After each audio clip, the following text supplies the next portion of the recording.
say the color black without walking on eggshells.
You're tuned into Tomfoolery.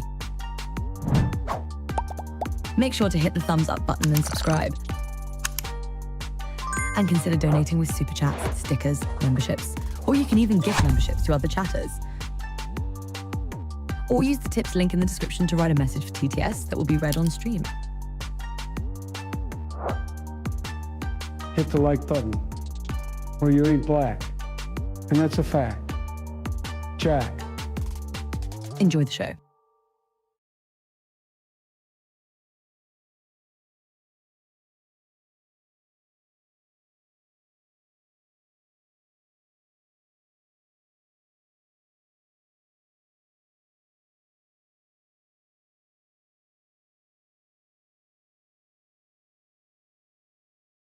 Hey yo, what up fools? Today is 9/15/2025. It is 10:48 p.m. Eastern time.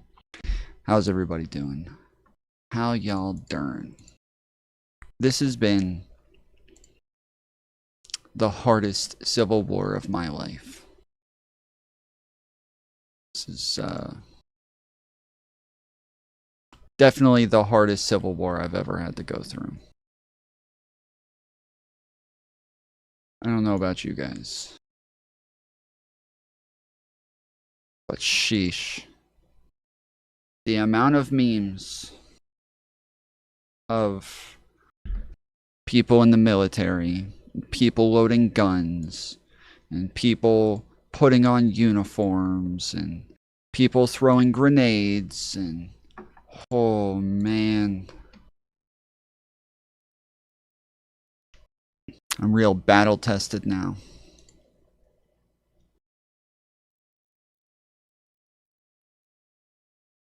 How you guys been? How y'all doing? I gotta get my chat up.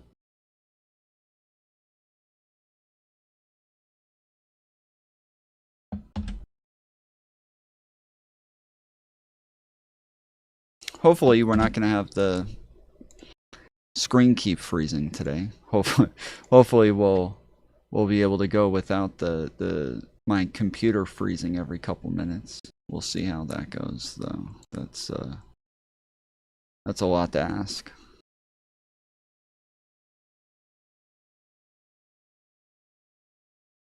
Later, next time you say Tom before saying the thing, I'm just gonna time you out for like 24 hours, okay? Yesterday, stream ended yesterday. Stream was over. And right after, like 5 minutes after stream ends, I see later in the chat going, Tom, is this lagging for anybody else? I was behind. Yeah, I could tell. I could tell. You even tried deleting it, but I had already screenshot it. You're too late. Too late. You got caught, loser.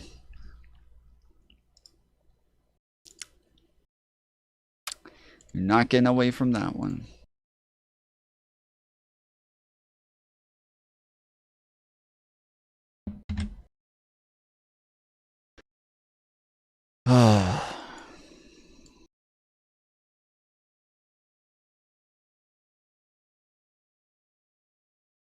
The memes have been destructive to most major cities, yes. Yeah.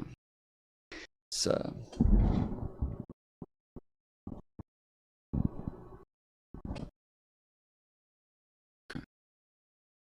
it's been rough. It's been rough. I don't know. I wanted to work on my mic some today because, yeah, the buzzing sound yesterday was driving me a little nuts, but because it's definitely worse now. Like, it's definitely worse all of a sudden, and I don't know what the fuck. I don't know what the fuck it is. Tom, I got doxxed for celebrating Charlie Kirk's death, and they called my boss, but he didn't care. Yeah, I got fired. I got fired from both of my jobs, and I had to go ahead and just kill my kids because I don't want to have to see them starve. So I killed my kids.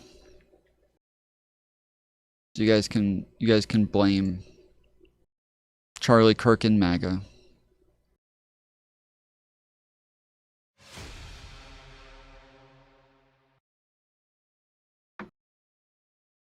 Charlie Kirk and MAGA made me kill my kids.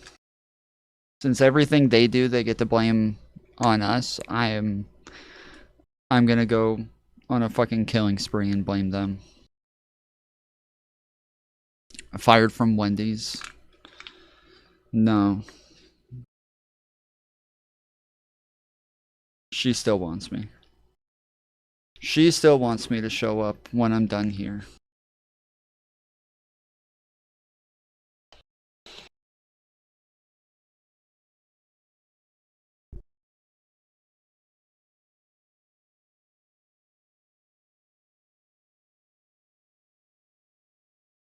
Tom is pro-choice, but anti-lizard body snatcher. I'm pro-choice. Cool. Cool.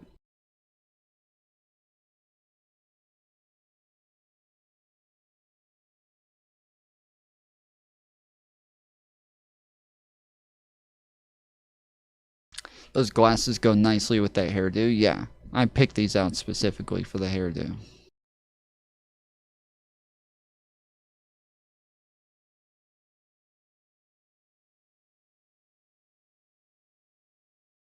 Do people still say hairdo? What? I don't know. Did the kids stop saying that? Is that not hip anymore? I stay up to date with all the fucking groovy language, so I'm pretty sure the cool cats downtown are still saying hairdo.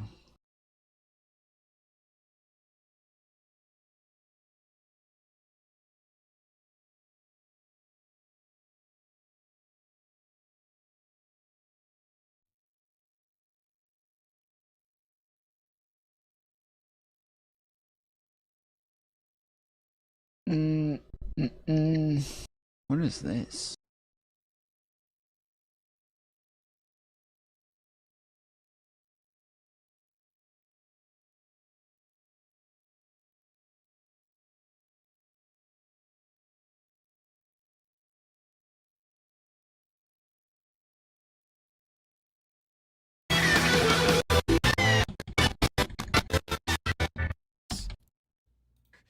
Fucking What? mother fucking animals! You liberal, progressive, deranged fucking animals! Disavow. Disavow. Disavow.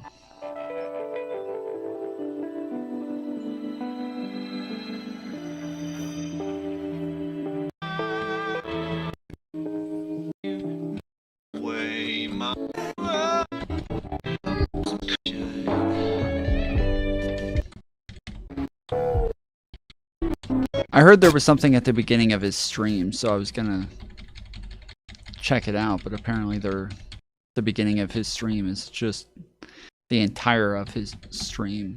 The entirety is just an intro. People say my fucking intro is too long. It just went fucking 8 minutes. Like, doesn't Chud Logic literally have like a fucking 3-hour intro for his stream every day? No, just work. Hold on. Ha! Ha! Other people have computer. Oh, shit. This motherfucker, he comes on and just streams last night. This fucking piece of shit comes on and streams last night during my fucking time on my fucking block. This is my turf, streaming after 10 p.m. What the fuck is he thinking? What the fuck is he thinking? And wearing blue? And then he dares to also have tech problems during his streams? What the fuck? What is wrong with this loser? This is not going to stand. It's time for a civil war. It's time for a civil war. That's what I think. I've had it.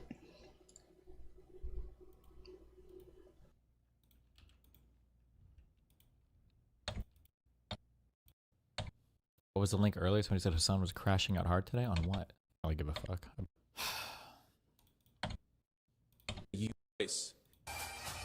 Okay. The Charlie. This idea of you can't make fun of a grieving widow. If you think making fun and they make you pay.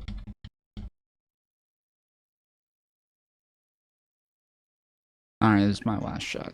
My last. Go in. Destroy. About some of his idiosyncrasies The, in their place. the Charlie.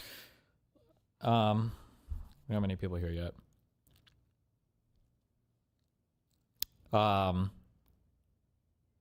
There are hard ideas, all right, and I'm gonna be pushing for the next 6 months. These are not popular. Most of you are not gonna like it, but I don't give a fuck. Okay. I am the main character. My life is the main character, or something, I guess. I feel like every single thing online now is understandable through the lens of what is it like to be a streamer or a YouTuber, and that is how the world works now. I don't know why it ended up this way, but I think that's what we have convened on. So I think that you have to analyze politics right now as such. Okay. That's obviously. I hate it when he fucking does this. Like, this is a full-on fucking straw man of the actual issue right now. Because obviously Destiny often will think that streamers ought to be held accountable for their rhetoric and the things that they say and the types of ideas that they're pushing. The fact that, like, yes, people ought not push for fucking war, civil war, violence, encourage this sort of shit. The fact that they have influence, the fact that people will go and do things based off what it is that a streamer says. Destiny says this all the time. He says this all the time, that politicians and billionaires all wish they had what he has. He says this all the fucking time. He says this all the time, so I don't want to hear this fucking bullshit. He says all the time that politicians and billionaires wish they had what he had. And what that is influence. He has influence.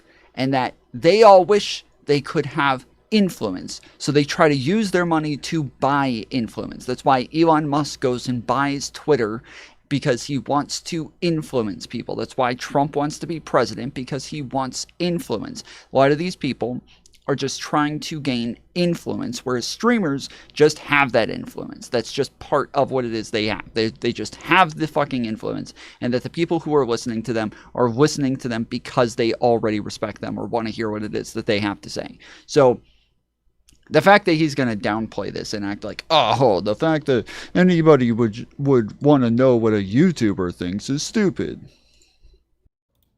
One of the things that means is understanding, all right? This is, in my opinion, a moral fight, but it's an optically effective one as well, as long as you frame it correctly, all right? When I'm fighting with somebody online, I've always said, if you want to roll in the mud, then we can roll in the mud. I used to enjoy rolling in the mud a lot. I don't as much right now, but I can still do it. And probably better than you can, okay? Because I am from the mud. That is from whence I came, all right?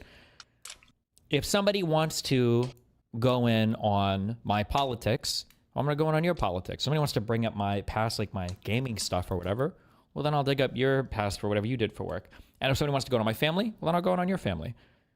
Not only do I think that's fair from my end, I also will respect the same from the other end. Wait. Did he, like, bring up Anna Kasparian's, like, sexual assault or something like that? Did he bring up, like, Anna Kasparian's sexual assault or some shit?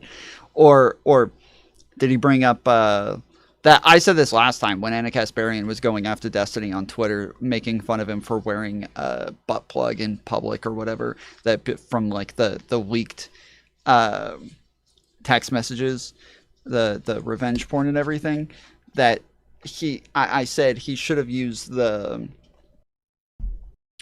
I can never remember that motherfucker's name, but there's the Glenn Greenwald comedian guy. He's like Glenn Greenwald, but he's got his own YouTube show. He used to be on TYT. He's another one of these like crazy left populists. And he was talking about the fact that Anna Kasparian used to dress up in these short little skirts all the time and show up to work. And then, yes, Jimmy Dore. And she would drop pencils and like bend over to pick them up and flash everybody. She wouldn't even be wearing underwear, and she would flash everybody her vagina and her butthole, and that everybody would just stand there and see it. And that there were times where like they were bringing little kids in and giving them a tour of the studio and shit, and she comes in and drops her stuff and picks it up and flashes everybody. And he said, nice work skirt, Anna. And that ever since then, he said, nice work skirt. She got pissed off at him and hated him and accused him of all sorts of crazy shit and tried to get him fired because he said nice work skirt. And I remember, yeah, the last time that like Anna was going off saying like she was on Twitter saying, ever since I found out that this guy walks around in public with a butt plug, I can never respect anything he ever has to say again. And Destiny's like, what the fuck? How is it that they can just go and like grab revenge porn of me and use this against me on the internet? But if I was like a woman, they would all be freaking out about this if anybody ever did this to a woman. And I would say, I said on stream, I was like, he should have brought up the pencil skirt thing. That he should have said nice work skirt, Anna. The most recent example of this being, I think I talked shit about Tectone's dad or whatever. I don't remember what the thing was. And then he came back and he started talking shit about my kid.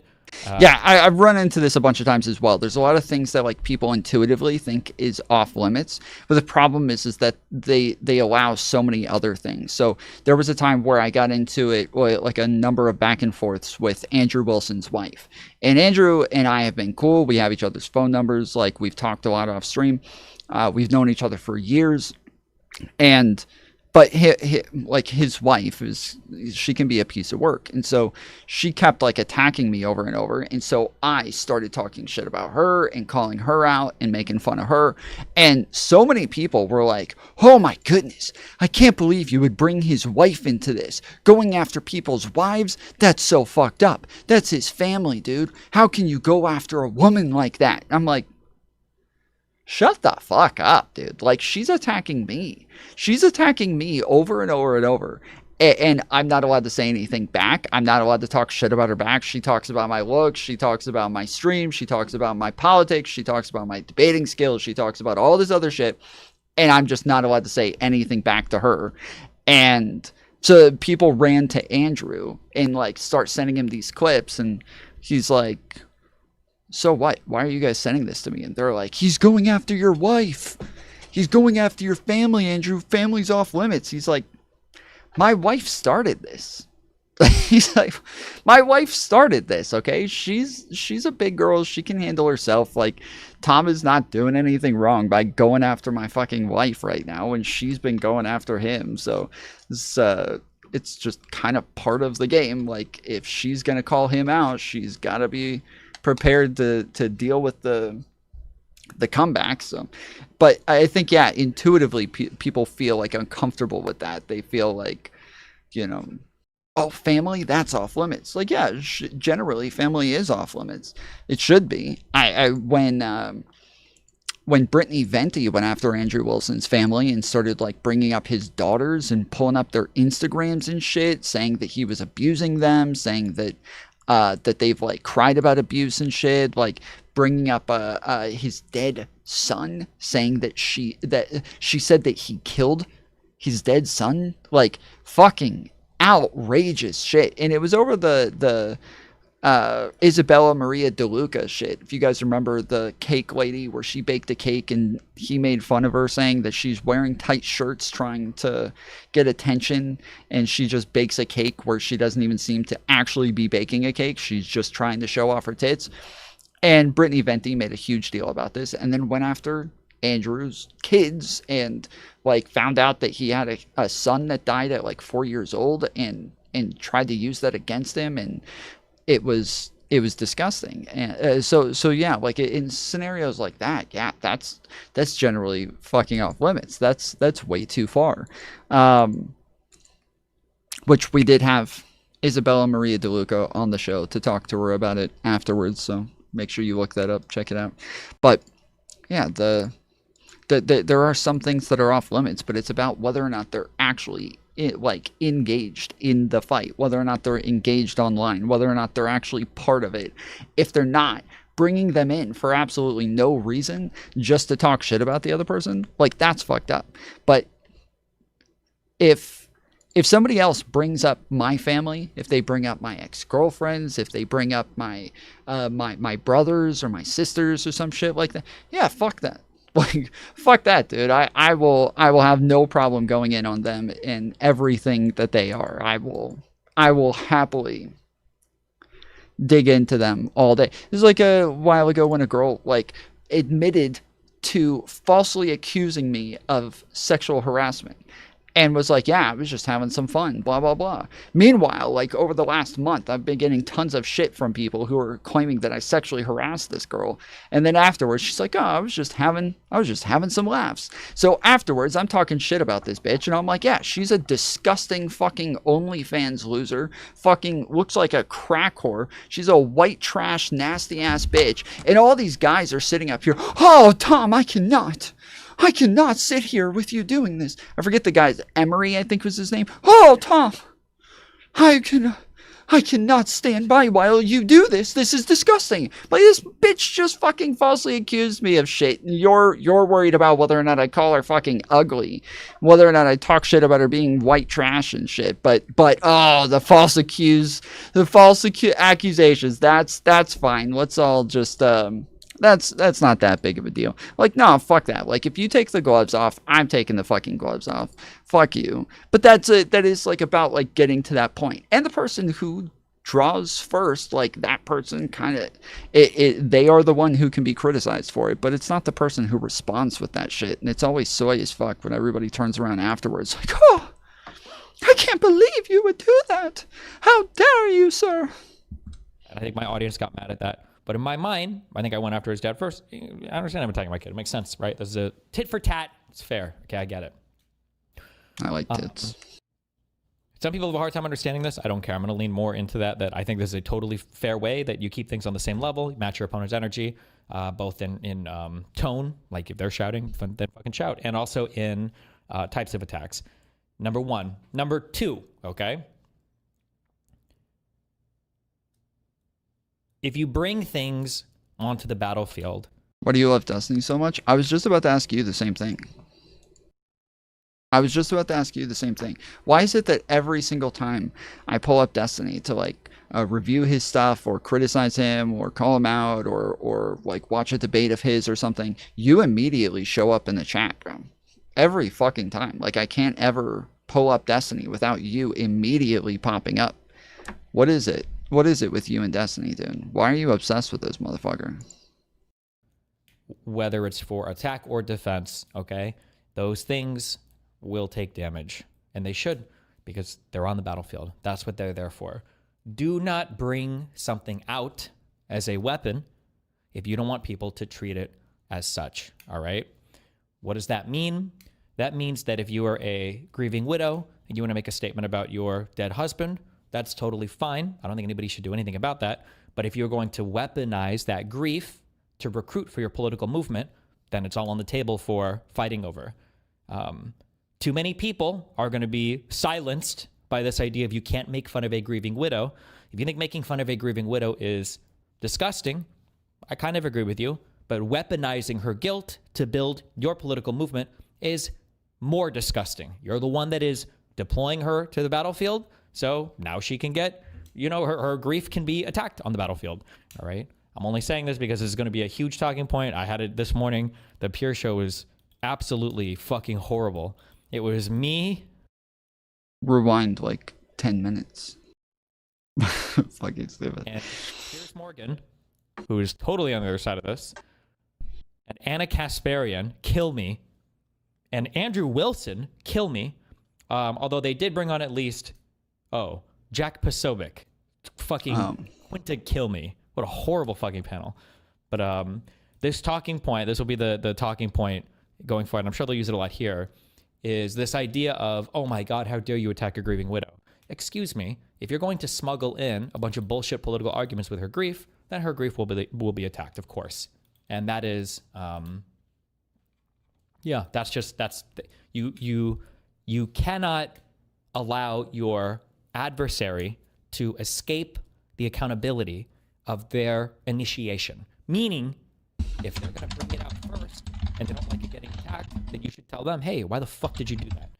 Any compassionate human being would never, ever have a grieving friend come out to the battlefield to fight with their grief. Unless you want them to, but you would tell a friend, hey, take a step back, okay? It's probably right now. Well, this is just what MAGA does. Like, the fact that they've constantly done this, where they bring up like women who have had when Abrego Garcia got deported, they brought women up that had their kids who were killed by Mexican gang members, and they come up crying and they raped my daughter, and now this animal has to be deported.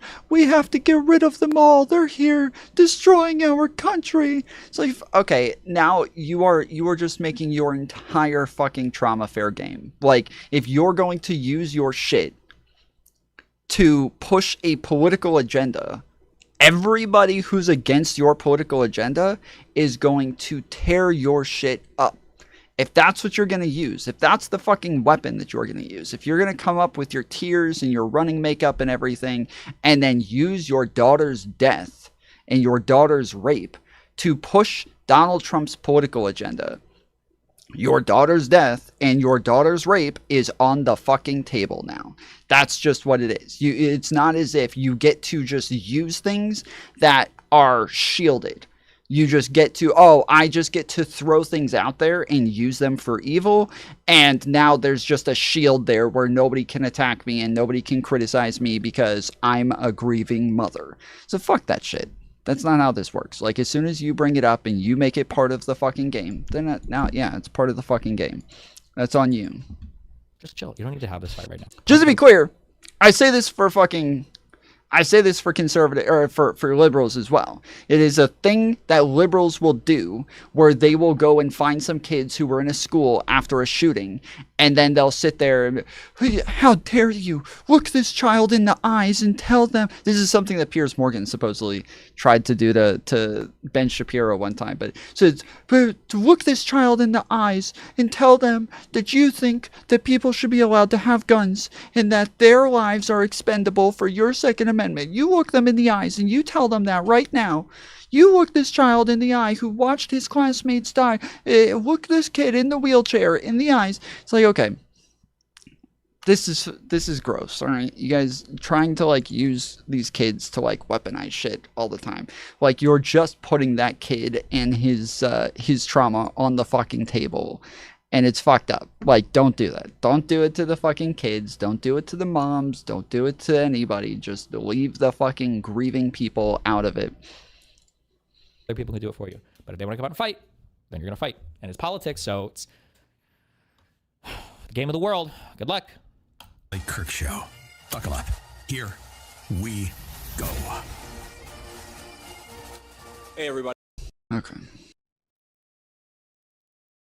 I don't know if you guys saw this. This is, there was this fucking wild episode recently. Joe Rogan. This is crazy, dude. Don't even whisper because the birds and mice could hear you. So that's the first thing you hear from your parents, how dangerous what you say is gonna be. Did you personally see people that you knew get imprisoned because of things that they said? They just disappear. In my country of America, they take away your job if you do not mourn the supreme leader's favorite YouTuber passing. Donald Trump, Libs of TikTok, Elon Musk, Laura Loomer. They will come for you. And so this was a common thing. Whoa. Yeah. And you just lived in constant fear. When Charlie Kirk died, we are all scared to say anything. Did you see anyone who didn't mourn enough? I see many of my family get fired. They threaten their lives and say they will hurt them. Some call for war. The conservatives say they celebrate the death of Charlie Kirk, but they don't celebrate. They only say they don't care he died. But when the Conservative Party in power, there is no difference to them. That's crazy. Disappear. Yeah, my friend Stacy come to work one day. The next day I never see her again. There are deaths all the time. They call the trans murderers and spies. But the conservative responsible for 90% of killing. We know who does it, but they never say sorry. Wow, it's a crazy episode, dude. Don't even whisper because the birds and mice. Crazy fucking episode there. Yeah, I don't know. The thing that Destiny was just pulling up is the JD Vance thing. I don't know if you guys saw this. This is. And while our side of the aisle certainly has its crazies, it is a statistical fact that most of the lunatics in American politics today are proud members of the far left. The far left, the far left, the far left, the far left, the far left, the far left, the far left. It is a statistical fact that most of the lunatics in American politics today are proud members of the far left. Crazy. That's fucking nuts. Whoa.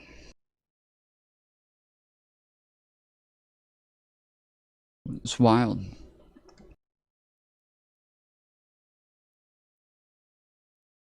That's wild. Can't believe it. Somebody earlier on YouTube, they were like, it's real convenient that you start those studies at 2001, isn't it? It's like, no, it's not convenient. If we did 1995 through 2004, there's 195 from the right. So we could have, we left out like the most prominent part, just kind of left that part out. So,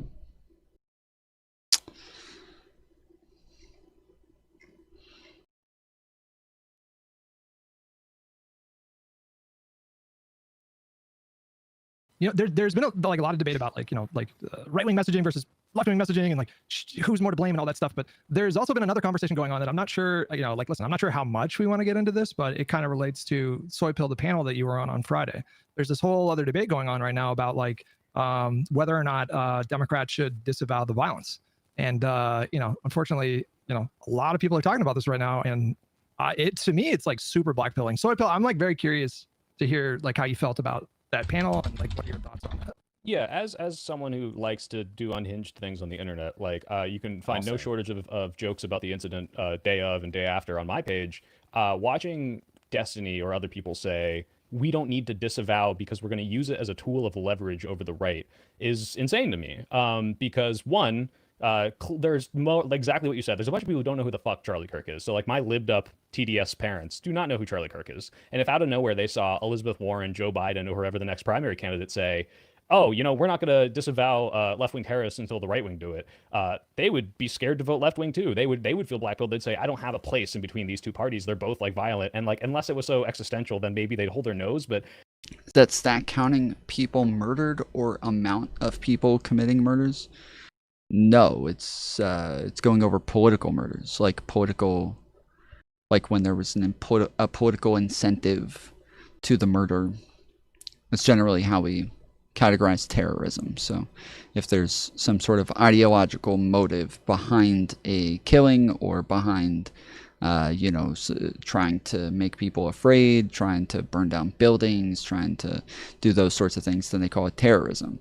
The left is responsible for by far the majority of buildings that get burnt down or any sort of destruction to private property when it comes to terrorism, and the right is responsible for by far the majority of deaths when it comes to terrorism in the United States. So this most of the time we're excluding Islamic terrorists, jihadists, shit like that. We're taking those out and making it American political right-left dichotomy, and totally excluding those. So in most of those studies, they do have the right, the jihad group as a separate category, and we're just excluding those because those are not relevant to the question of right versus left. But if we did, obviously, they would end up counting them as right wing, and that's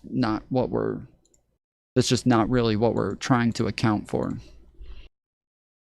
That's way more alienating. And it doesn't cost us a lot to just be look, I'm not going to mourn Charlie Kirk. I don't like his rhetoric, but it's not good we have political violence, versus I refuse to condemn a left-wing terrorist until Donald Trump does it. I don't see where that gets us, because obviously they're not going to turn down the rhetoric. They're escalating it, if anything. And while I say we should escalate with tactics like government shutdown stuff and redistricting and all that, going as far as they do to say what Donald Trump does on the debate stage, oh, Proud Boys, stand back, stand by. Holy shit, if Joe Biden did something like that, I'd be scared to vote for him if he's starting to do that for whatever left-wing, if there's a left-wing equivalent to the Proud Boys. But yeah, I don't see where that gets us. I don't see what leverage that gives us, but what do you guys think?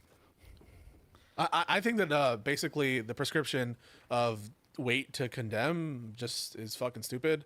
Are we saying that Biden and all the Democratic politicians did a wrong thing by coming out in force? No, I would agree with that, but I do agree with the notion of be on offense. To the extent that the prescription is be on offense, I totally agree with this. It makes no sense for left-wing or liberal people to be having to be in a posture of we did something horrible, we did something wrong. No, you have nothing to apologize for defending the republic. You have nothing to apologize for calling out. Well, the problem is that waiting to condemn, obviously, everybody, it's very easy for people to say, I think murder's bad. I think rape is bad, guys. Look at me. I'm special. There's not much to say that. Everybody can say that. It's very simple. Trump's probably even said he thinks murder's bad once or twice before in his life. So it's not much to say that. But when Luigi Mangione goes and kills a CEO, like, it's very clear, like, the left owned this and was, like, very much like, yes, like, this is fucking crazy. And it wasn't this big debate over whether or not this guy was right or left. Once we got the information on him, like, it was pretty clear he was on the left. And when it came to Democrat leaders and, Democrat, like, big names on the left, they were all very clearly condemning the violence and condemning the murders. But every time, like, somebody on the right kills somebody, there isn't this, like, push from the left that is, look how dangerous and violent the right is. Look how horrible they are. Look at what they're doing. Like, this doesn't happen from the left, even though, again, they are committing by far the majority of political murders. They're not running around all the time trying to frame them as these evil, murderous fucks. But the right is doing that, and they're including trans people now for some reason. Like, they're even just throwing trans in there now. It's just any way to just make up new shit about trans people is fair game for them. But when it is their rhetoric, it is their lies, it is their bullshit, it is their conspiracy theories, it is their misinformation that is constantly leading to murder after murder after murder after murder after mass shooting after, like, it. At some point, there has to be something more than just, I think murder is bad. There's got to be something more than that. But instead, you get them coming out and just putting a full-on, like, full-court press on the left to try to frame them as these horribly dangerous, murderous people. And it's just not reality. This is not what's actually going on here. And even yesterday, there were people putting out a bunch of posts about the fact that the judge let out the guy who killed the Ukrainian girl. The judge let him out, and now he's free. And there's all of these posts all over the fucking place of these right-wingers saying, look at what the left judges are doing. Look at what the Democrat judges are doing. They even let him out again. Now he's free on the streets. Like, and it didn't happen. It didn't happen. It's fucking bullshit. It did not happen. But they cut out of context these messages, or these papers from the judge saying that they had to release him to a psychiatric ward because his lawyer wants him to get tested for whether or not he's capable of or competent enough to withstand trial. And he's still locked up. He's still locked up. He's not, like, free to go. He's like, they still have him in custody in the fucking psychiatric ward. Once he's done there, they just take him right back to the fucking jail cell. But they're all running around with this fucking narrative that they let him out and literally calling for violence in some of these. And it's fucking gross, dude. Like, it's just nonstop misinformation. Same with COVID. Same with the election. This donut operator. Motherfucker has 852,000 followers over here saying, nah, kill him. He's an animal that can't live in normal society. And he's not even clear. A lot of people weren't sure if he was talking about the judge or the guy who killed the Ukrainian girl. They can't even tell. But this says, while everyone was focused on Charlie Kirk's assassination, this Democrat judge in North Carolina ordered Irina Zarutska's murderer, DeCarlos Brown, to be released from prison. They are trying to make sure he doesn't even go to trial and is set free. And then they just show this, where it says, Judge Roy Wiggins signed an order Friday to send Brown to Central Regional Hospital, Butner campus, for 60 days to determine the defendant's capacity to proceed. Judge Wiggins' order is heavily redacted, making his reasoning for the move unclear. And yeah, It's just not even clear if he's calling for the judge to get killed or the murderer guy to get killed, but like one way or the other, he's again just very casually advocating for murder on here. We've had the right across the board advocating for civil war all week, and this is just part and parcel for the right. This is oh yeah, Gadsad blocked me yesterday. This was sad. I was very upset about this. I posted the screenshot of him blocking me and said Charlie Kirk would have wanted you to be open to differing opinions. That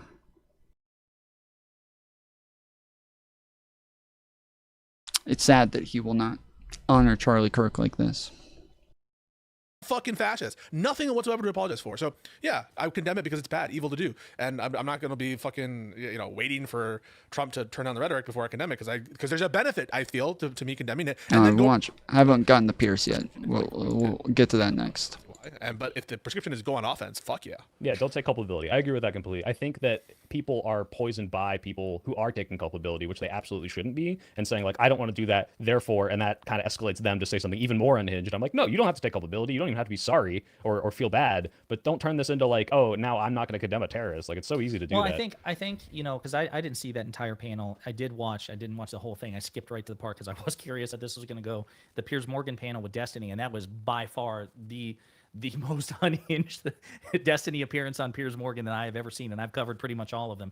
That was like a whole new level, and I disagree with that too, because I think to me it's you don't have to prostrate yourself and do the mea culpa and everything, because again, as everybody's been explaining here, there is no collective culpability no matter how much the right wants it. You can just say, hey, listen, I didn't like Charlie Kirk, I didn't like his opinions, but of course, again, all the things that we've said, in a constitutional democratic republic, we are supposed to have freedom of speech even for people whose opinions we loathe.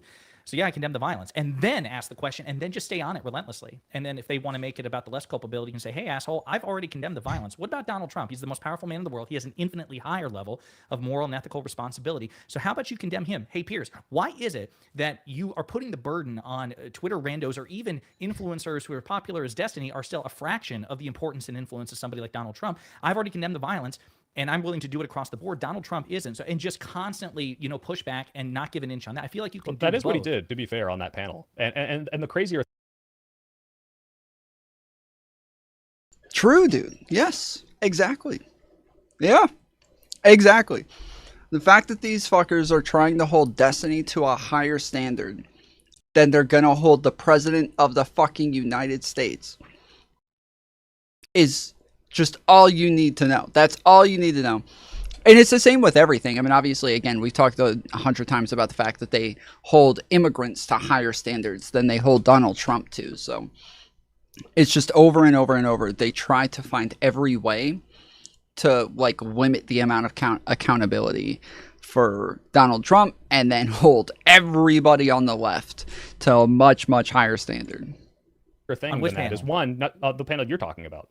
He was like, Piers, why won't a single person on this panel tell Donald Trump that he he did do that. And listen, that's what I'm saying. That part I totally understand. All of that's reasonable. Yeah. But what it kept going back to, and I understand that a lot of this is bad faith, but what it kept Piers wouldn't engage with it until it was basically like they were at a stalemate. Destiny's saying, I'm not going to condemn the violence until you, Piers, call out Donald Trump. And Piers is like, I'm not even going to talk about Donald Trump until you condemn the violence. And so it's like the unstoppable force. That's the inherent issue. Yeah. And like now I have to defend this because it's like, why the fuck is the equivalence now this influencer with all this thing and the president of the United States? And also the other panelists being Andrew Wilson, who wants to have a Christian fascist state that can only be achieved through violence. What accountability have you held your side to?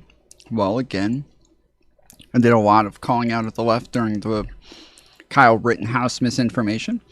I did a lot of calling out of the left during the Luigi Mangione situation. I've put out a couple of videos talking about how the left is really cringe, trying to pretend that this guy's a groiper and that he's on the right.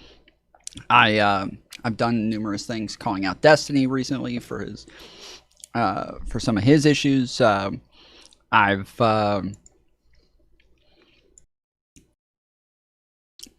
done a lot of it.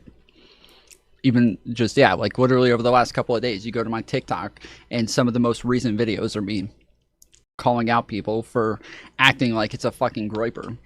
It's not enough? Yeah, well, it's not, because they literally do zero of it. They literally do zero of it. There's nobody who's calling out their own side. There's nobody calling out all the people who are the massive fucking content creators with 5 million plus followers. Elon Musk has over 120 million followers. These people are all calling for civil war. But you come over to the fucking channel with 70 fucking viewers and ask me how I've held my side accountable. Yes, please, just come over to my channel and ask me how I've held my side accountable. Go to Destiny with his fucking less than 300,000 followers on TikTok and ask him to be accountable, while you got all of the major right-wing influencers with millions and millions of followers calling for civil war. And let's make sure we get our priorities straight here, guys. Let's make sure we're getting the right people held accountable here, okay?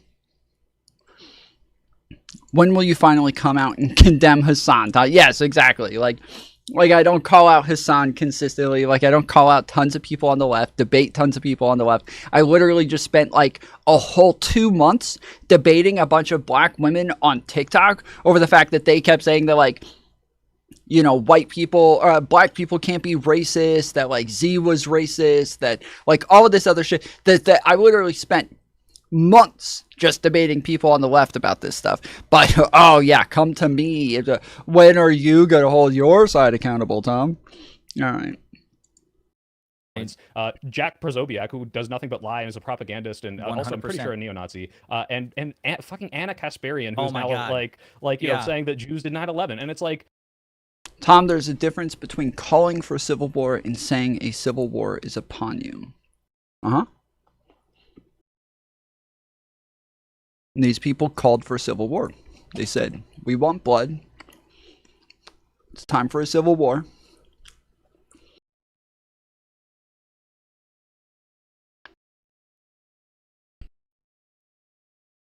yes, it was unhinged, and it's a bad move on his part that he looked like the bad guy in front of those other 4 people. But it's absurd that that is even allowed to happen. That's my thing. Boy, have you seen my channel? That's all I bitch about is like, but my point is, I felt like you obviously nobody, and as talented as of a debater as he is, obviously you can't force them to engage in good faith. But I felt like he could have at least like maxed out his moves by saying, yes, I condemn political violence in all its forms, even against Charlie Kirk, and then spend every other time he gets a chance to speak going on the offensive. He didn't do that at first. He just basically for like 30 minutes, they were just, what about Trump? What about you condemning the violence? What about Trump? What about you condemning the violence? Why not? How can you blame the right for saying that war is upon them after what just happened? So true, dude. So true. Poor little guys. Poor little guys. I forgot that they are just the whiniest bitch-ass little babies that could ever possibly be. They're just so innocent and just so sensitive. We just had a couple of politicians get murdered, and, you know, had the right making tons of memes and jokes every time another politician had another attempt on their life on the Democrat side. But, you know, hey, the right isn't built like us. We can't expect them to be as tough as us, okay? We can't expect their bitch-ass little boys on their side to be as tough as the people on the Democrat side. We can't expect them to be as tough as Joe Biden and Nancy Pelosi and Barack Obama and all of them. Couldn't possibly. No shot. Not just condemn the violence and then just what about Trump, what about Trump, what about Trump, what about Trump, what about Trump? Because I agree with you. It is, I think if you, it doesn't matter if it's Piers Morgan or whoever, if you are a person who expects more and demands more out of Destiny or anybody than Donald Trump, you are a fucking moron. You are objectively an idiot of the highest caliber. It's the general framework of the proposition, like the no unilateral disarmament thing. The whole premise, I think, is just completely flawed. You know, I had somebody in my mentions today saying, you know, if you say that you condemn all political violence, you're giving MAGA what they want. And first of all, like, It's literally the opposite. Like what MAGA wants right now is for people to be as unhinged as possible so that they can like put a collage together and then run a segment on Fox News and then try to paint a narrative that the left is unhinged and violent and wants all of them dead. But second of all, you know, and they treat the condemnation of violence, the affirmation that, you know, in a liberal democracy we shouldn't kill people for speech, we shouldn't do political violence. They're treating that like an apology, like that. They're treating that like we're taking ownership of the shooter, but that's not what we're doing. Like there's literally like zero upside to this strategy. It helps Donald Trump politically, and you increase the chance of more political violence, which I think helps Trump politically. So there is no upside to this. To me, it just seems like a lot of people are in their fifis right now, which I understand. Like the response from MAGA makes me angry, it makes me pissed off. But the accelerating agent for political violence is rage, is anger. And if we're contributing to that in a way that's like particularly, I agree just on like if we just look at like the meta of this, yes, it looks bad if the left is celebrating the death. It looks bad that they're not condemning the shooters. It looks bad when, like, again, all of the Democrat politicians are doing this. It's the little tiny YouTubers and TikTokers that we're super worried about. But when we look at the macro, it actually is better that this happened. I'm actually happy that this happened because the right has been sitting in their own little echo chambers with no fucking idea that they have been killing or attempting to kill our politicians year in and year out. Excuse me. Year in and year out, they are constantly trying to kill our fucking politicians. They just went after Hortman and Hoffman and Walls, killing, I think it was Hoffman and her husband, shooting Hortman's husband, trying to kill Hortman, the other senator. They sent pipe bombs to Obama, Pelosi, Kamala, Hillary Clinton, and 9 other Democrat politicians. The right had Dupape, who went to Pelosi's house and tried to kidnap Nancy Pelosi to find out where Hunter Biden was and to stop her from pushing the Democrats' pack of lies. You know, they just recently we had a bunch of people come on the show laughing about the fact that Joe Biden got cancer and saying that they didn't care. We've had a while ago, Laura Loomer was talking about the fact that she said Biden missed a plane and that because he missed the plane, she's pretty sure he's sick and in the hospital and she's glad he's dying.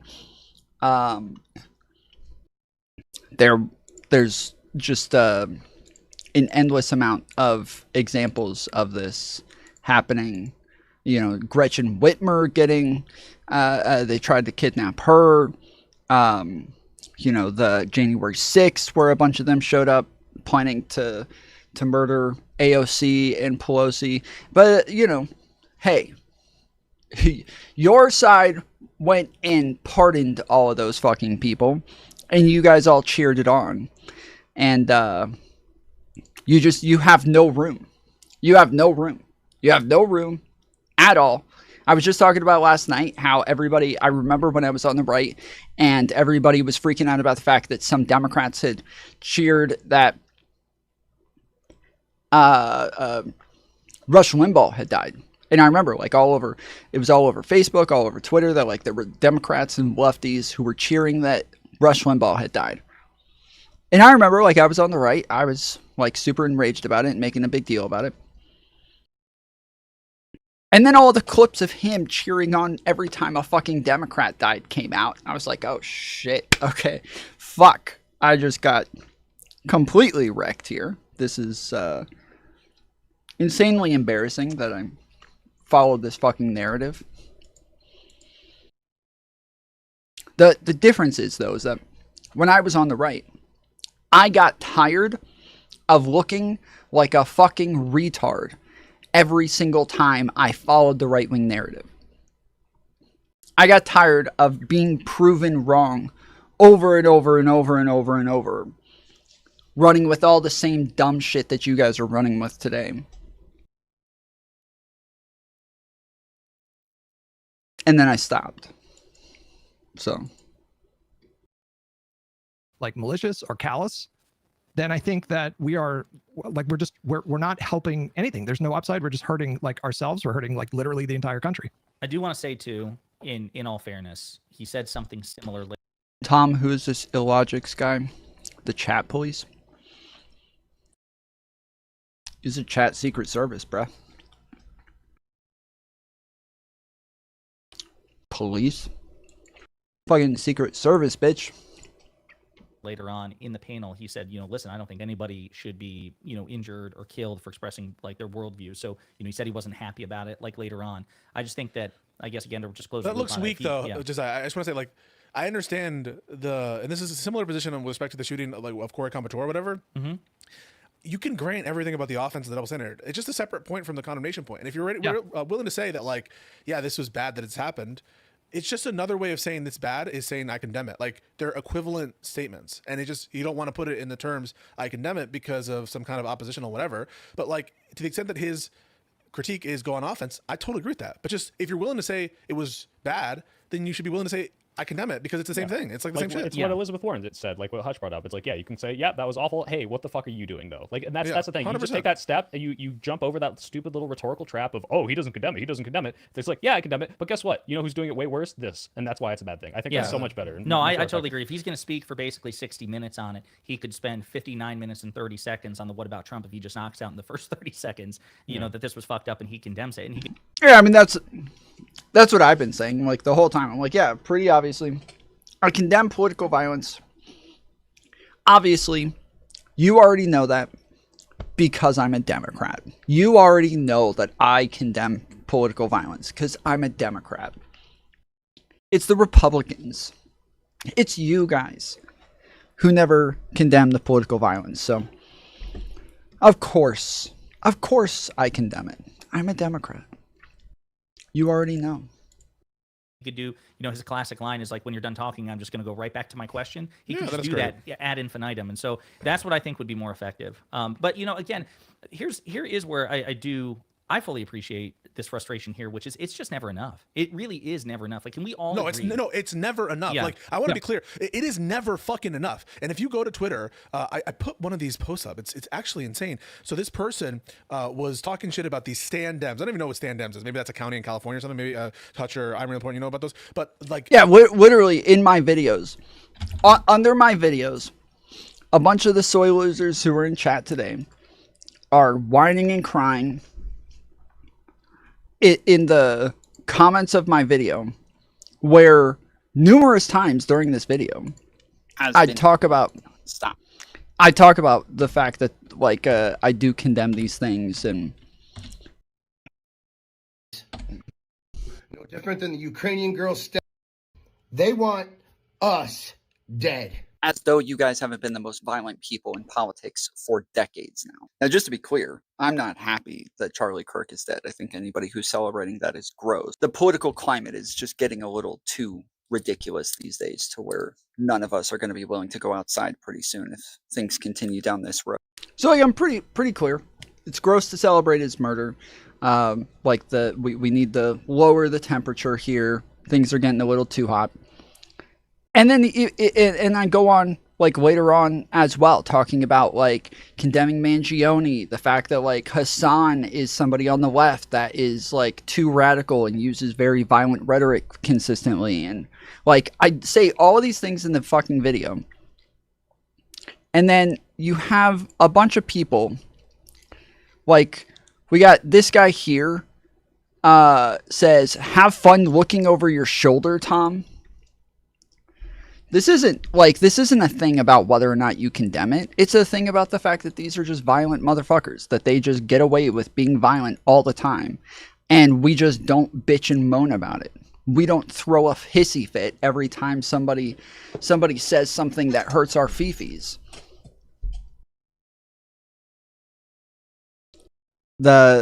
yes, there's all these people immediately, Tom, this is sick. Why are you not calling out the left laughing and cheering about his death? I literally did in the fucking video that you're commenting on. Like, but yes, like the death threats, the whining and crying, like the demands to denounce, even when you do denounce, which I have in every fucking live stream since it happened. And I have videos put out calling out people on the left, and the fact that they're trying to pin this on a right winger and pin this on a groiper, and that they just look stupid and shit. Like that when even I'm still getting shit, demanding more and more and more. If you didn't know what a groiper was until yesterday, probably don't try to comment on that. I used to be far right, and I've been debating groipers for the past 5 years. All the people who are running around saying that the shooter of Charlie Kirk definitely was a groiper, these people have absolutely no idea what they're talking about. They are stretching information to try to make it sound like the person was from the right, whereas the thing that I've been doing is making fun of the fact that every single time a shooter is on the right refuses to take responsibility and own them, and they all say that they were actually Antifa or FBI. But now the left is doing literally the same thing with Charlie Kirk. I completely disavow this. We can own our own shooters because we are in the minority. He may have been on the right, he may have been on the left. We don't have enough information right now, but what we do know is the fact that he called Charlie Kirk a fascist, and that is something that a groiper would never do. So yeah, so that even when I'm putting out videos and like doing all of the right things that they would ask of you, they're still bitching and moaning in my comment sections, in my chat right now. There's still a never-ending fucking stream of them whining and crying because you have to do more, Tom. You have to do more. You've already done more than any of us will ever do. You've already called out your side 1,000 fucking times. None of us will call our side out ever in a meaningful moment, but you have to do it again, Tom, for the 1,000th time. Like, it's so fucking performative and gay, dude.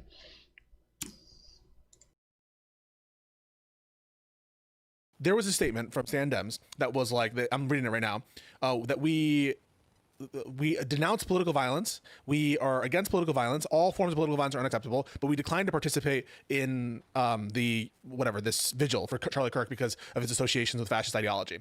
That is about, I think, as clear of a condemnation as political violence as you can get, and then saying, sorry, we're not going to be part of this vigil. And what they characterized this as was dancing and laughing on the grave of Charlie Kirk. That's what they called it. Nothing you ever say, no condemnation you give. Remember, the Democratic politicians, to a man, condemned this and said, we disagree with political violence. It will never be enough. What they're trying to do is institute authoritarian government. They're trying to deport people who criticize Charlie Kirk and MAGA. They're trying to denaturalize such people. They're trying to investigate all of their political rivals. That's what they want. And you're never going to like assuage them or meet them. So anyone who's telling you like, we need to come in the spirit of congeniality and respect and mutual understanding, that shit is never going to work with them. And it's been tried by the Democrats to no avail. It's not just like signaling to MAGA. Like, who gives a fuck if they're gonna spin? I mean, like, it's bad that they spin. Agreed. I agree with that. Yeah. No. Sorry, I wasn't like attacking you. I agree with literally everything you just said. I'm just saying, like, when Elizabeth Warren gets out there, she gave that really good answer, right? Like, she said, "Oh, please tell Donald Trump to turn the temperature down." That was great. But she also released a statement right away condemning the violence. Mm-hmm. And that is equally as important. And we're not doing that to try to convince MAGA that the left is like not the exclusive problem when it comes, not even close. It's literally the opposite. Most of the people that have died from political extremism in the 21st century post September 11th have been victims of right-wing extremism. That's just a fact. You just look at the statistics.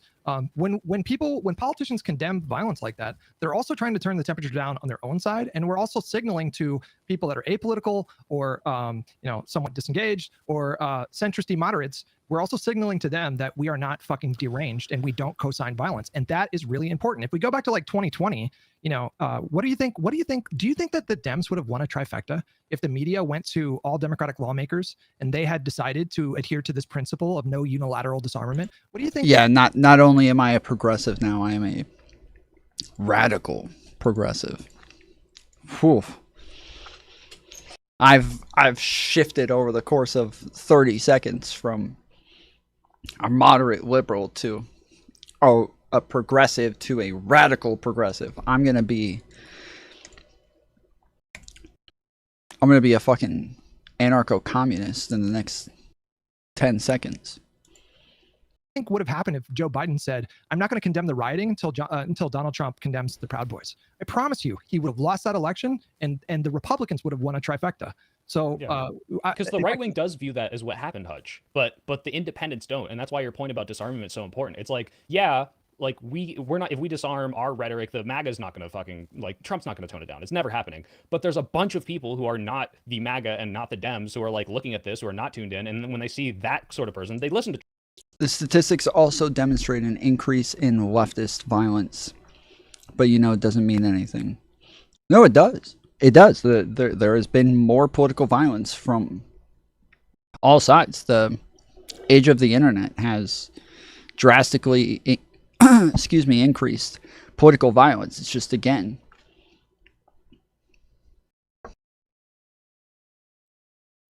%99%, like,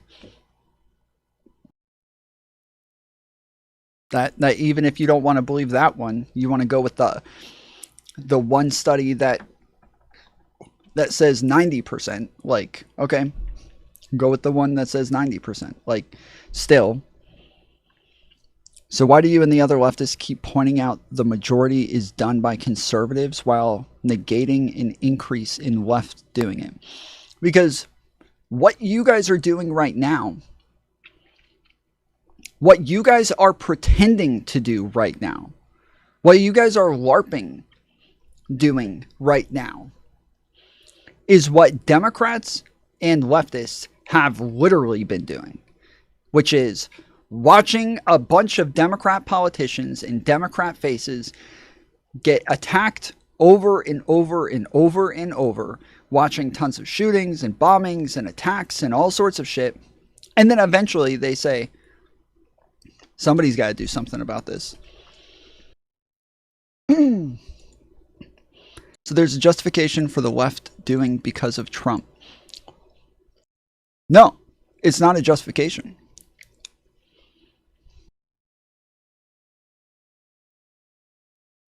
I'm not justifying it at all. I'm saying that what it is that the right is currently pretending to do, where they're running around saying, they're coming for us. They're all coming to kill us. We have to go to war. We have to stand up for ourselves and fight back. Like, what it is that they're pretending to do right now is what the left is actually doing. And while, again, it is the left that is willing to condemn these things every fucking time, it is the left that doesn't come up with conspiracy theories for why it's everybody else, but they just condemn their own fucking sides, condemn the fucking violence every time. The right is not doing that, making up the majority of these things, and then looking at the small little minority, and then blaming that little minority. And then not only do they blame the little minority, no, they don't just blame the little minority. They blame the minority of the minority of the minority of the minority. And blame trans people now. So, like, there is no winning with people who are fucking delusional. There's no winning with a bunch of people who live in another reality. What are we're supposed to just keep condemning our side and keep telling our side to stop. But the problem is that every time we do this, the right points at us and says, see, even they're willing to admit that their side is fucking violent. You see that? They're even condemning their own side because they know their side is fucking violent. look at our side. We're not having to own any murders. We're not having to own any terrorism. We don't ever have to own that because it just doesn't happen on our side. But you can see the Democrats are always owning their shit because they have no other choice. It's just all over the place. Trump, if they listen to Biden, because these people are the head figures, that's going to sway them. That's what's actually going to matter. It's like it's not one side here, one side here. It's two little miniature peaks bimodally, and then a huge bunch of middle of the ground voters that like matter and listen to this shit. And like the Dems cannot fail to distance themselves from the extremism of a MAGA. Like it's just a losing battle. Ira, what do you think about that? Yeah, especially, and if you could also talk about like the debates and conversations you have, because you're probably engaging more with, you know, especially MAGA than the rest of us on a day-to-day basis. Well, I haven't seen the panel you guys are talking about. I do have it queued up. I want to watch it. But, you know, say what you will about Destiny. Well, the one thing he's good at is putting a mirror up to the right and making them deal with reality. And so I don't know what he said, but what I've been saying to people is Donald Trump talking about this is 1,000 times more important than me or anyone else, any shithead on TikTok or anything. None of us matter. And all our leaders on the left instantly fell in line with condemning it. So it doesn't matter what I say. It doesn't matter what you say. This doesn't mean anything. What Donald Trump is on a whole nother planet when it comes to him leading the nation. He's our president. He auditioned for, he applied for this job, pull it together and blame both sides and bring down the temperature. So whatever they want from Destiny or whatever pales in comparison. It doesn't even matter compared to Donald Trump. So to say that Destiny... Yeah, wasted. They were talking about the conservatives. Destiny isn't condemning it, which I don't know what he said. Who cares? It's all about Donald Trump. It doesn't matter. What Anna would say, and Anna said on that panel, IRI, is that you have the Donald syndrome. How dare you focus so much on the leader of the free nation who has influence over half the country? She said she did accuse him of TDS. I'm just like... It's so funny coming from her. It's the president. The fucking pick-me energy from this shit. Yeah, God. Anna is so motivated by spite with respect to her political opinions. It's who she met in her apartment and he calls her out. No, wait a minute. He calls her out on that in that panel, Pisco. He literally says, he's like, your entire political identity is based who happened to piss you off on social media the last 5 minutes. Yeah. It really is. Like, she is the person. She's the fucking meme of, like, I left the left because somebody on the left was mean to me one time. Like, she is literally the fucking meme. You made me become a fucking Nazi. It's your fault I'm a Nazi. Haha. Totally, yeah. Like, oh, I had a neighbor, and it turns out he's a good guy and a MAGA supporter. Like, by the way, those people do exist. I'm just telling you they exist. Or, you know, I had this encounter with this homeless person, whatever. So to say that, you know, all my beliefs are contingent on either social relationships or reciprocation or that kind of thing, it's very rich coming from Anna Kasparian. Yeah, it's just, it's so, she did offer diplomatically. She said, of course I want Donald Trump to be better about this, but it's just, yeah, to me, it's like playing into, I mean, I agree. We're discussing it just purely on the merits, but again, I want to be unambiguously clear about this, and I think Hutch would also agree. We're all unified in this. Donald Trump is infinitely more important and therefore more responsible and more dangerous than any of us. And so the fact that you have to even clarify that is insane too, by the way. Like, duh. Like, I spent like even starting on the day that Charlie was shot, I started focusing on the crazy hypocrisy, the crazy double standards. Like, if you go, I was way too online this last week, to be honest with you guys. It's like fucking 9 hours of screen time every day. It's really unhealthy. And weren't you supposed to be off? Probably why I'm feeling fucking pretty depressed right now. But yeah. Anyways, that's. I'm not feeling depressed, but I've talked about the fact that like this fucking shit with the Charlie Kirk stuff is just so insane. Like, I am so ready for his death to die. Holy shit. Can Charlie Kirk's death fucking die already? Motherfucker. Like, this is... Answer What'em's question.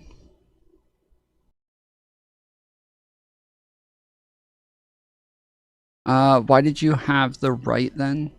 Or why did you leave the right then? Was it because of the type of people or overall values that changed over time? Neither, really. I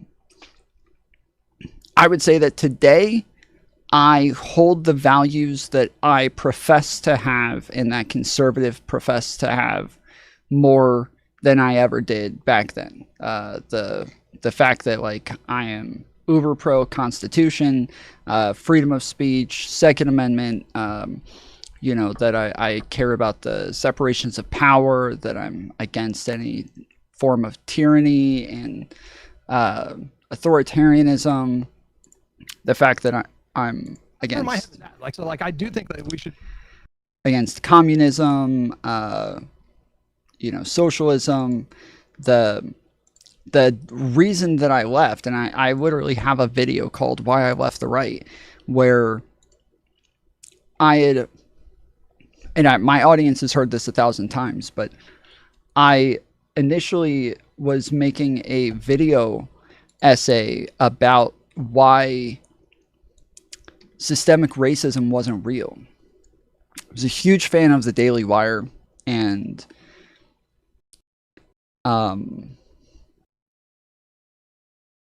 like Steven Crowder, Candace Owens. And while I was making this video essay, I'd always been told by, Ben Shapiro and all of them that there is no real definition of systemic racism, that anytime you try to look it up or try to check or ask somebody, you get a different definition every time. That and generally, if he says, like, if I'm trying to steel man, it'll mean one of two things. It either means that all white people are racist, or it just means bad things happened in the past. And so while I'm doing this video essay debunking systemic racism, I go and look up systemic racism to, like, screenshot a definition to put into my video essay. And it was actually a TYT video that I was debunking, where they were calling out Ben Shapiro for not believing in systemic racism, and Anna Kasparian and Cenk Uygur make a huge deal about the fact that he didn't believe in it. So I'm debunking their video on how dumb it is to not believe in systemic racism.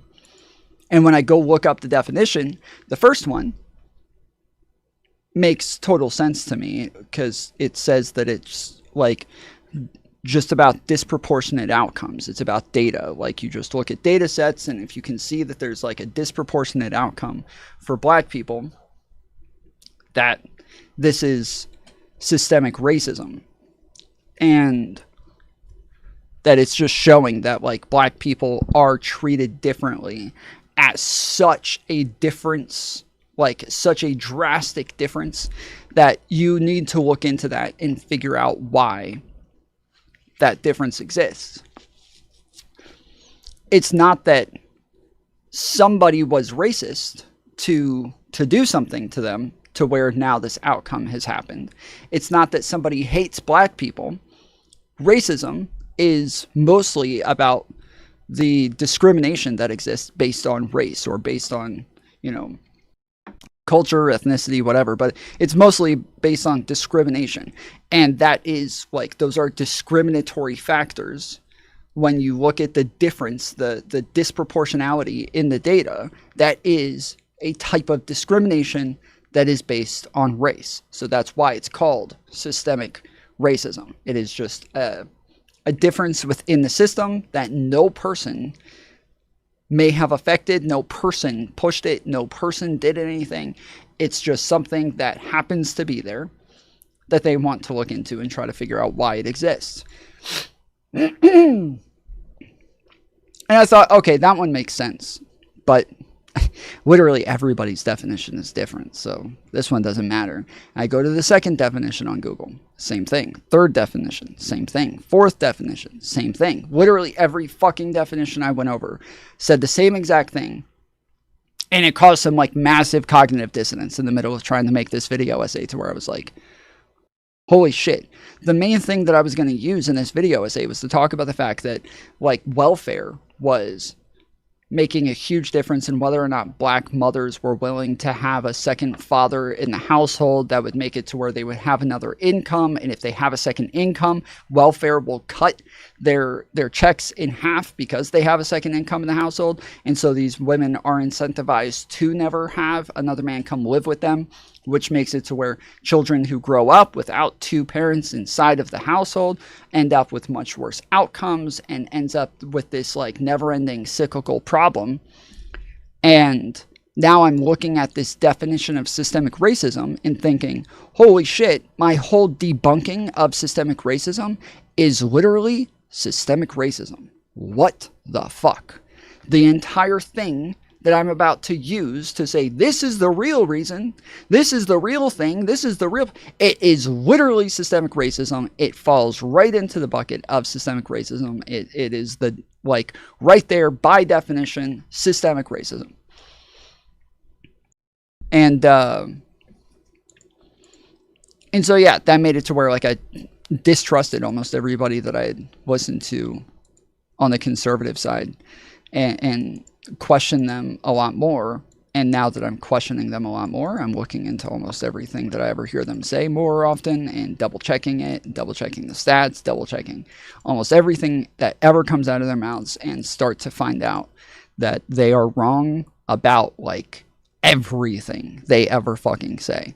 And this is, like, leading right before COVID and, like, the Black Lives Matter protests and everything. And it just, yes, as soon as they all came out with their bullshit narratives about Black Lives Matter, that were just the most easily debunkable bullshit narratives of, like, oh, saying Black Lives Matter, that's racist. That means you think white lives don't matter. And, like, it was just the dumbest shit I had ever heard of. And I was just so put off by the entire conservative movement, to where, yes, it was just blatantly obvious the right was nonstop lying. Then I also started to realize that when I was researching things, when I was looking things up, I had this idea that if I look at both sides, I'll have better information. If I look at both sides, I'll be able to, like, really, really grasp what's going on there. But I started to realize that anytime I went to a right-wing outlet, like the New York Post or Fox News or something like that, that even Daily Wire, they give me a very small portion of the story. Just a very, very, like, little tiny bit of the story. And then I go to, you know, CNN, MSNBC, Politico, Reuters, like all these other what were considered liberal websites, and they all gave so much more information. They link back to their actual sources. They actually prove the things that they're telling you. You can just, like, look at the fucking article and you have all the fucking information you could possibly want. And that was every time without fail. The left had way more evidence, way more context, way more information, where the right, they would frame everything to ignore anything that the left was saying. And they would tell you the left is saying X, Y, and Z when the left never said that. And then I'd go over to the left and they would completely steelman what the right was saying and then just objectively wreck the entire thought process from them. So yeah, it was it's pretty obvious from there. Should be focusing like not entirely, but like we should put most of our focus on, you know, what the destructive and the harmful reactions from, you know, the Republican Party right now, who are trying to frame this almost like a fucking religious spiritual war. The reason why it unfortunately matters, and we do have to touch on it, is because, you know, what Destiny's saying right now is turning a lot of heads. We live in an era where, you know, you never know if, like, Elon Musk is going to quote retweet some fucking fully deranged clip from him. I mean, Musk was targeting Hassan. Like, I don't love Hassan. I'm not the biggest fan of him, but there was a video going around that was, like, wildly out of context. Like, there was a video where Hassan was, like, talking about, like, brutally, like, destroying someone in a debate. He was talking about, like, in a debate, and they cut that part out. And they made it look like that's so weird, Hutch. It sounds like, you know, some of these lefties, as bad as they are sometimes, are more proximate allies than the fucking Trump administration. Shut up! Okay, just to be clear, the lefties turned around and went and clipped out of context Charlie as well, and acted like when he was debating Cenk Uygur, when he was debating Hassan, he started randomly yelling at an Asian woman in the crowd, calling her a chink. The left did this as well. The left ran with a bunch of fucking videos of Charlie Kirk cut out of context and said that he just randomly started screaming racial slurs at an Asian woman in the middle of a debate, calling her a chink. And that, I know that clip like the back of my fucking hand, dude. I know that clip. But that's obviously a joke, Tom. It was not a joke. It was not a joke. It was literally brought up in 2 debates that I've had in the last week. It was brought up 2 debates in the last week that I've had. They are not joking.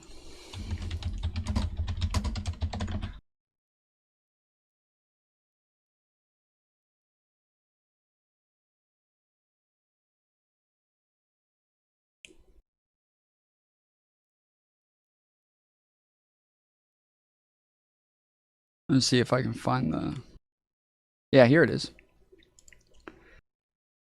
There it is. I live like a capitalist every day, chink. He's talking to Cenk Uygur. He's yelling at Cenk Uygur and he's saying jank. And they put on there chink. And this person, Dr. Richard Wilson, posted this. What about Charlie Kirk calling an Asian man a chink isn't racist?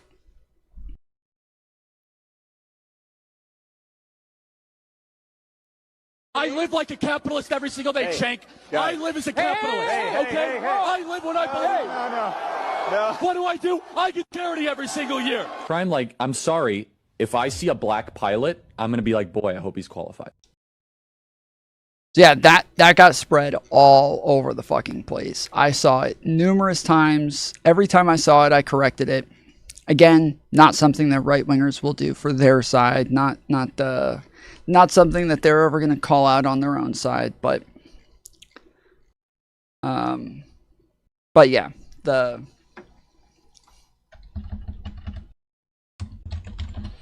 this was all over the fucking place. Here it is. That time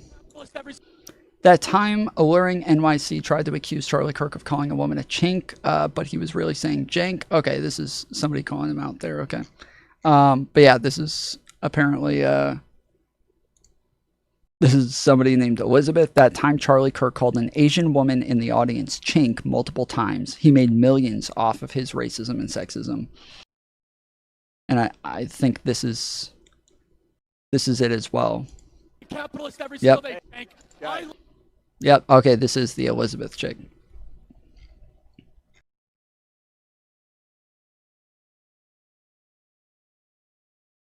Charlie goes off on Cenk Uygur. It's pronounced Jank. Why didn't you mention that Charlie Kirk called the person a chink?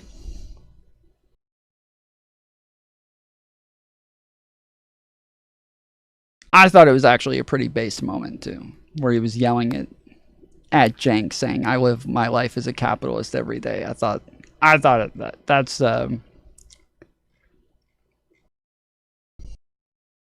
that was still a pretty base moment. So yeah, here it is again. His arrogance, Charlie Kirk doing the one thing I feel that is part of the reason what happened to him, as he showed side, he called her a chink. Like, yeah, it was all over fucking Twitter.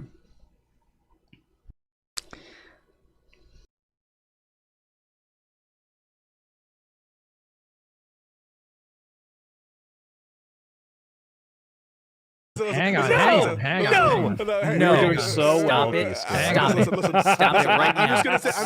I'm just gonna say the focus should be on MAGA and the right. Look at what they're trying to do to your country. You know, fuck the lefties, fuck the tankies, whatever. Fuck the people who don't condemn, all that shit, whatever. But all I'm saying is the focus should be squarely on Trump. That's what I've been saying this entire time. That's what Josiah's been saying this entire time. I'm glad that we all agree on this panel. And I'm, it is blackpilling sometimes to see some reactions from your own side. But what's more blackpilling is the state of the country vis-a-vis MAGA. And that's what my focus is on, always. Well, the president of the United States has an obligation to bring the temperature down. They're in a unique position where they can bring us together, and Donald Trump has failed miserably. And I think the conversation should be about that, not what the left hasn't done. It doesn't matter. Yeah, I will also say Peace Coast friends, Sitch and Adam, will also be very upset to what... I'm talking to them tomorrow. Any tips, guys? I don't know what their they haven't blocked you yet? Not yet. Totally ignore Adam. Say single focus on Sitch. If you talk to Adam, he'll start crying. You know what Adam said? I saw a little bit of his thing with Wick, Soypil, and he's like, this whole thing about the condemnation's got me really rethinking the First Amendment. It's like, I was all free speech, and now in the same breath, I tried to get on that to yell at them, but that's why I'm doing it tomorrow. In the same breath, they said, wait a minute, stop. I'm sorry. Wait. So you tried to have that conversation with Wick, and they wouldn't let you on? No, they just have like 8 million super chats, and they're like, come on Tuesday. So I'm going on tomorrow morning. but like okay. I didn't know if it in was this- always where it had to be a 2v1 situation. no. Okay. No, no, what time was are you going on? 11 a.m. PST. Okay. Yeah, and maybe I'll ask if I can rope you in too, but I don't know. Maybe you're blocked. But in the same breath, they said it is insane. This is the left's fault. They called Trump a fascist. They're pearl clutching. They said, and I think the government needs to go in and say we're taking away funding from these universities until you get rid of leftist professors. And I'm like, Lol. that's fascism. Literal, like that's literal fucking cancel fascism. culture, literal So government intrusion. Yeah, fuck There are people losing their jobs for literally just posting quotes of Charlie Kirk. It's happening like, and that leads us. It's happening all over the country right now. They're not endorsing the violence. In fact, like when you go to that website, the Charlie's. This is, yes, 90, like every single one of those that I went over, not one of them was actually somebody calling for the violence. I scrolled for a very long time reading those fucking messages on there. I didn't see a single one of these people celebrating it. I know those people exist. I've seen the like videos of people on TikTok and shit like that. But on the website, when you go there, they have 20,000 people plus 20,000 plus people on the website apparently that they're wanting to dox and call out and get fired for celebrating Charlie's death, and almost none of them are actually people celebrating his death.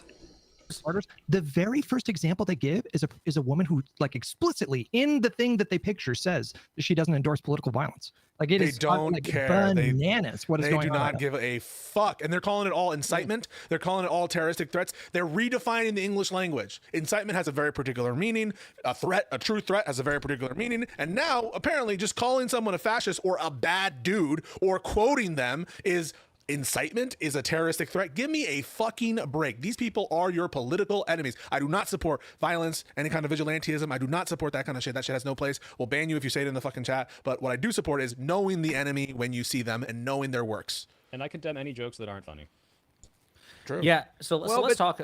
Go ahead. Well, I just want to say, Charlie Kirk would say, I'd stand for you to say, go fuck me. Like, I don't think Charlie Kirk would have a problem with people criticizing him. So Yeah, that's why every time somebody blocks me, I immediately tell them that they're letting Charlie Kirk down, because Charlie Kirk wanted open debate. He wanted people to engage if they disagreed. Thank you, Lisa, for the gifted membership to Frochinema. Frochinema, always freeloading. Wow. Wow. Yeah, I think it's a bad move to say, like, don't disavow. But I think, like, fuck. I think the better move is to say, like, yeah, disavow. But then immediately say, like, of course I'm disavowing. I'm a fucking liberal. Like, that's what we do. We disavow anytime that there's violence. It is only conservatives that are not going to disavow. So yes, of course we're going to disavow. We're Democrats. And then obviously that will lead into, like, well, why wouldn't Republicans disavow? Why do you think it's a Democrat thing to disavow? Please write in. Just killing two birds with one stone. So get it done. Easy peasy. One statement seems much easier.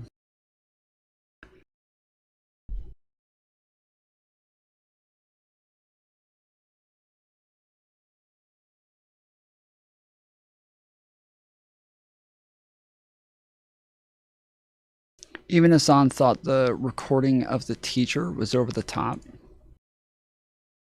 The recording of the teacher. What was that?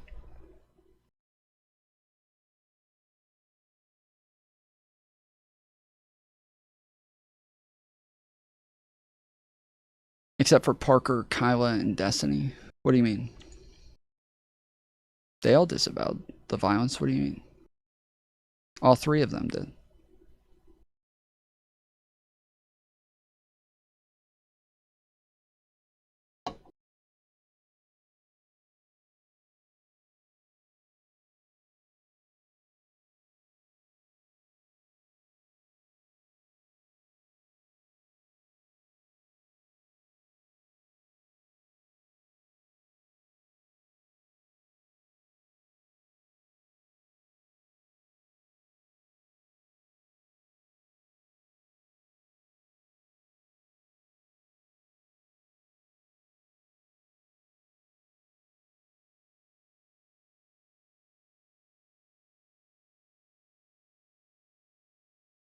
Okay.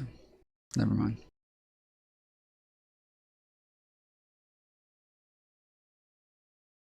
I thought there was going to be an answer there.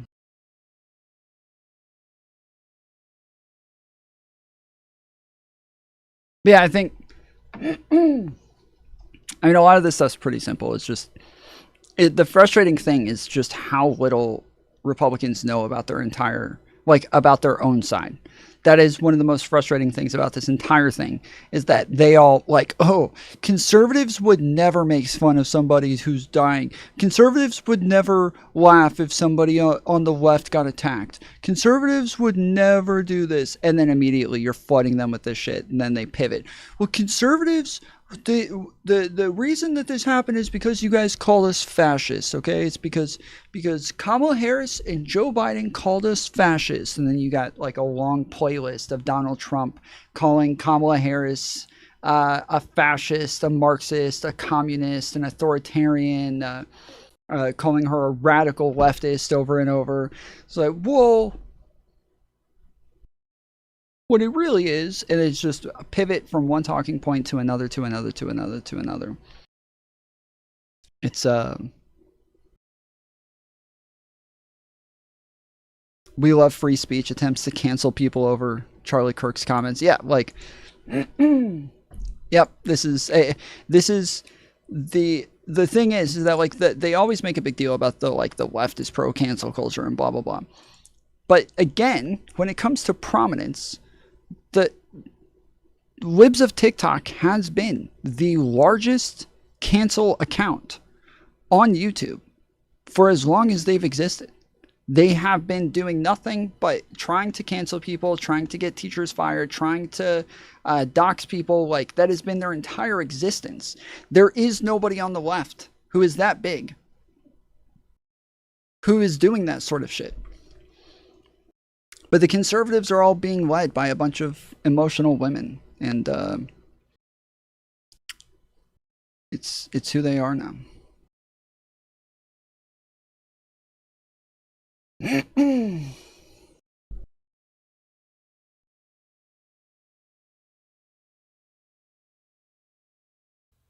appreciate the time, Piers.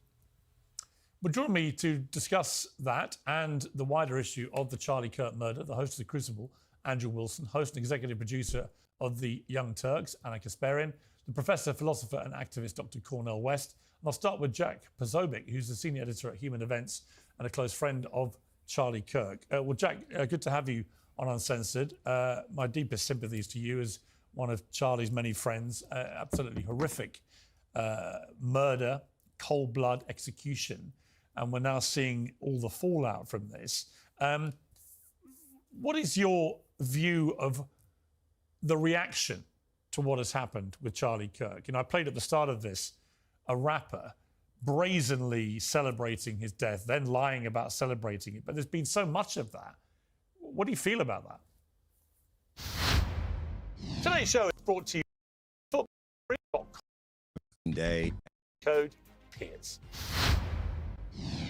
Yeah, well, Piers, thanks for having me on again. And, you know, I don't even know how to put it in words. I wake up on Wednesday, routine day, Charlie's going to campus, I'm covering the show, and then minutes later, I get footage of my friend getting murdered on live TV.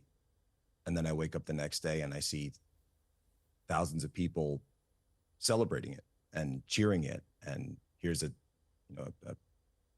thousands full of people clapping and laughing, and a rapper, cheering it on. And we've got a big problem, Piers. We've got a big problem where people have just, I feel like they've lost their humanity.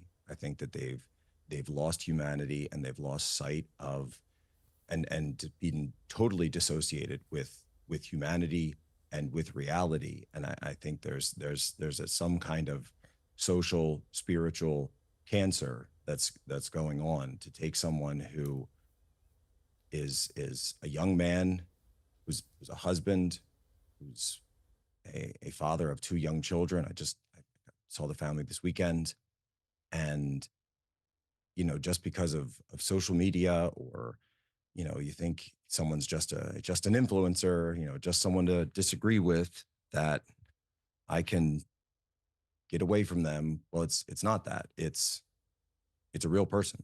We're all real people, and I think we've all lost sight of that. Has it made you more concerned about your own safety? You're a high-profile conservative. You know, you're out there, you're doing events, you're talking. How do you feel? A lot of people must be asking themselves this question: what now, in terms of your security and so on? Well, Piers, look, there are people who did this. This was an evil act. This was not an accident. And obviously, we need to be secure. Every event going forward, we need to make sure that there is pure security. Obviously, the question of outside events is something that's going to have to be discussed and considered, whether or not we can properly secure that, not just for those of us who might be on the microphone, but the people and you know, the students and you know, employees and staff who are going to be at these events, and even just, you know, regular students on campus. I mean, campus security, or all security. But the problem is that we've entered into a very dark place, and I fear that until we really start to deal with this cancer that's been metastasized throughout our society, we're still going to be living with this threat. When Elon Musk addressed this very large crowd in London on Saturday, and said that the only way to respond to this violence from the left is to fight back, many have interpreted that to mean, you know, if need be, violently. Do you feel that is ratcheting up the rhetoric too far, or do you think he meant something else? I didn't hear all of Elon's speech. I've been you know, dealing with other things this weekend. Wait, Elon gave a speech? I thought he was talking about a tweet. Did Elon give a speech somewhere? But look, in terms of fighting back, obviously, I think that we need to continue Charlie's mission, fight the way that Charlie fought, do politics the right way, fight with our words, fight with our ideals, fight with dialogue, with speech. I've always stood for freedom of speech.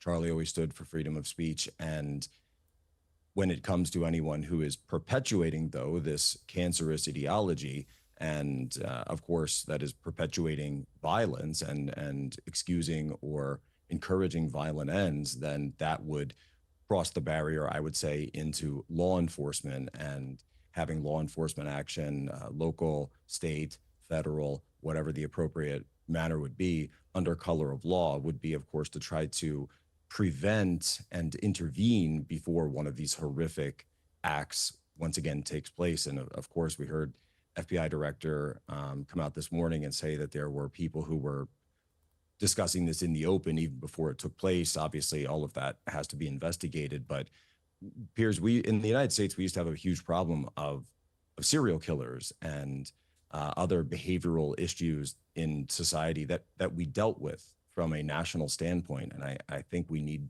to really step back, have that conversation, and figure out what the right national, federal response is going to be. Anna Kasparian, what was your immediate reaction when you heard about what had happened to Charlie Kirk, and presumably at some stage saw the video? Well, it started with absolute shock, followed by despair, followed by fear of what this means for the country and how things could potentially and very likely devolve further.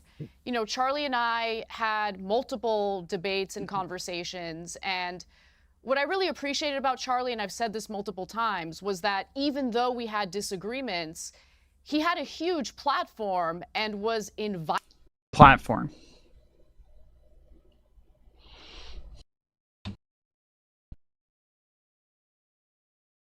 Okay. Of course she said platform. I don't know. Though we had disagreements, he had a huge platform. Just, yeah, totally fucking threw me off there, dude. Was that even though we had disagreements, he had a huge. Just totally threw me off. Okay. platform and was inviting to people like me to make my case to a completely different audience about my point of view, why I believe things that I believe. And that's what is supposed to make America great. The ability to live in a pluralistic society where people have differences of opinion but can engage with one another in good faith and make their case. You know, I was recently on Tucker Carlson's show for a pretty lengthy interview, and after that interview ended, Tucker Carlson let me know that Charlie Kirk reached out to him and said that he loved the interview and would like to have me on his show. That's the kind of person Charlie Kirk was. Now, that's not to take away from the things that I vehemently disagreed with him on, but engaging in violence is an act of cowardice. It's what losers do. It's what people who are unable to articulate their arguments effectively resort to. That's my take on what happened to Charlie Kirk. And I have to say, the video of him getting killed was one of the most disgusting, horrific things I've seen, and I can't get that image out of my mind. It's seared in my mind. What is, I mean, thank you for saying what you just said. Very clear. What has been truly shocking to me, not just the murder itself, which was obviously just horrific, as was the video. And I agree, it's very hard to ever lose that image of what happened. But the reaction from young people in particular on the left, I have to say, I have found absolutely sickening. The glee, the celebration, the TikToks, the general, the behavior of this rap band, Bob Dylan, and then the lying about the fact they were clearly celebrating in the most despicable manner what had happened to Charlie Kirk. You know, I've got no problem with people appraising Charlie Kirk's record and criticizing him where they feel he was wrong about stuff. That's fine. That happens to every public figure when they die. But to gleefully celebrate the cold-blooded execution of a 31-year-old... Name one of them. Name somebody who did it. Name somebody who cheered it, Piers. Name one. Just give us some. Just give us a couple. It's so common. So many people are saying it. So many people are doing it. Just name a couple. Let's hear it. Father of two. I just found crossed every line of humanity. Who? And I guess, Anna, you know, a lot of these young people you've met. Why are you protecting them, Piers? Why are you protecting them? Why won't you call them out by name? Let's hear it. A lot of these young people on the left. What is going on with young people on the left? And I'm not just saying, I'm not for a moment saying there aren't young people on the right that have similar mindsets about their opponents. But what is going on with these young people on the woke left who genuinely look at that and think this is something to celebrate?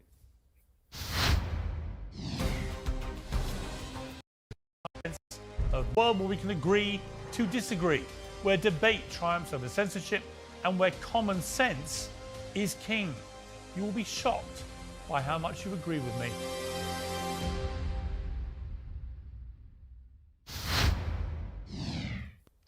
Well, I'm going to answer the question, but let me just note that there are different factions on the left. And I think the way that this is kind of being discussed in a way that just kind of generalizes everyone on the left is kind of unfair. But putting that aside, I do think that we have an overall problem. I think what happened is a symptom of a bigger issue that we have, not just in this country, but I'm seeing it happen globally, where there's just this dehumanization of people based on their political views. And on top of that, the devaluing of human life. I mean, we've been seeing images of people being... I do think a lot of this has to do with anonymity. I think a lot of this has to do with the fact that a lot of people are anonymous. That's why the majority of the people saying these things are on Reddit. That's why by far the majority of this stuff being said is on Reddit, where everybody has some like creepy crawler name, you know, 57816 or some shit, and they have just a random like colored Reddit profile picture. It is the anonymity that pushes this shit. And then because of the anonymity where this becomes normalized, then you have a bunch of other TikTokers and people who see this and they're like, oh yeah, a bunch of people are on my side. And then they run out with their full face on camera and go and say this shit, thinking that they're being cool. And it is what leads to this shit. This is why real ID is the fucking answer. We need real ID. Fuck this anonymity shit. If I'm getting doxxed, everybody's coming with me. Fuck that shit. Butchered, children being butchered endlessly on social media over the last nearly 2 years. Prior to that, I mean, the rhetoric that devalues human life, I think, has played a role into it. But also, I just think that there's this dumb idea that all you need to do is like get rid of or take out some of the prominent figures on the political side of the aisle that you disagree with, and that'll somehow solve the issue. No, that doesn't solve the issue. What it does is it makes the situation in various countries where this type of political violence plays out far worse. Now you're hearing talk of retaliation in a violent way. When it comes to the Trump administration, you're hearing, policies that are being proposed that would limit the legitimate political speech of Americans. I am concerned about that. What that disgusting murderer did is he pushed for this country to devolve further. And I wish that cooler heads would prevail, but at the same time, I don't begrudge people who are angry. I mean, that poor wife and her 2 children witnessed Charlie Kirk get shot and killed. Yeah, that's Destiny on the far right. In the neck. I don't begrudge her at all for being furious. No. I can't even imagine where my headspace would be at right now if that happened to my husband. Right. Andrew Wilson, where were you when you... Wait, somebody married Anna Kasparian?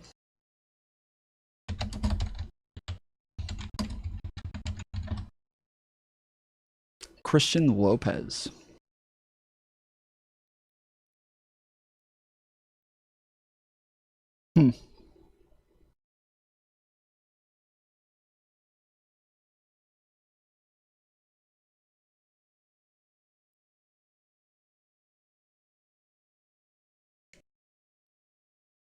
Singer-songwriter from Martinsburg, West Virginia. He's also the frontman and guitarist of the Christian Lopez Band.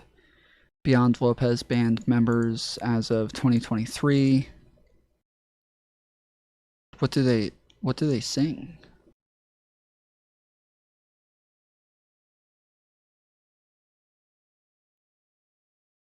When you heard about Charlie Kirk, and what is your view of the fallout from this? Yeah, I was sitting with my wife watching TV.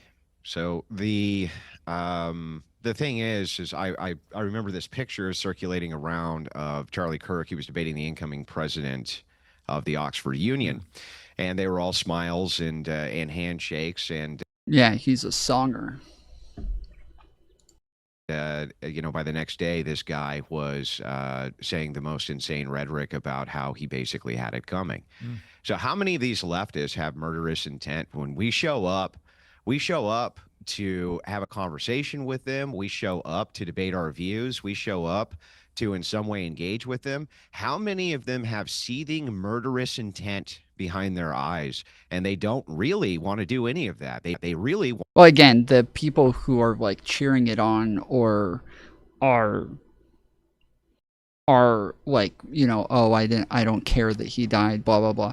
Like that's not murderous intent. Those are people who just don't care. Like, it's not the same as like if they had murderous intent, they probably would have fucking murdered the motherfucker. Like, little bit different. Want you dead. And that is the biggest demonstration of that, by the way, in that one single picture. You have Anna Kasparian here, and she's talking about this. The Young Turks called Charlie Kirk a fascist how many times? The Young Turks played into this rhetoric how much? They went out of their way to do so. Rubin recently called him out for doing it. So I just called him a fascist. hang on. I've literally never. I don't even call Trump a fascist. I didn't interrupt you once, lady. But you can't make things up about what I've said about Charlie Kirk. You can talk when I'm done talking, like I was respectful enough to let you do. So the thing is like, yes, they do. This network does do that, and these leftists do that, and they set all the rhetoric up in the world to make sure something like this happened, and they were dancing on the grave of this guy before he was even cold. I have tweets from Destiny which are insane. It's weird that she calls him out for being wrong, and he doesn't defend it. He doesn't say, no, I'm correct. He doesn't say, no, you're wrong. He doesn't say, okay, my bad. Like, he just, oh, don't interrupt. You can't interrupt. Hold on. No interrupting. And then just continues moving on. So I didn't interrupt you. Well, she didn't say anything about you. What do you mean? She didn't say shit about you while she was talking. Have gone off the reservation. And it's time for us to stop pretending that it's not their rhetoric which is leading to these types of assassinations, because it is. I don't want to hear about factions. All of you guys are doing this. All of you guys have the same type of rhetoric which leads to this, or the networks you work for do. Well, Anna, let me let you respond to that before I bring Cornell I've never called him. I have never called Charlie Kirk a fascist, number one. In fact, if anything, we have received a tremendous amount. I don't remember I don't remember Cenk calling Charlie Kirk a fascist. In fact, Cenk and I got into a debate about whether or not. Hold on. I don't remember Cenk calling Charlie Kirk a fascist. He called Trump a fascist, and he and I got into a debate about that. But to lump in everyone on the left together, I don't agree with Destiny on anything these days. Destiny is totally unhinged in his rhetoric, 100%. I have been critical of Charlie Kirk's political views, but going around referring to people as Nazis, turning the temperature up, I did not engage in that. So I just want you to at least be fair about what I've actually said about Charlie There's no Kirk. actual reason for us to believe leftists at this point. It's very clear that... Okay, this is ridiculous. I don't have any evidence of this. I'm just going to make the claim, and then when you say it never happened, I'm just going to say, well, there's no reason for us to believe you. So what? Why should we believe you? What did you bring? It has nothing to do with whether or not you believe her. It has to do with whether or not it fucking happened. While they come out with a handshake and wanting to have these conversations, they claim, right? In reality, what they're doing is they have murderous intent, and they'll celebrate you the day that you die. The next day, they'll go after your wife. Thousands of social media. Again, there's no leaders on the left who are doing this. There's no big names on the left who are doing this, but we can name tons of people on the right who did this shit. We can name tons and tons of people on the right who do this shit, but nobody knows any names of anybody on the left who celebrated Charlie Kirk's death, except for the fucking random 15-year-olds with 100 viewers on TikTok. That's it. But we can name all these people on the right who do it every fucking time, and that includes their fucking president. Accounts going after her wife, or this guy's wife, after she made a speech about her poor husband. Yes, it is your side that's doing that. Like it or not, it's your side that's doing that. There's no equivalency between the right and the left on this. Yeah, okay, fine. You're not a leftist. I'm sorry. Are you on the left wing? Are you a Democrat? Are you more of a Democrat than you are a Republican? Do you move towards those types of issues? I'm not a Democrat. I actually registered as an independent. Fine. You register as an independent. Come on, you gotta at least know what my views are if you're going to attack me. All right, let me bring in. All right, let me bring in. I've been attacked by the left over the last 3 years. All right, let me bring in. No. Look, I've been attacked by the left. No. Pierce, let me just at least address that. I've been attacked viciously by leftists over the last 3 years because of the fact that I wanted this type of dialogue. So sad. The fact I was willing to sit down with Charlie Kirk. That'd be so hard for her. And Ben Shapiro. I'm willing to have conversations, and I don't go around labeling people as fascist and racist and Nazis just because I disagree with them. Just the organization you work for does? At least understand what my political views are. Listen, I'm not going to be blamed for what everyone in that company has to say. Anyone in that company has to say. The I'm head an of that individual. company? We are supposed to judge people based on individuals. He did not go around calling Charlie Kirk a fascist and a Nazi. Saying that you don't have good reasoning skills. If it's the case that you think, oh my well, God, I'm judging you can't be calling people so Nazis. You can't be calling people Nazis while your boss does all the time. Why are you making that up? You're just making it up. You're just making it up. We're all boss the has same. many That's how times. simple-minded you are. Times. You're all it's not the same. simple-minded Okay, to then point everyone out the on the truth. right is just like Dylan Roof. All right. Let me Simple-minded that let is. me bring in. for a I want to company bring in headed by Cornell Dylan West. I want to bring in Cornell Shut up. West. I want to bring in Cornell. He's Yeah, been you waiting. shut up, Please lady. let Cornell come in now. He's been waiting very patiently. Cornell, welcome back to Uncensored, where things are getting incendiary quite quickly. I think the overriding point I would make about the debate we've just been hearing between Andrew and Anna is that there is little doubt to me that the constant rhetoric on the left, the woke left, let me be specific to where I think a lot of the blame lies, ever since Donald Trump came into power in 2016, has been this relentless use of the phrases Hitler, Nazis, fascists about Trump and about Trump supporters.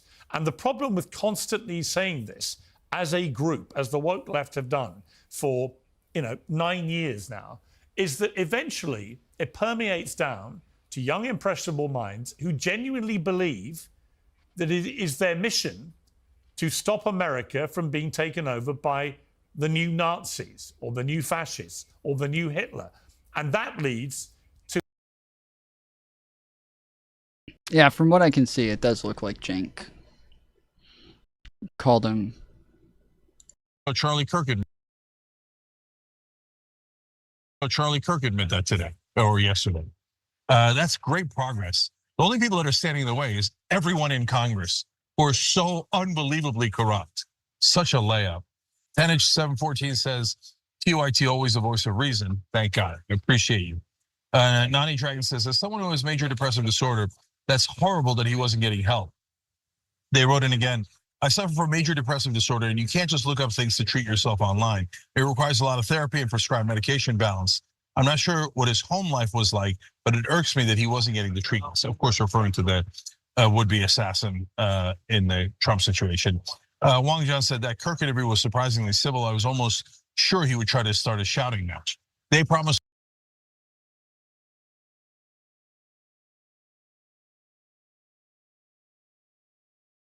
The world is exploding. What's happening? What's going on? Viktor Orban, Prime Minister of Hungary, very tough man. They're obsessed with it. Yeah. He said, I don't want people coming into my country and blowing up our shopping centers and killing people. But they said to him, tell us what's going wrong, what's happening, what is it? He said, there's only one way you're going to solve it. You got to bring President Trump back to the United States because he kept everybody. Okay, so a fascist Nazi nationalist leader in another country thinks Trump should come back. Use the word. No, well, that seems persuasive. Yeah. Oh yeah, no. Okay, so yeah, even the one thing, it's this guy talking, and he said he was talking about another country. So yeah, from what I can't see anything. The kind of thing we saw with Charlie Kirk. Do you agree that this language, this relentless, in my view, woeful misuse, particularly of the word Nazi, towards Trump and his supporters, this is part of the problem? Well, I think part of the deeper problem, though, Brother Pierce, is that organized greed and weaponized hatred and routinized indifference toward the vulnerable has come together in such a way that it has eroded the sources of character formation, so that integrity, honesty, decency, and self-critical sensibilities of individuals and groups is more and more disappearing. So you end up with because hatred itself is promiscuous, just like greed, just like indifference toward the suffering of others. It's promiscuous. It will lie with the left, right, center. It lies. This guy's gonna talk forever and say absolutely nothing. It lies with Buddhists. It lies with Hindus, and human beings were so wretched in the first place. If we don't undergo some kind of spiritual and moral cultivation, we end up falling back on greed and hatred and indifference. And I mean, the American empire at this moment is one in which the lethal combination of the hatred and the greed and the indifference generates very much the exchange that we just saw. You see, this brother right here says, well, all leftists want to see me dead. Well, I'm a leftist. I don't want to see you dead. I'm a Christian. You called Trump's administration a neo-fascist movement, you lunatic. You Yes, people yes, have gone indeed. out You're of your absolutely way. right. You have gone out of your No, way. let me make the to do case. everything Let me possible make to the cultivate case. this. Let me make the case. Oh, yeah, Will you you just allow made me to your speak, case. brother? You Come just on, man. made your Come on. case. No, you haven't made the case. If you think I've made the case, then you're not interested in dialogue. You just said this brother different over than here Charlie. said You this. very, You very called different him than brother Charlie, man. neo-fascist. That's You're what you very called him, different than Charlie, though, man. Yes, absolutely. Yeah, and I can it's make your the rhetoric case due for to that, people too. like you that got that man killed, sir. No. There Yes, are such a thing as neo-fascists. Just that, yes, pointing out reality is a death sentence for these people. Reality is so horrible for them. It is such a horrible thing to point out reality, to let them know what's really going on, to label things what it is. It is literally a death sentence to let them know what the fuck is actually happening in the world. But Piers, why you have a brother on who's not gonna allow nobody to speak, man? We just wasting time. If all you're interested in is making your money, and you bring this brother on it, and nobody can say a word, and we can't even mourn. To be fair, many on the right think communists and socialists is evil too. Exactly. That they use all of the same fucking terms and all of the same, like calling people socialists, calling people communists. We had a period of time where it was very normal to attack people who were communists in this country during the Red Scare and the McCarthy era. This is like a very normal thing. It has not been a normal thing. Like it was a huge debate when people said it was okay to punch a Nazi, and the majority of liberals came out pretty clearly and said, yeah, no, I don't think it's okay to punch a Nazi. I think it's bad to punch a Nazi. This is wrong.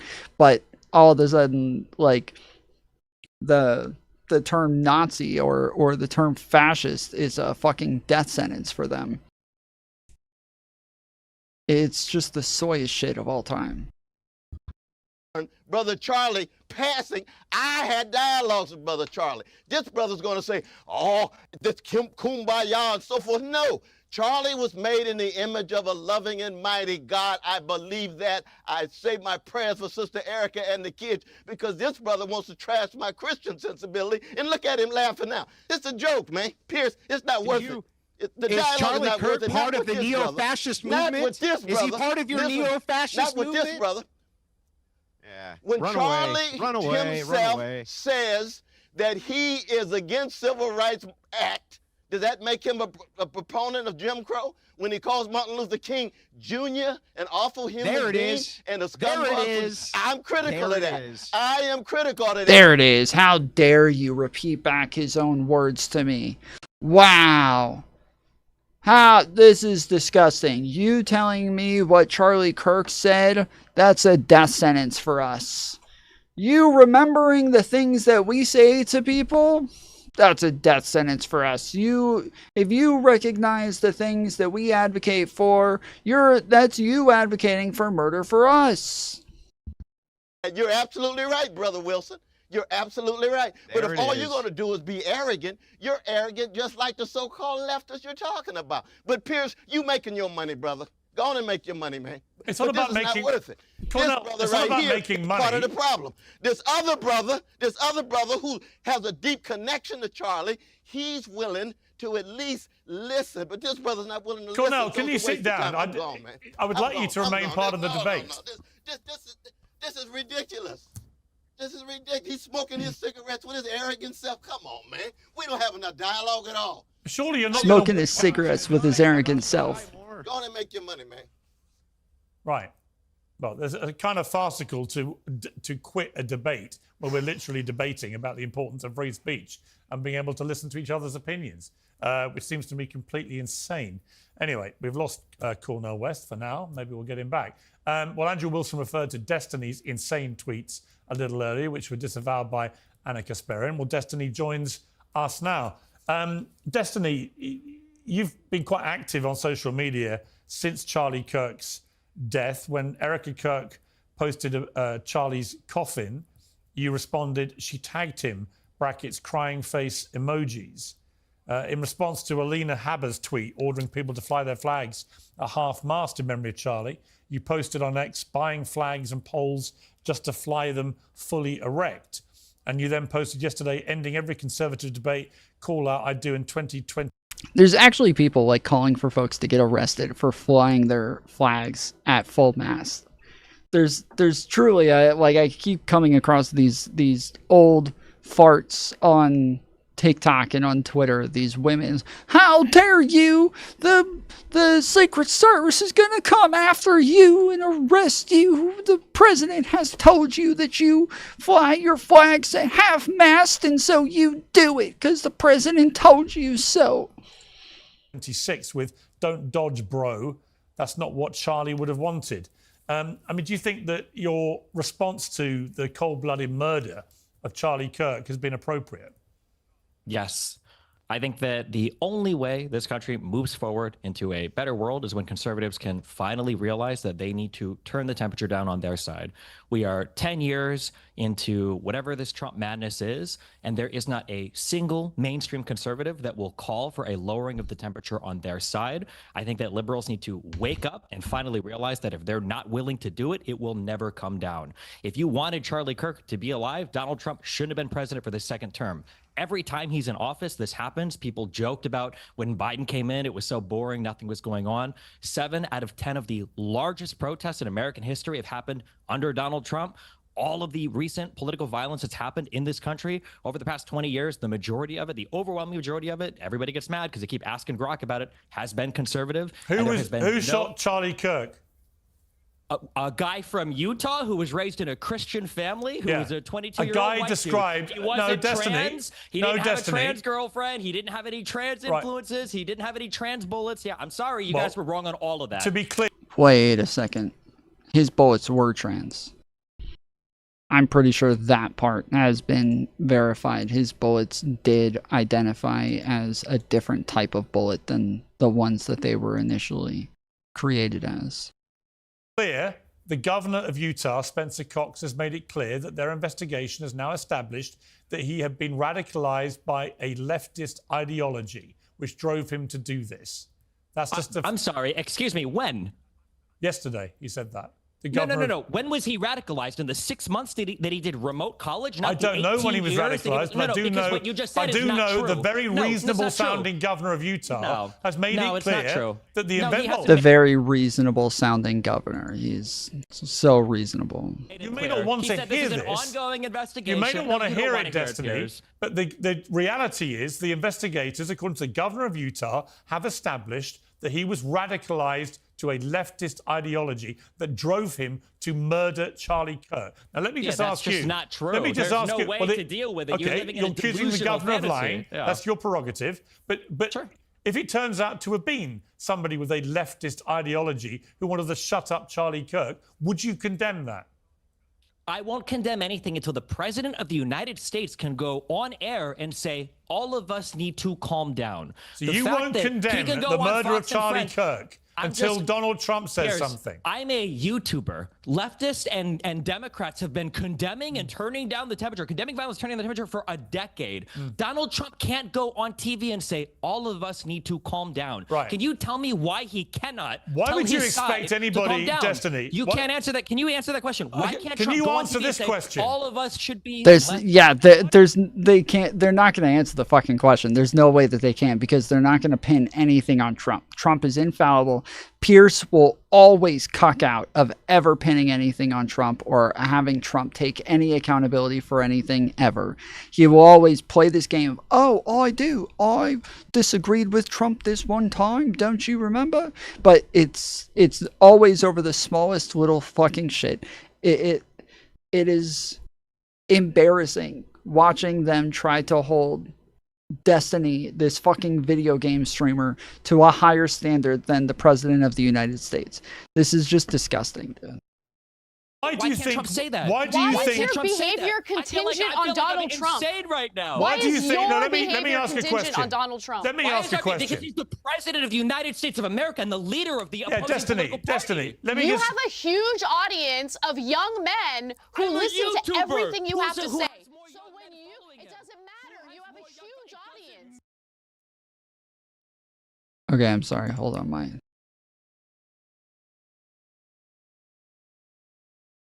my audio just cut out.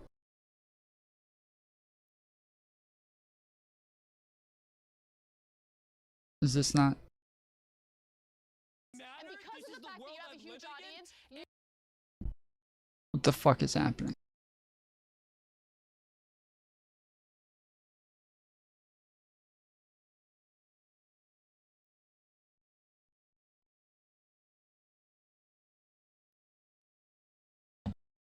audience of young men Fuck.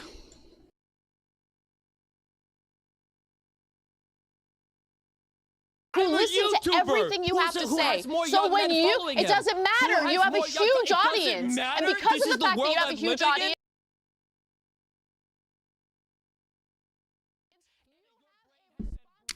Holy shit. Why the fuck is this happening?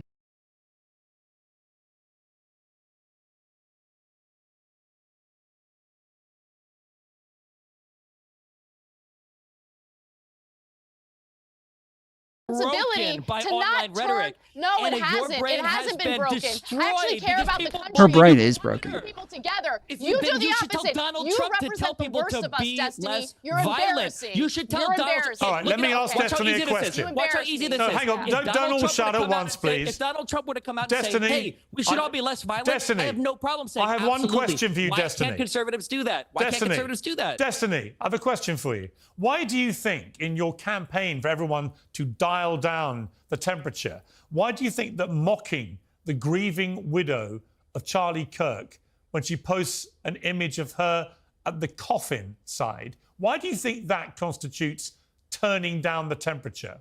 You can't turn down the temperature on your own. The president of the United You States is inflame the not temperature. able You're to mocking no, his it's widow. already inflamed. You're What are you mocking his talking widow. about? We've had multiple political assassinations over the past year. What do you mean it's turning up the temperature? Why did you to mock fight his someone widow? online? Because Why she's did you being mock his wielded widow?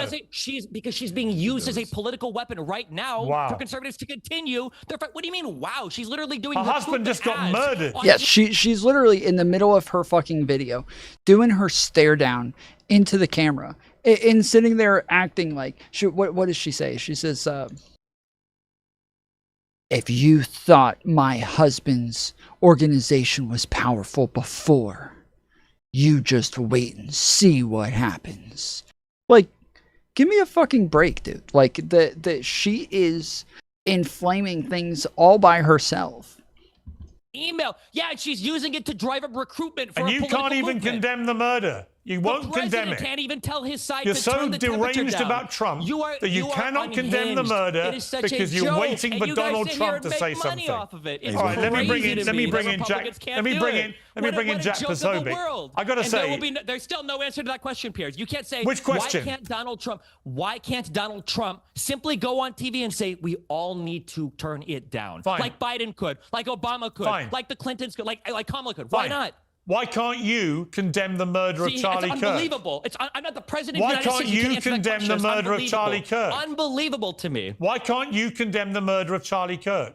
Because it wasn't my side that caused it. It should Yes, be the it one that was. is driving up It the actually rhetoric. was your side that caused it. It This was an your 18 side. This guy was raised in a white He was a Christian household radicalized in a Christian leftist state. ideology. He wasn't radicalized by leftism at all. You have no proof of that whatsoever. That's what Just the like investigators the one that killed are Melissa saying. was a conservative, just like the people that firebombed Shapiro's house was a conservative, just like all the J6ers were He was not conservatives, a just like the conservative. Proud He was Boys a were conservatives. pro-Palestinian activist Every out of single one of Harrisburg. every single one of these people. Oh, it's Jack Posobiec, what, the author of Unhuman, another person that Charlie's put a good one, dude. I'll give you one last chance, Destiny, to condemn the murder of Charlie Yes, you Kirk. are acting like an unhuman. Why can't I hear Donald Trump condemn violence So, in this all country? right, you Why won't can't I condemn hear it. Okay, we've I all can't hear it. heard. That's insane We've to all me. heard you repeat. Yeah, they're not going to answer. They will not answer. They will never answer this fucking question because there's no way to answer it. You look like a fucking nut job sitting here pushing Destiny to do the condemnation. You look fucking unhinged sitting here grilling Destiny to condemn this shit when you haven't said shit about Trump. You haven't said shit about Trump. Never do, never will. They look fucking nuts. Repeatedly refused to And condemn we've it. heard Donald Trump refuse to condemn Jack it too. But for some Posobiec. reason, the leftists on YouTube are a bigger deal. Unbelievable. Yeah, what's incredible is you don't have the basic humanity to condemn it. You'd rather taunt his widow. I find that sickening. Jack Posobiec. I find it sickening that when people are getting killed in the country, the president of the United States on Fox and Friends, when they're begging him, what do you say to your followers that want revenge? He says, I don't know, all the elections are rigged. It's the radical Democrats. That's insane to me. And then the fixation is, well, who on Twitter and YouTube isn't condemning the violence? All right, Jack Piers, Posobiec. you have a great example here of the type of cancer I'm talking about, where when you present direct information, they refuse, they obfuscate, they refute, they say it's not true, they lie. You could see from the bullet casings, you could see from postings, you could see from everything out there that it's very clear what happened here. This is the same people who supported President Trump almost getting assassinated twice last year, Cory Carpentore being assassinated By last year conservatives. in a situation. Again, see, just lies. That's all they do. They talk over. They don't even let you give a chance to speak. And something needs to be done, Piers. Something absolutely needs to be done. This ideology should be shamed, humiliated, driven from the public discourse. I mean, you've got people who have completely dissociated with humanity because all they care about are clicks and YouTube streams and likes. Go. Yes, it's the people who are demanding the fucking YouTuber denounce the violence while totally giving the president of the United States another pass. Those are the people who are just so dissociated from reality. It's fucking crazy. I can't believe that the fucking YouTuber won't hold himself to a higher standard than the president. Wow, this is insane. What have we come to when YouTubers won't hold themselves to higher standards than the president? This is nuts. We have a history in our country of YouTubers always holding themselves to higher standards than the president. This is what we've always done. Destiny, why can't you just do the thing that we've always done, Destiny? Fucking insane, dude. Go to the casket, go to the gravesite, go talk to the widow. You know, I don't even know how to discuss this with someone who's completely lost all touch with reality. Yeah, I mean, Anna. What's Jack's answer to why can't the president say we should all be less violent? Right. Because you can't even condemn the cold-blooded execution of Charlie Donald Trump Kirk. turns on Destiny. I don't think you're in the YouTube, position to says, demand anything. Like, yes, while Destiny isn't just saying the easy thing, and he's not just like saying the things that you would want him to say, he so easily just exposes these people for the fucking children that they are. It is amazing. Like, yes, you sit here and you think, like, well, why can't he just condemn it? It would be so easy if he condemned it. Why won't you just condemn it? But it makes them look so fucking unhinged that I'm happy he does it. I'm happy that he won't do it. I'm happy that this is happening because this makes them look like fucking nut jobs. They look like fucking idiots right now, sitting here acting like he is the arbiter of morality in the fucking country right now, and not the president. The president, oh no, he just called another woman a bitch. Oh, he just made fun of another person and called a bunch of people names. Oh, he just called the left the enemy from within again. Oh, he just told people that he wants another person to do another thing that's violent again. Oh, he just rolled the fucking military into another state and says that he's taken down all of these people. Oh, it's all just memes. It's all just fun. It's just the president, dude. That's all it is. Destiny. Wait, Destiny! You have to be held to a higher standard, Destiny! What's wrong with you, Destiny? What is your problem here? Why can't you hold yourself to a higher standard, Destiny? Oh, another right-winger just killed another group of people. Oh, there was another school shooting. Oh, we just had another right-winger blow up another place and kill another fucking Democrat. Destiny! You're doing this to us, Destiny! Why are you causing the country to go through this, Destiny? Oh, it's so fucking stupid. This is so stupid. This is so fucking embarrassing, bro. From Saying anybody on YouTube. That's how I'm going to take my. You're my not in any pointers, but position really? to condemn anybody for anything. You won't Absolutely condemn a am, because he's the cold-blooded president murder. of the United States. He's the president of the United States. No one here. Here's for having true common sense, Tom. Thank you for the $5 dono. Oh, never mind. $2. Never mind. I take back that thank you. Real quick, we do have $2 in. We're at about 30 minutes into the stream. Consider sending a donation with the link pinned at the top of chat. can answer that question. Basic Why Donald humanity Trump- says why the murder Donald Trump, was the president, horrific. Can't say Why can't all you of us say need it? to be less violent. Why can't you Democrats say have been it, saying Destiny? for over a decade. To Democrats say have the been saying it for murder over a was decade. horrific. Oh, Destiny. Why can't Donald Trump say it? You Why- can't do why it, does can no one you? hear of anyone- Oh, Destiny, why can't you say it, Destiny? Why can't you say it? I don't know who this Donald Trump guy is, okay? None of us here have ever heard of this Donald Trump guy. We don't know who you're talking about. Donald Trump? Who is that? What are you talking about? Donald Trump? Pfft. I don't know who that is. You're the one that we care about, Destiny. It's you. All right? You're the one in charge here. It's for Donald Trump. All right, Anna What do you have for Kasparian. Donald Trump. Nothing exactly. Anna Kasparian, to me, this is what I'm talking about, that I think there is an element of the left, the hard woke left, that have completely lost their minds. If you are not able to just outright simply condemn the murder of Charlie Kirk, and if you cannot stop yourself from mocking his grieving widow, you are sick, as I've just seen from Destiny. It's a The sick sick thing is mindset. weaponizing a widow's grief to try to do recruitment for your political party. That's probably one of the most... Bald_Phoenix tipped $10. Thank you, Bald_Phoenix. But the $10 dono was go. Let's get some cheers in chat for Bald Phoenix. Appreciate it, homie. That gets us to 12 out of 25 with 30 minutes to go. Appreciate it, sir. most disgusting things I've ever seen. She's showing up in emails for recruitment What drives would for you TPUSA. expect, though, Destiny? 24 What did what you would I think expect the for somebody whose assassination husband of a was just political killed? I figure would would say you'd do? probably What did take- you think you the outcome was going to be? What did you For- think the what do you- outcome was? And hold by on, the I'm way, sorry, are you asking me really, for the your pragmatic Of course, it's a bunch of propaganda commercials. Destiny. What do you mean? Of course, it's her hosting his show right afterwards. And then the Vice President of the United States hosting his show right after. Duh. That's normal, Destiny. That's what we all do. We all video record ourselves crying over our husbands and then posting it all over the place right after. That's just normal. This is normal, dude. What do you mean? Everybody does this, Destiny. Come on. Your Political outcome? Are you behavior. asking Hold me on. for- Let me. Hey, You're how asking me a about question, take it so I easy didn't on know the it was rhetorical. Adderall? Take it easy on the Adderall, and let me answer the question okay, that Piers sorry, asked me. you must have been really Okay, bullied today. I My guess. behavior. For the amazing Mantis Red Heart. Thank you. Mantis is not getting any of it, but appreciate it anyways. All right. $14. Let's go. Let's freaking go, boy. Thank you, sir. Anna, speak, please. My behavior is not reliant on how anyone else behaves. Every morning I wake up and I make decisions about how I choose to react or respond to things.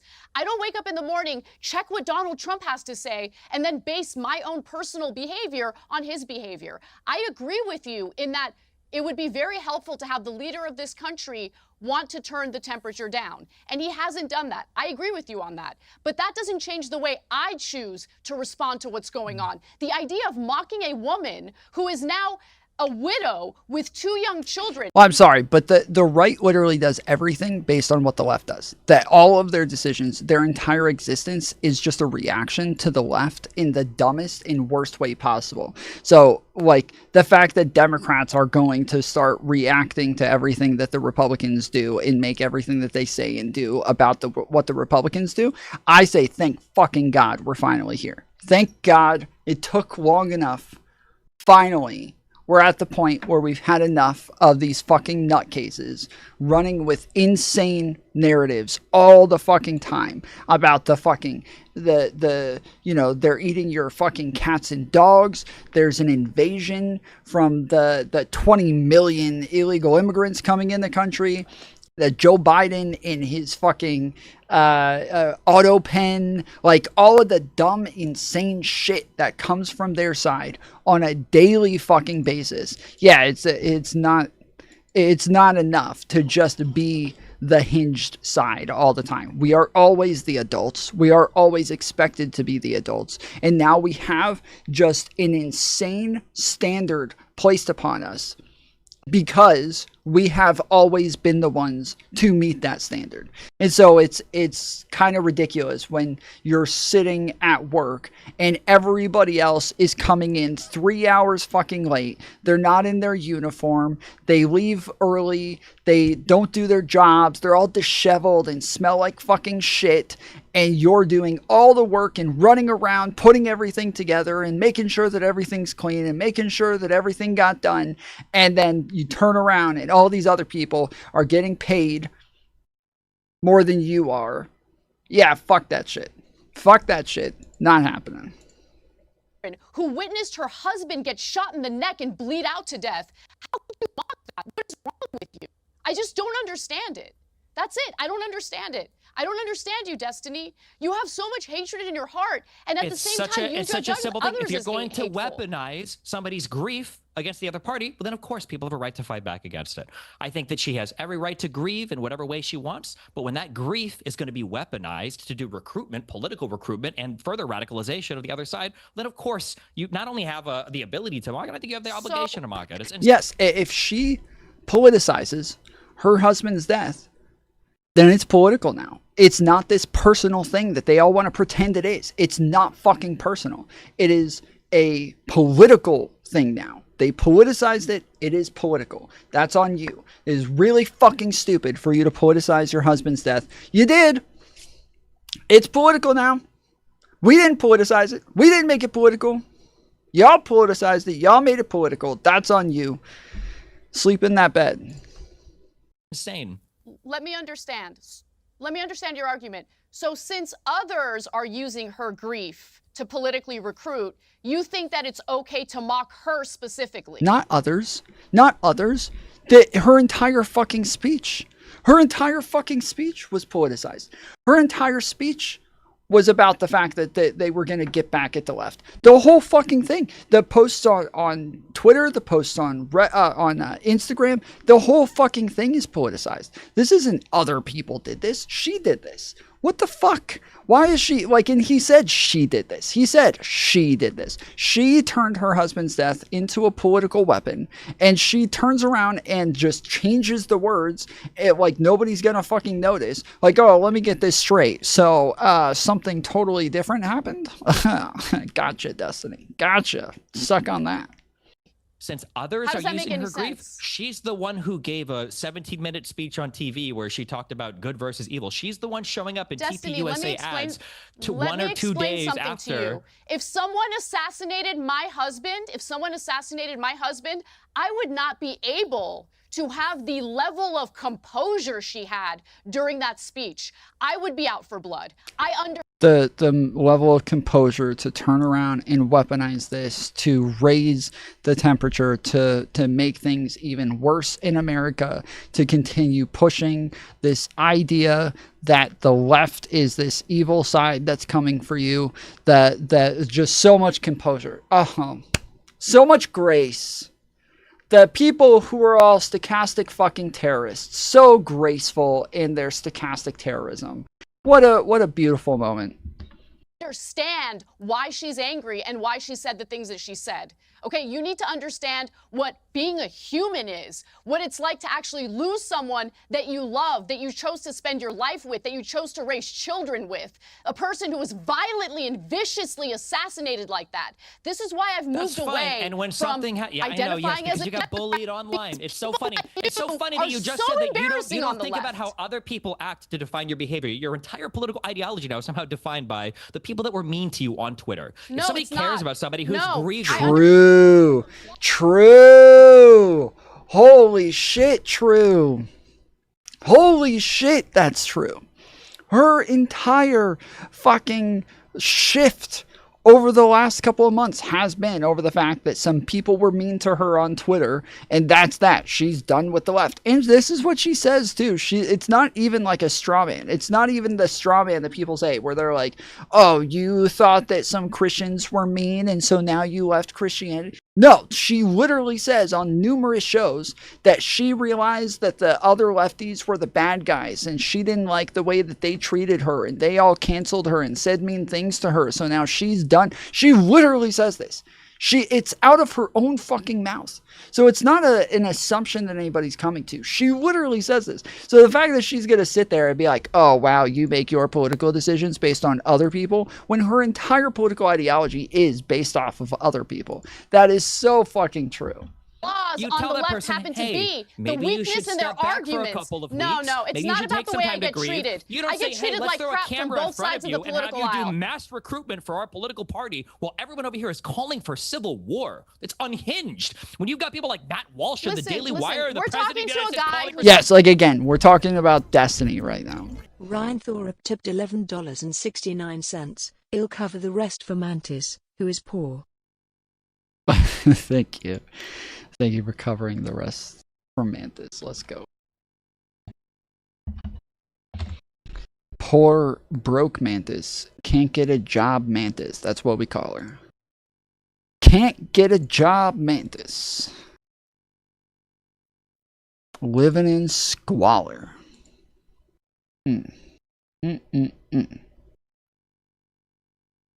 Thank you, Ryan. Let's get some cheers in that chat.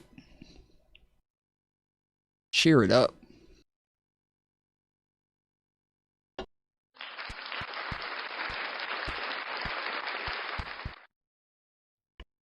But again, we got Libs of TikTok with her 5 million followers calling for civil war. We got Andrew Tate with his 10 million followers calling for civil war. We got Elon Musk with his 120 million followers calling for civil war. We got Donald Trump, the president of the United States, blaming the whole thing on the left and saying that the left is violent. We've got everybody running around doxing all of these people on the left, saying that they celebrated his death when, even if that was true, that is just the biggest bitch-made move you could possibly make. And we have, like, it's women who are doing it. It's fucking Libs of TikTok and Laura Loomer. These fucking emotional, crazy women. And you got a bunch of men running around supporting this shit when they should be standing there like, hey, hey, hey. If they, like, if there were any fucking balls on the right, you would see all of them go, oh, hey, hey, whoa, chill. Okay, y'all are fucking nuts, all right? We can't be doxing people just because they hurt our fucking feelings over our favorite YouTuber, okay? Chill. But they're all just following Charlie Kirk's wife, Laura Loomer, Libs of TikTok. Yes, ma'am. Tell us what to do now, ma'am. You got all of these massive fucking accounts, and even before this, you had Matt Walsh calling for violence over the Ukrainian girl getting attacked. Like, you had all of these people now still claiming that putting out misinformation about that shit and calling for violence over it. The right is nonstop calling for violence. They're nonstop pushing violent rhetoric and violent shit, and like, Destiny is the problem here. Destiny! You're the fucking problem, Destiny! I can't believe you, Destiny! It's so embarrassing. It really is. Like, I put this out the other day. When all these people were saying, like, oh, Donald Trump didn't do this. People on the right would never do this. All right, motherfucker. This is James Lindsay.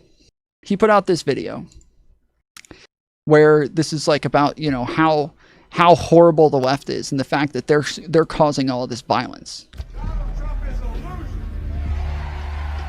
Donald Trump is the greatest threat the world faces. I think you need to go back and punch him in the face. That he should be put under the jail. As long as Donald Trump is in the White House, our nation is in danger. There needs to be unrest in the streets. Don't even know why there aren't uprisings all over the country, and maybe there will be. President Trump is a serious threat to U.S. national security. Have to stand up against it and fight them. Allegedly told the Secret Service he had driven from California to Las Vegas on June 16th to kill Trump.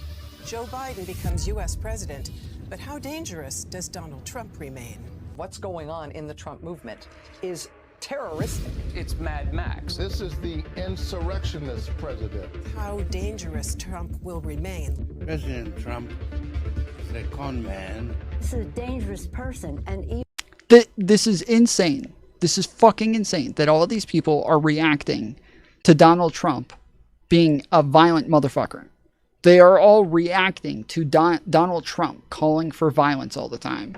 And because they're replying to him calling for violence, calling him violent, that this makes them violent now? This is their fault for calling him out for being violent? This is Donald Trump. My fellow Americans, mob violence goes against everything I believe in and everything our movement stands for. More violence, more violence. Knock the crap out of him, would you? I will pay for the legal fees. And this guy started screaming. Maybe he should have been roughed up. I love the old days. You know what they used to do to guys like that? They'd be carried out on a stretcher, folks. Like to punch him in the face, I'll tell you. President Trump tweeting, when the looting starts, the shooting starts. Try not to hurt him. If you do, I'll defend you in court. If I say don't hurt him, then the press says, well, Trump isn't as tough as he used to be. We had some people, some rough guys like we have right in here, and they started punching back. It was a beautiful thing. I mean, I would have been boom, boom, boom, I'll beat that. But you also had people. Oh, I can't believe the left called him violent. Oh man, I can't believe the left said this guy was dangerous. What? How could they? Oh my goodness. And this is all, like, everything here, this is all from like Trump's first term, okay? This video came out during his first term, and this is not even including like 2020 and on, and everything that happened afterwards and everything that he says afterwards. This is just his first fucking term and him running for presidency. A lot of this is like when he's talking about punching the people during his rallies and telling them to kick their asses and shit. And some of them did. Some of them beat the fucking shit out of some of the other people at his rallies. This is what they're talking about. This is what they're fucking reacting to. This is who they're calling violent. And then they turn around and say, oh, how could you call him dangerous? What is wrong with you? That were very fine people. Well, I'm carrying a pistol. I go to the gym all the time. I'm trying to make myself more capable of violence. On both sides. I don't know if I'll do the fighting myself or if other people will. Like when you guys put somebody in the car and you're protecting their head, I said you can take the hand away, okay? Proud boys, stand back and stand by. A Republican congressional candidate charged with body slamming a reporter. That was Donald Trump being asked to denounce violence on the right and far-right groups. And he said, okay, give me any name. Give me any name and I'll denounce them right now. Give me one. And they said Proud Boys. And he says, okay, Proud Boys, stand back and stand by. He's like, what the fuck? What the fuck? That's not denouncing them. That's you letting them know that they're on your team, that like you want them, like you're their fucking general over here saying like, hey guys, don't worry, I don't need you just yet. Hold off just a little bit, okay? I got something coming for you. Just hold off, stand by. I got you soon. But even the simplest condemnations. I remember I was sitting on a panel with a bunch of other right-wingers, and we were watching the debate live. All of us were sitting there watching the debate live, and it's me and 4 or 5 other right-wingers. And as soon as he said, stand back and stand by, they all just, oh, why? All of them just immediately facepalm. Why, dude? Why won't he just say it? Why does he do this to us? Why won't he just fucking say it? It's the easiest thing in the world. Just say it. Like, but he can't say it. And we know from other interactions, like when Charlottesville happened and he kept doing this like, oh, it's both sides, guys. The left is the real problem here. Like, we know that behind the scenes the entire time, they kept telling him, you just need to denounce it. You just need to denounce it. Just say it was bad. They literally murdered people, okay? Just say it was bad. And he, every time, would come out and be like, oh, it's both sides, guys, huh? But behind the scenes, he was literally telling them, I can't denounce them. They're my people. Those are my people. Why would I denounce my people?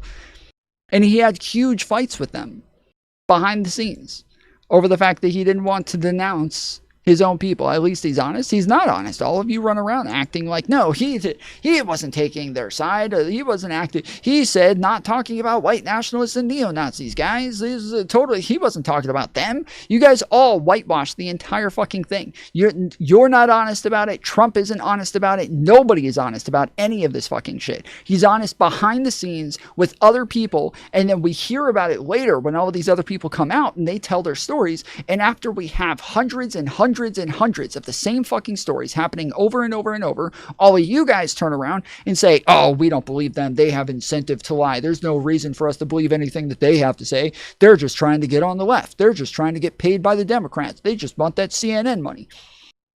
Every fucking time. It doesn't matter how many people come out telling the same fucking stories over and over and over. You guys don't believe him. Literally, his number one chief of staff, the guy who was his chief of staff for the longest, came out and said that Donald Trump was always praising fascists, praising Nazis, praising authoritarian leaders.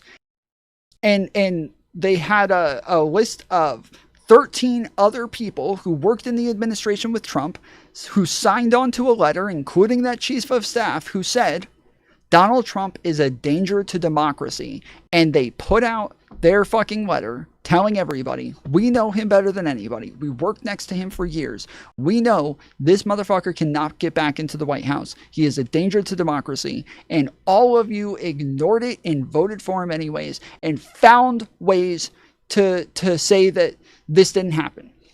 Found tons and tons of ways to pretend like this didn't happen. And then when he gets convicted of sexual assault, oh, this didn't happen. When he gets convicted of, campaign finance fraud, oh, this didn't happen. All of the things that he ever does, it didn't happen. It didn't happen. But you can have one random person claim any random thing about a Democrat, and you guys will believe them immediately. Immediately, you guys run off and believe them. There's tons of other claims about Donald Trump that are not backed up. There's tons of other claims about Donald Trump that we do not have a backup for, and so they don't get touted. They are not things that are brought up very often. There's an entire lawsuit against Donald Trump and Jeffrey Epstein from 2015. Before anybody even knew who Jeffrey Epstein was. There is a lawsuit against Donald Trump and Jeffrey Epstein as co-defendants where they say that a 13-year-old girl got raped. That 13-year-old girl writes an affidavit talking about the fact that Donald Trump brutally raped her as she's screaming, please stop. And we don't even use this. And not only do we not use it, but it does have a backup. It has two other affidavits in it. One of those other affidavits is the person who recruited that 13-year-old girl. She was the Ghislaine Maxwell of the time, where she was going and grabbing little girls and recruiting them for parties to come meet with big billionaires and meeting with Donald Trump. And this girl, Tiffany Doe in the affidavit, also testifies that she went and recruited Katie Johnson. She listened to this girl scream and cry and beg him to stop. And she listened to Donald Trump threaten her afterwards and say, if you don't want to end up like Maya, you better not say anything about this because Maya's been missing since last week. Nobody talks about these because they didn't actually end up with enough to back it up. So nobody mentions this, but you guys would run with that shit. You guys will get one random person to make a claim about anything against one of your enemies and you will run with it. Whereas the Democrats have much higher standards for the things that they believe and the shit that they're willing to repeat. But you guys don't have any standards. Anybody says anything that goes along with the narrative that you want to push, and you'll push it, which is why every single time any Republican ever commits an act of terrorism, you guys all run around saying that they were Democrats, that they were the FBI, that they were Antifa, that they were this, they were that. They're everybody except for you guys every fucking time it happens. Can you answer my question, Tom?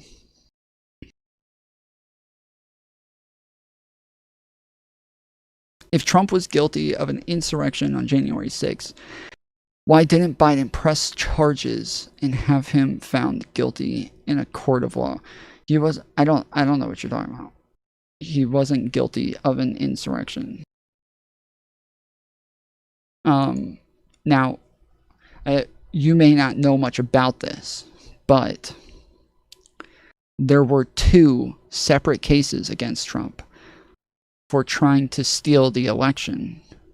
And one of those cases included inciting an insurrection.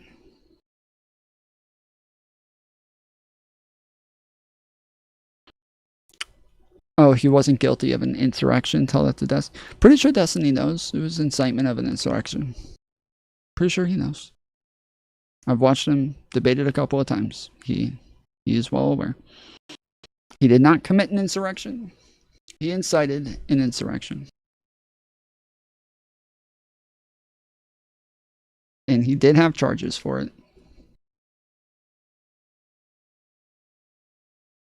Oh, is that the one state court, not federal? No, it's federal court. Federal court. Any guy that can do a body slam, he's my guy. This is an invasion. How do you stop these people? You can't. There's no... That's only in the panhandle you can get away with that stuff. Our country is under siege. It charges from a kangaroo court in Colorado. There was never a court in Colorado that charged him with anything. See, but you're already doing it. You're already coping about something that didn't even happen. No court in Colorado charged him with anything, but you're already doing exactly what it is that I just said you'll do. You will cope your way out of anything. You will find some way to make up some bullshit to cope your way out of it every fucking time. Every time. Because you don't have a standard for evidence that you'll be consistent on.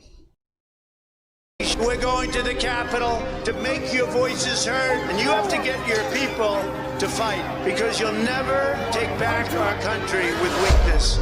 If you don't fight like hell, you're not going to have a country anymore. Go home. We love you. You're very special. The senseless violence of looting and burning and destruction of property. I want to make it absolutely clear, something very clear about all of this. Rioting is not protesting. Looting is not protesting. Setting fires is not protesting. None of this is protesting. It's lawlessness, plain and simple. And those who do it should be prosecuted.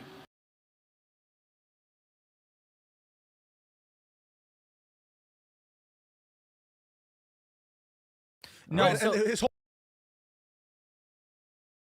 said he'd be okay with his own recruitment for our political party while everyone over here is calling for civil war. It's unhinged. When you've got people like that. Yeah, Destiny. Yeah, Destiny. You need to be held accountable for not disavowing. We're going to ignore all of the people calling for violence, all of the people calling for civil war, all of the people inciting more and more terrorism. We're going to ignore all of that, Destiny. You, sir, you need to be held accountable here.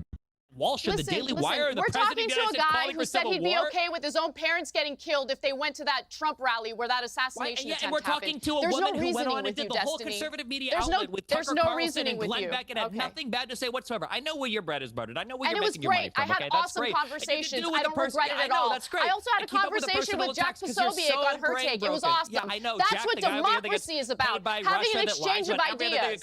Yeah. All right, let me bring in. I don't agree with him on everything, but at least we can have dialogue. Anna, you're completely right, by the way. Anna is completely right. Didn't it? And the at least he'll have dialogue.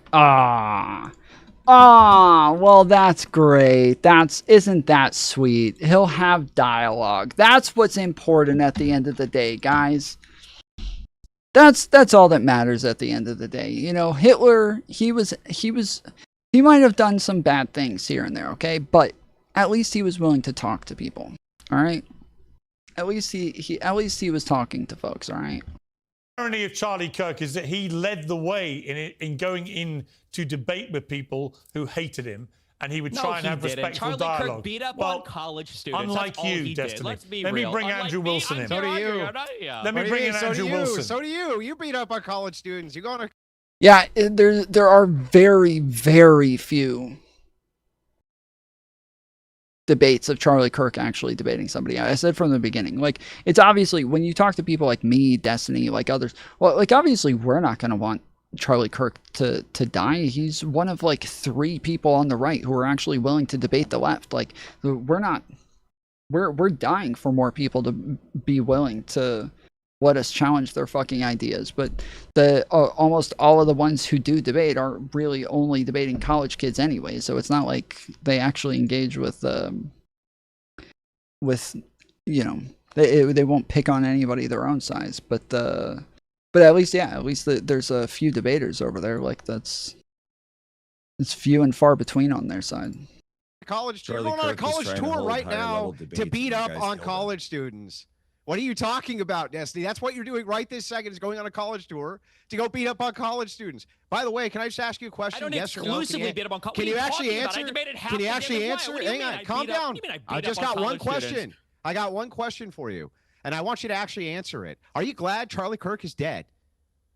No, I don't think anybody in this country should be dying to political violence. It's insane. The past 5 years in this country has been crazy. But the reality is, until conservatives, so then why did you say to your co-host that Trump deserved the bullet? Why did you tell him that? Until conservatives have to say, hey, we all need to be less violent, there's no purpose in Democrats doing it, because every time Democrats disavow, you further entrench your guys' delusional beliefs that all the violence is coming on the left. Donald Trump can go on TV. He can say, Proud Boys, stand back and stand by. They can go on Parler and say, we heard you. They can go to the Capitol and break in and try to insurrect. They can get convicted in front of a jury, and then Donald Trump can pardon them, and we can come back and go, hey guys, why aren't Democrats disavowing violence? And pretend that the problem is coming from the left. Democrats do a disservice to this country by disavowing violence constantly when the president of the United States. Let me respond. Yeah, hey guys, Donald Trump, he wasn't convicted of insurrection. He didn't get convicted because he had too many court cases to ever actually show up to court for this one. So he didn't actually get convicted, but he did incite it, and he did end up pardoning all of those people who even in court said that they did it because Donald Trump told them to. But it's just totally, it doesn't matter because he didn't get convicted of it, so it doesn't matter. Quickly, say all of let me us respond need to be quickly, less violent. Destiny. How easy So would that the be? thing is, why did you say to your co-host keep that focusing on me. the Keep bullet focusing on me. that the bullet I'm not here to that the play- bullet was for Trump? Why did you say to your co-host that the best place for the bullet was Trump? Why did you say that? Why did Donald Trump call And so what about his? Keep sweeping. Yeah, Catmere, why hasn't Donald Trump disavowed the violence? Catmere. Why do you respect Destiny so much more than Donald Trump? Why do you hold Destiny to a much higher standard than you hold Donald Trump, Catmere? Why hasn't Donald Trump disavowed the violence yet? Huh? Why hasn't Donald Trump disavowed all of the people calling for war?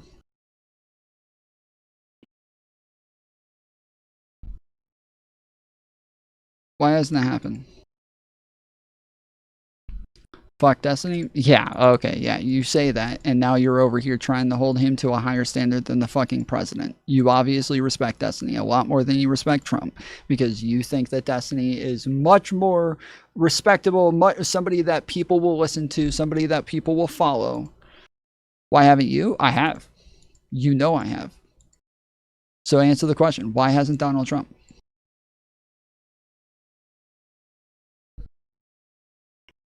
I just went over like 3 videos of me doing it. I've done it in every fucking, every stream, every video.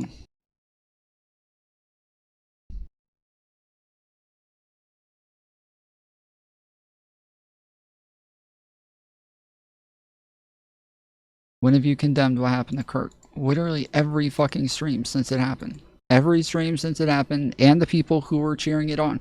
Now answer the question. Why hasn't Donald Trump disavowed? Why don't you care that Donald Trump hasn't disavowed the violence?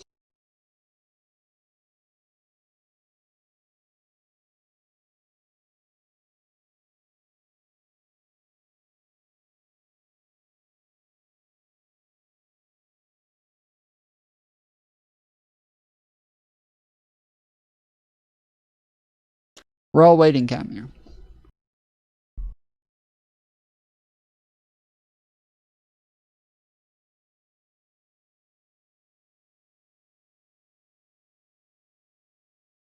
He has, and he said the left needs to tone it down. It's not the right celebrating this. It's the left. Wait, when did he do it? When did he disavow the violence? I remember him saying the left needs to tone it down. I don't remember him disavowing the violence.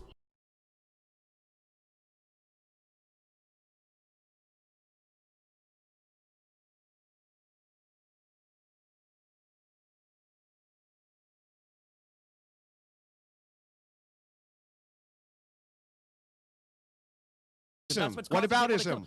Catmere thinks so much more highly of of Destiny than he does Donald Trump. It's weird as fuck, dude. It's literally the president of the United States, the guy that he obsesses over all the time, and somehow he thinks more highly of Destiny than Donald Trump. Weird as fuck, dude. I'm asking you a question. Now, whataboutism. The I can't be whataboutism if it's my question, Destiny. Why won't Donald Trump answer the question? All right, why don't we do this? Why don't we do this? Why don't we do this before I cut mics? Because you don't care. Destiny, you don't care that Kirk's dead. Destiny, allow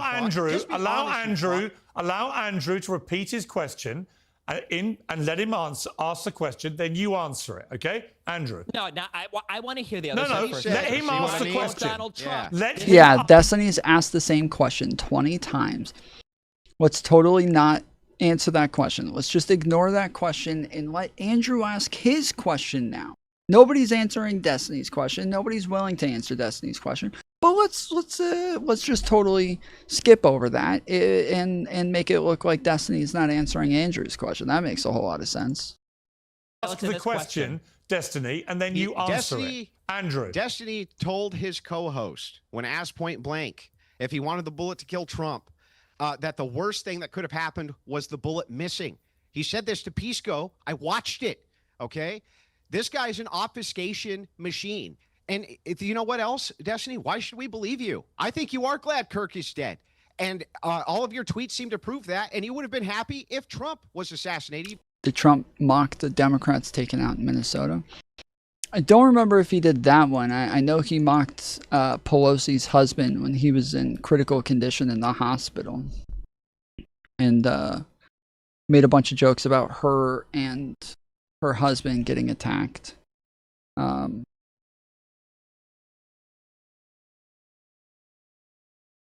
And then Charlie, amazing, but that this guy did, their rhetoric didn't affect it at all. And then he told his audience to go bail the guy out. Politico says top Republicans reject any link between GOP rhetoric and Paul Pelosi assault. Of course you should reject any link. Of course. Why is the Republican Party, why is the conservative movement to blame? Yeah, when conservatives commit crimes, they're not responsible for what conservatives do. When they write their names in their manifestos and say it's because of the stuff that they said, they're not responsible for it. So Democrats aren't responsible for other Democrats either. That's the way that the thought process goes. Breaking into somebody's home, or maybe not breaking into somebody's home. Or not, yeah. For that exactly. We don't even know if he broke in. We have no idea. Some amazing patriot out there in San Francisco or the Bay Area wants to really be a midterm hero. Bail him out. And then go ask him some questions. And just days after the attack on the Pelosi's, Donald Trump was making jokes about it. Stand up to crazy Nancy Pelosi who ruined San Francisco. How's her husband doing, by the way? Anybody know? And she's against building a wall at our border, even though she has a wall around her house, which obviously didn't do a very good job. You don't ever hear Democrats making jokes about this sort of stuff, not leaders in the party, not people with big followings. This is only what happens on the right. So while you guys say, well, did Donald Trump do this? I don't know. Isn't it weird that Donald Trump is doing the thing that is only being done by random 15-year-olds on TikTok and on Reddit, but no Democratic leaders are doing these things? Yet we see all over the right the people calling for violence, people who are making fun of Pelosi's husband getting attacked.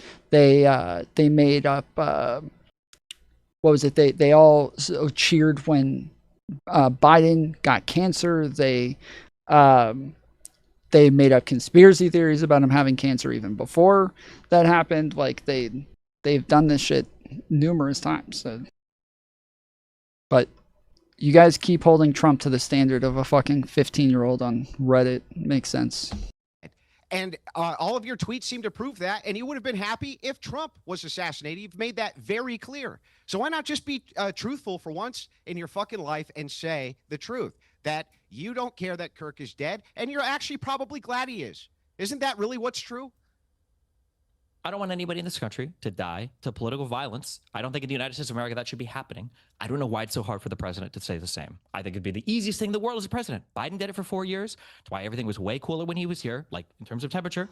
The Clintons have no problem saying it. Barack Obama has no problem saying it. Kamala Harris has come out and said it. Every Democratic lawmaker and leader has basically come out and said it. But for some reason on the Republican side, it's just civil war, civil war, civil war. And the Republican president of the United States, who has presided over more violence politically in this country, more large protests than any president in all of U.S. history, for some reason can't bring himself to say, all of us need to calm down. And so did Trump deserve the bullet? To say it. Did Trump deserve the bullet? This is all you care about are the political hit jobs. Just answer the question, bro. Did Trump deserve the bullet? Did Donald Trump deserve the bullet on his side ever? Did Donald Trump answer the question? Did Trump deserve the bullet? You can't answer the Dude, Jack Posobiec just talking out of nowhere keeps making me think there's like another video playing in the background or something. Question. We're here to play. No, bro, to it's my turn to ask the YouTube question. It's your turn to answer. It's YouTube video Trump deserve the bullet? Did Trump disavow violence in this country ever? Did he deserve the bullet? Yes, he's Answer my disavowed question, I'll violence. answer you. But again, I just did. Now your turn. Now your turn. It's your turn. Did Donald Trump? Did Trump deserve the bullet? I never said that. No, I never said that. No. Okay, except you did to your co-host. No, I didn't. Oh, wait. When did Donald Trump disavow? Wait. When did Donald Trump disavow violence in this country? Your co-host, you lying sack of shit. If he wanted to kill Trump, the no worst thing that could have happened Donald Trump was the disavowed all bullet missing. Political violence. And that's what you said, bro. Yeah. And this is where, when you're putting... You'll never hear Democrats making jokes like Destiny, Vosh, Hassan. Destiny and Vosh and Hassan are not leaders in the Democratic Party in the same way that somebody like Trump is the leader of the Republican Party. And again, the fact that these are the people that you compare your leader to.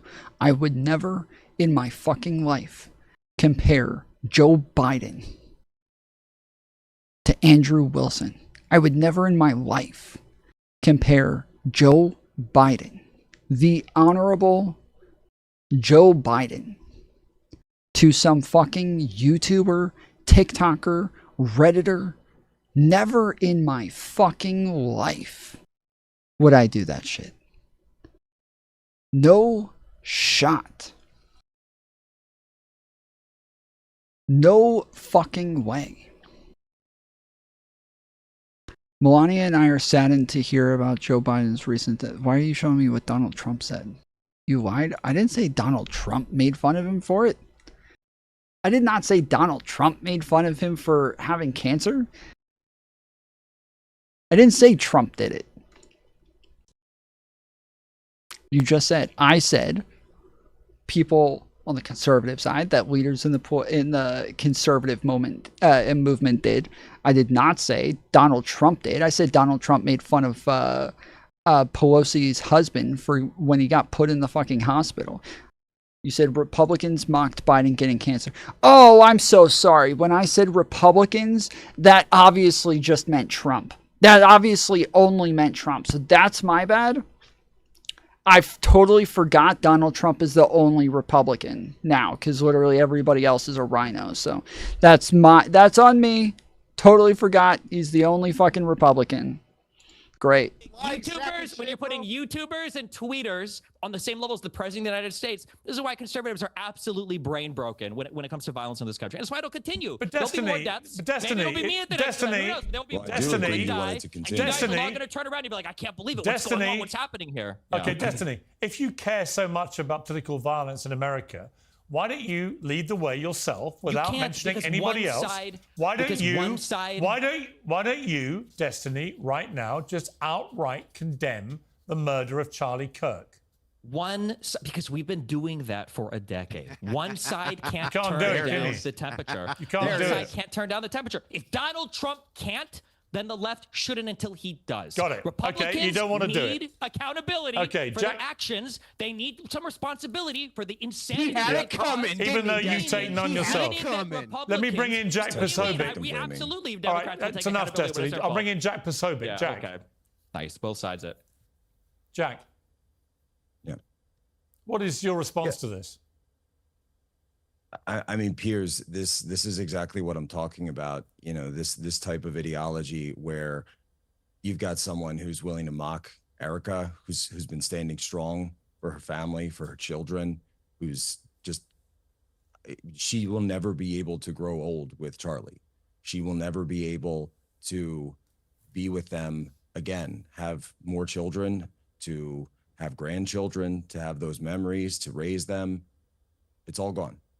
Every single moment of that future that they had was gone because someone fired a bullet at Charlie Kirk that said, "Hey, fascist, catch." And now you have people celebrating it. And when you ask people That's about not even it, the they bullet say, that was fired. "Oh, How are you lying about this? Shut even? up, Destiny. Holy Shut shit! up. You're so Shut shameless, up. dude. Oh my god! You're not even not the right bullet. You're such a disgusting Piers. piece of shit. Holy fuck! What a pedantic Are we- point. What a are we It's not even gonna do pedantic. this? The guy's a fucking professional total liar. pedantry. It's Ethics total based. pedantry. Total This guy pedantry. probably. I I would like to let Jesus. Jack. I would like to let Jack finish his point, please. Yeah, and, it's just and rant they'll here, claim there's no leftist connection. They'll claim there's no, and then go so far as to lie and say there's some kind of Christian conservative connection when you could see the writing on the bullet casings. And so, you know, these are very common symbols associated, whatever. The point is, right, it should be very, very clear. Are we connected?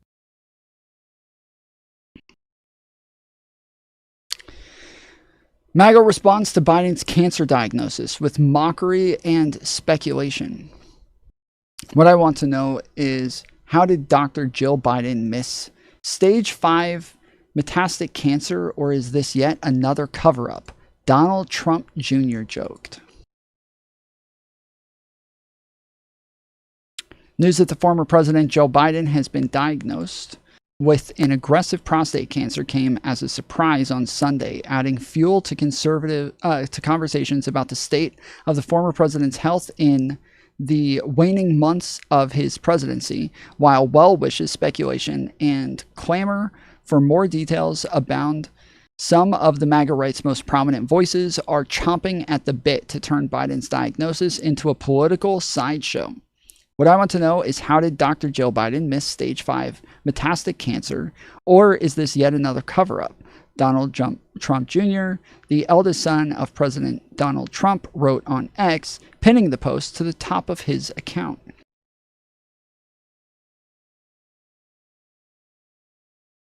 Wow, crazy. I can't believe he said it.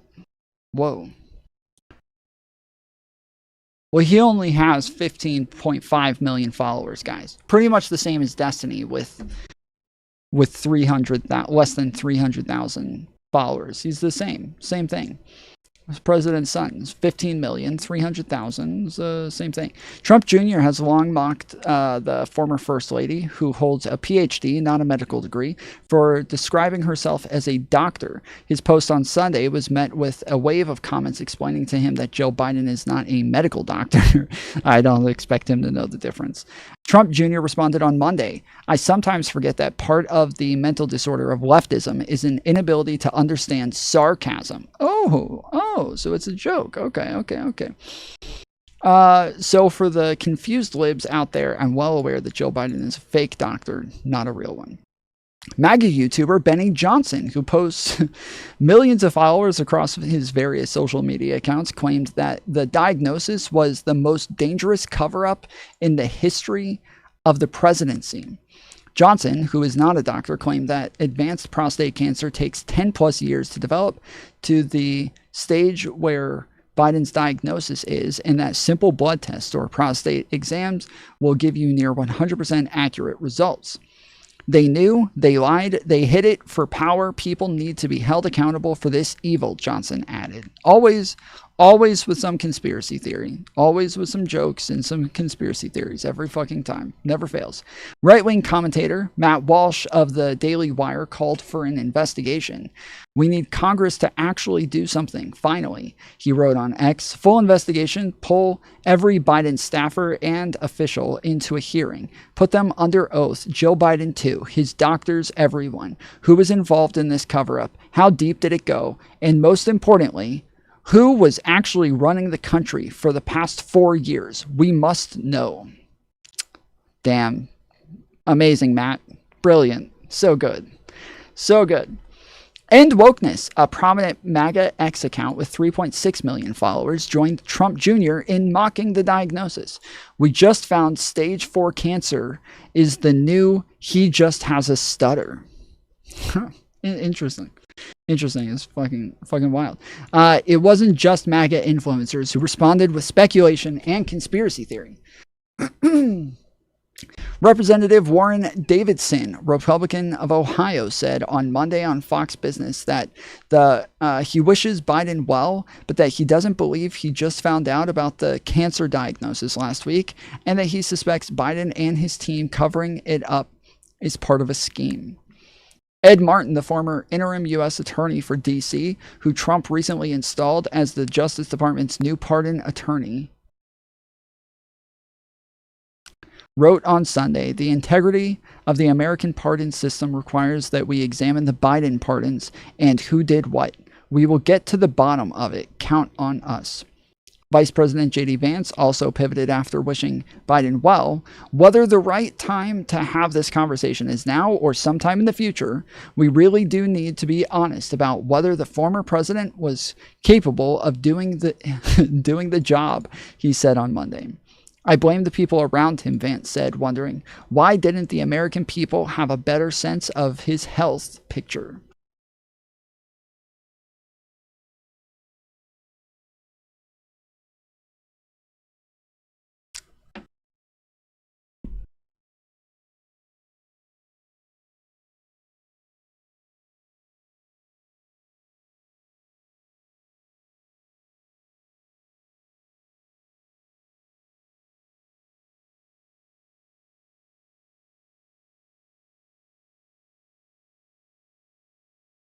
With our humanity, or are we not? And some people are willing to do that. Anna's been willing to do that. We've done shows together. They've been fine. They've been good. We've jousted. We've done his stance, you moron.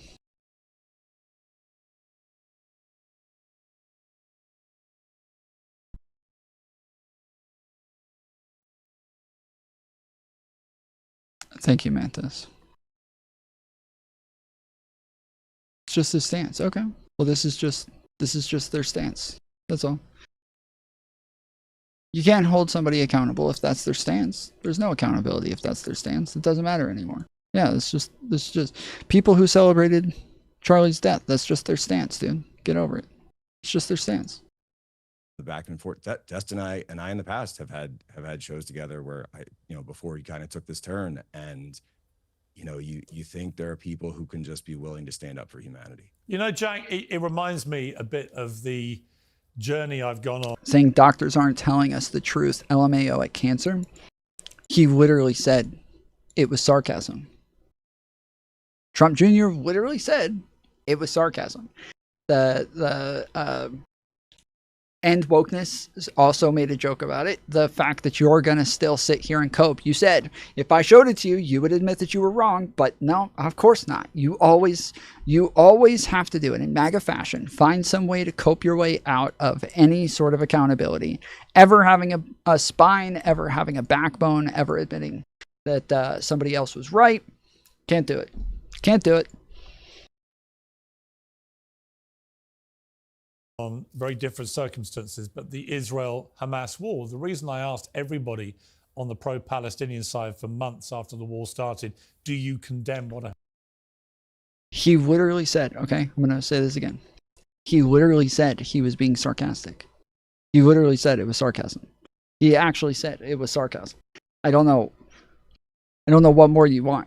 He literally admits it's a fucking joke, and you're still like, oh, that's not a joke. They didn't laugh at it. They weren't making jokes. He literally admits it's a fucking joke, and you're still coping. It's fucking insane. It's fucking insane, dude. When they literally tell you, yes, I'm making jokes about this, you're still like, nuh-uh, no way, nuh-uh. That's just his stance.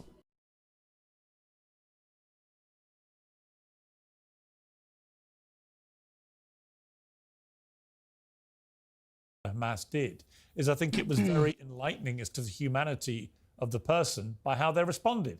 If their immediate response was, of course I do, the mass murder of civilians on October the 7th was a horrendous atrocity, then we can move on to an intellectually honest debate. If they refuse to condemn what Hamas did, it's a completely different debate. And similarly, right now, I feel if you can't condemn a lot of what the IDF are doing, frankly, it's my opinion, in Gaza, then the same thing. If you're unequivocally like, it's all fine with 20,000 plus kids being killed, then I've got a problem with that too. But I do think you've got to try and maintain in all of these debates a modicum of humanity about people who are actually being killed. And what is terrifying about the mindset of a lot of people on the woke left have seen since Charlie Kirk's death is the brazen glee that they're taking to his murder. And then when I see even Destiny, who's a very well-followed person on the internet, well-known, when Destiny, frankly, if you can't bring yourself just to say the murder was horrific and should never have happened, it's a very... Again, let's just totally ignore Donald Trump. We need an intervention for Destiny. Destiny, you hold the future in your hands. Destiny, this is all on you, Destiny. We don't care about Donald Trump. He's not important. He has no sway over this country. It's all on you, Destiny. We need you to lead us, Destiny. Destiny, you tell us. You tell us, Destiny. We need you to say it. Say it, Destiny. We need you to say it. Please, please, Destiny. Simple sentence. It's just basic humanity. It really makes me despair for where everything is going, because it's indicative of the mindset of, I can't give an inch to my political opponents, therefore I lose my humanity. How can that be right? Because you can't give an inch to political opponents that won't recognize or acknowledge anything they've done is wrong. It's all it's done is gotten us here. This is where we're at because of that exact mindset. Will any of the conservatives here acknowledge the conservative that murdered Melissa Hortman and her husband and shot the other senator in Minnesota? Yeah, of course. Yeah, that it was a conservative shooter? That it was a conservative shooter? So this is what I'm talking about. All political violence. All political violence. Details on that particular case. If I did, and it turned out that it was the case, of course, I would say that such. It's crazy. They don't even know that they've been killing Democrat leaders this whole time. They're responsible for Democrat leaders dying all over the place. They have no idea. They just didn't know. They're just totally unaware of all of the bodies they have on their hands. That's fucking crazy, dude. They're just totally unaware. They've been advocating for death against all of these people, and they didn't even know.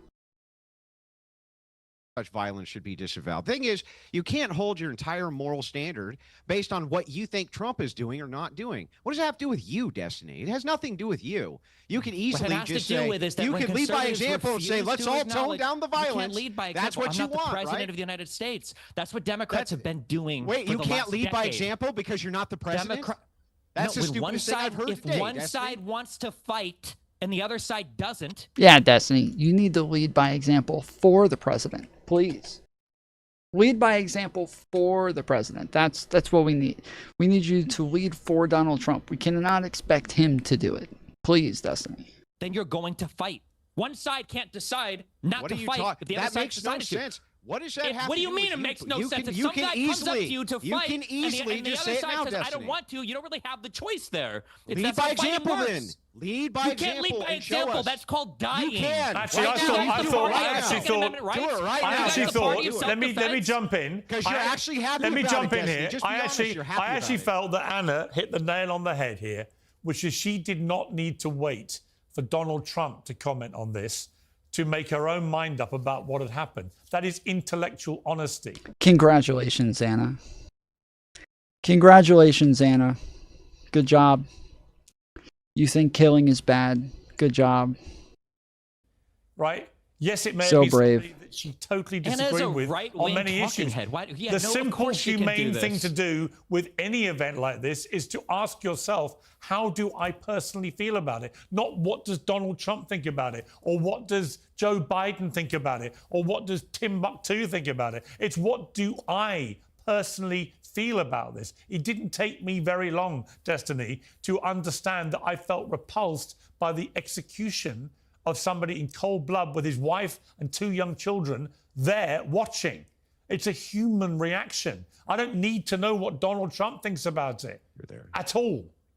I don't understand why you need to wait for him before your own I don't humanity need to wait kicks for in. anybody. No, you're not asking how we feel about it. You're asking what the public statements should be. And the public statements should be the president. Yeah, the trans equals violence. Yeah. Yesterday we went over the fact that somebody else said that. And I told them that they that there's been more people on the right who are killing their own family members over QAnon or the fact that they think that their family members are wizard people, and then there are trans people committing political murders. They're like, no, it's not. That's not true. Prove it. We went over a fucking list of like 30 fucking people in the last 5 years. Well, there's two trans political murders over the last 10 years, and there's a list of like 50, 60 on the internet just of right-wingers who are killing their friends and family members over the fact that they think they're lizard people or QAnon shit. But yeah, so total, so fucking, yeah, the transes, dude. It's the fucking transes. That's what it is. It's the fucking, while right-wingers are responsible for 99% of the fucking political murders in the country. Yeah, it's the fucking transes, guys. It's the transes. They're dressing up and trying to look like us. That's what it is. Of the United States. I'm not. Yes, you are. No, You're I'm asking not. me for a public statement I'm right asking, now. where is your humanity? You can't just say the murder was Where's your humanity, wrong. Piers? You guys are playing. Yeah, Tom. It's your fault for calling Obama voters like me racist when he said build a wall, speak English, and then call us racist pedophiles.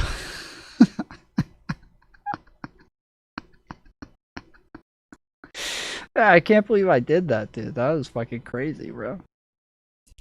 Into this exactly. I think you probably know it. I think Cornell was right about this. You know where your bread is buttered as well. You guys play into Yeah, this. I'll pull you in from the waiting room as soon as this is over. This is almost done. Insane to me that the president of the United States can't say, hey, all of us need to be less violent. We all need to calm the fuck down. That the president of the United States can't say this, but you will endlessly scour Twitter and YouTube for leftists to bring on and say, don't you guys disavow the violence? It's absolutely absurd to me. You know, Cornel West should have stayed in his seat. We were debating free speech, actually, and whether You're not debating free speech. Well, let me finish. And whether the overuse of words like Hitler, Nazis, and fascists was actually empowering deranged young minds to think they were battling actual new Hitler, Nazis, and fascists. And actually, when Andrew pointed out to Cornell that he had used the phrase neo-fascist about Trump, that's when Cornell decided he couldn't take part in the debate anymore, when he was reminded of something he had said. He didn't try and deny it. He just said, I don't want to have this debate, and left. Piers, how long have you been in the United States, like following our politics? Over 20 years, I've lived and worked in America. Okay, if you've lived and worked in America, I grew up as a conservative listening to Rush Limbaugh and to Glenn Beck. Yeah. And Billy. It's horrible. If you call somebody a fascist, okay? If you call somebody a fascist, you are advocating for their death. That's how that works. Anytime you call somebody a fascist, or you call them like these extreme ideologies or something, it is advocating for their death. The true divide in American politics today is between these far-left fascists, led by Harris and her group. We have a fascist person running who's incompetent. She's a Marxist, communist, fascist, socialist. She's not actually a socialist. She's gone past that. Somebody's got to explain this one. There's a radical left Marxist, communist, fascist. The true divide. Wow. No wonder we have so much political violence coming from the right when they keep calling us fascists like this. This is so messed up. This is so disgusting. The fact that they keep calling us fascists like this is what's leading to all of the right-wingers trying to kill us all the time. Damn. Damn. Cunningham and to Sean Hannity. You're going to sit here and pretend like Democrats are the ones that started the name calling? I heard them call Obama and the Clintons socialists and communists. When did I say that? I heard them call... I'm just saying, why are we pretending that some people... I'm saying, why did Cornel West... household? Why would Cornel West walk out on a debate? Answer for Cornel West, Destiny. You need to answer for Cornel West. This is... You and Cornel West, we didn't even notice that you guys, we all thought that you guys were the same people. We thought Destiny was Cornel West.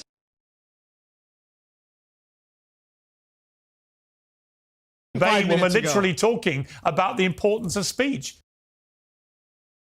Cornel West walk out.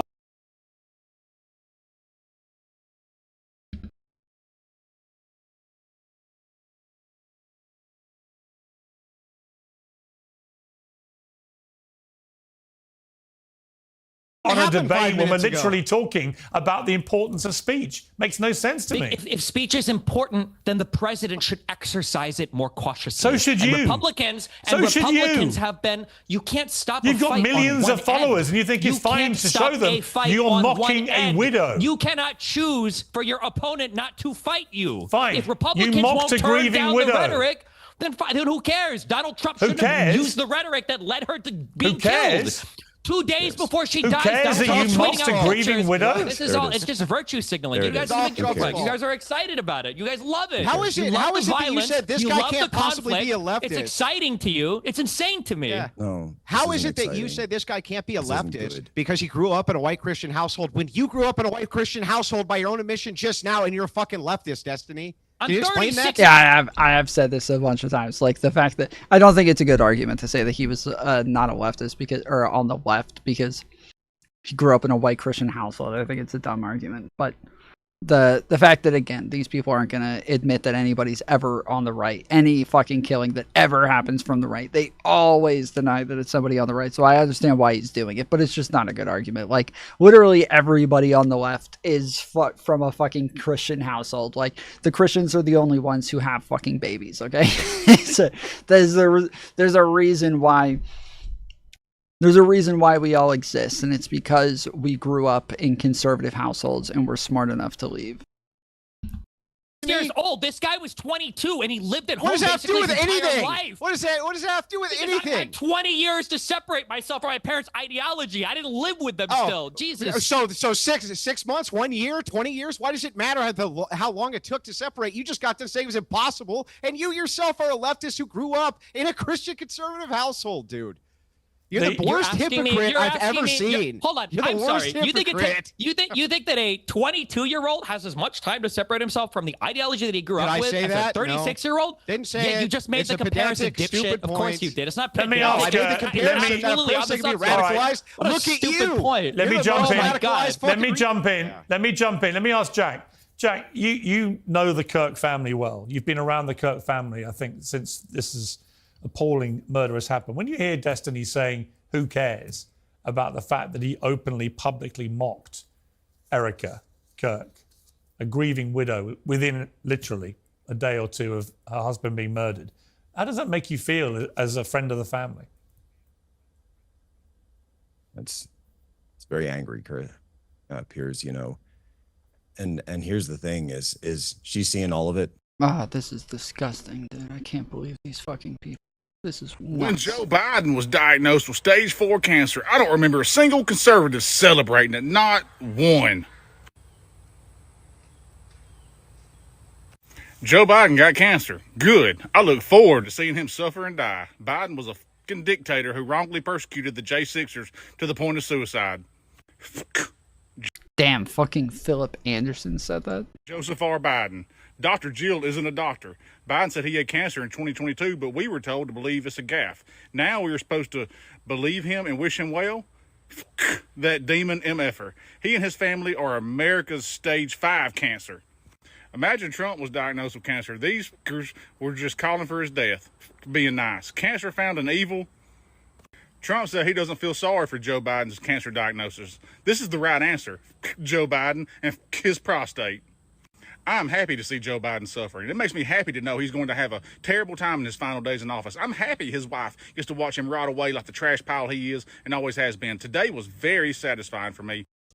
There's Laura Loomer. Laura Loomer here. By the way, guys. Laura Loomer. Gets to watch him rot away like the trash pile he is and always has been. Today was very satisfying for me. Don't ever forget what Joe Biden and his enablers took away from all of us. Biden doesn't deserve any sympathy. He's a twisted, sick old man, and that's how he will be remembered when he's gone. It'll be a glorious day when this senile, corrupt pedophile goes down. I never wish death on anyone, but I'll be god danged if I won't celebrate it. I totally get it, brother. I have a list. Conservatives would never celebrate somebody on the left dying, dude. They would never do this. This would never happen. Never, ever, ever. In mind. Never thought I'd root for cancer, but here we are.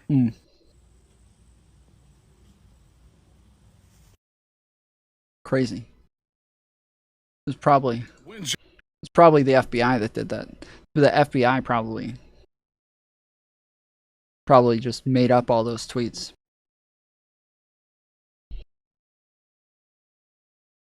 Where are the riots, Tom?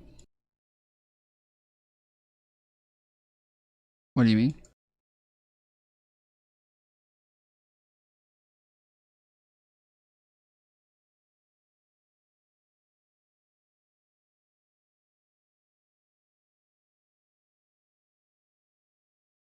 She's going to see all of it.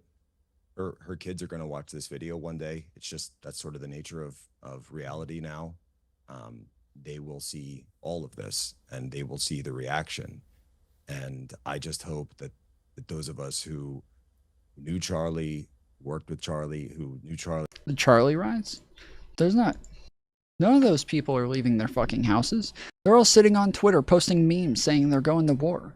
They're all posting little clips of people from movies putting on gear and loading up guns and shit, acting like they're fucking hard.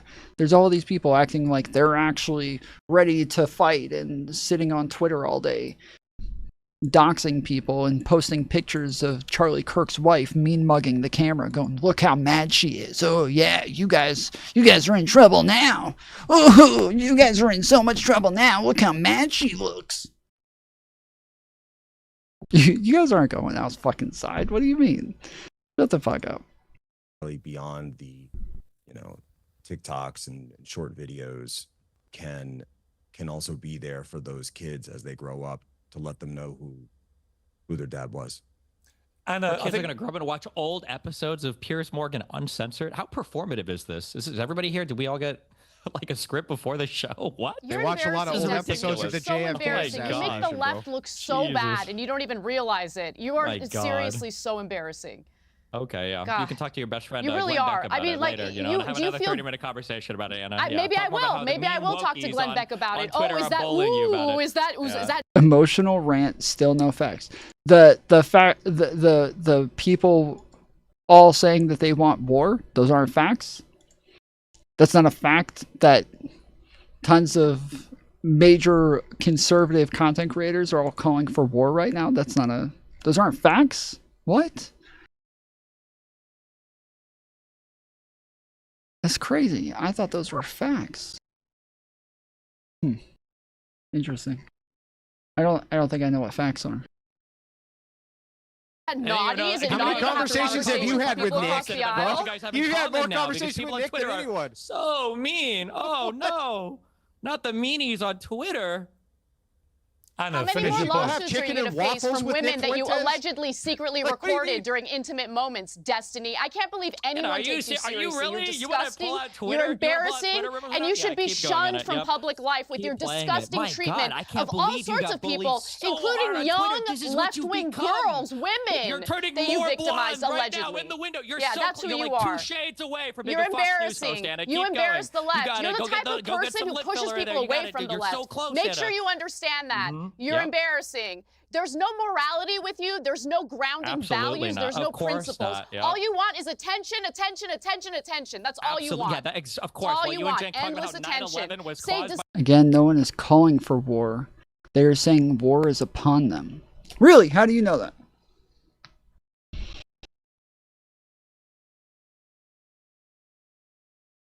How do you know that?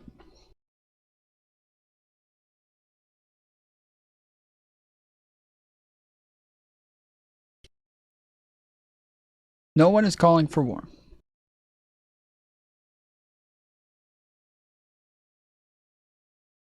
Context. Okay. This is Sassafras 84. I literally don't care if I lose followers for stating Captain Obvious. Charlie Kirk was just shot. We have a Democrat problem in America. The Democrats and their violent rhetoric day in and out for years against conservatives has put us as targets. First President Trump, now Charlie. I want more than accountability.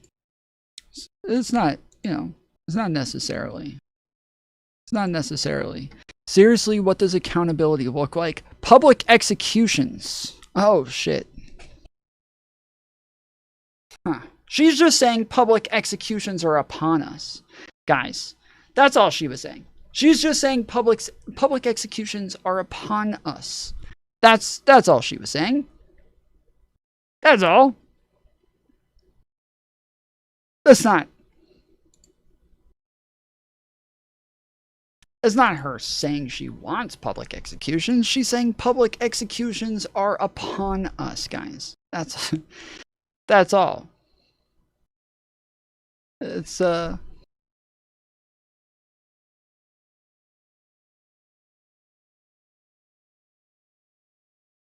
it.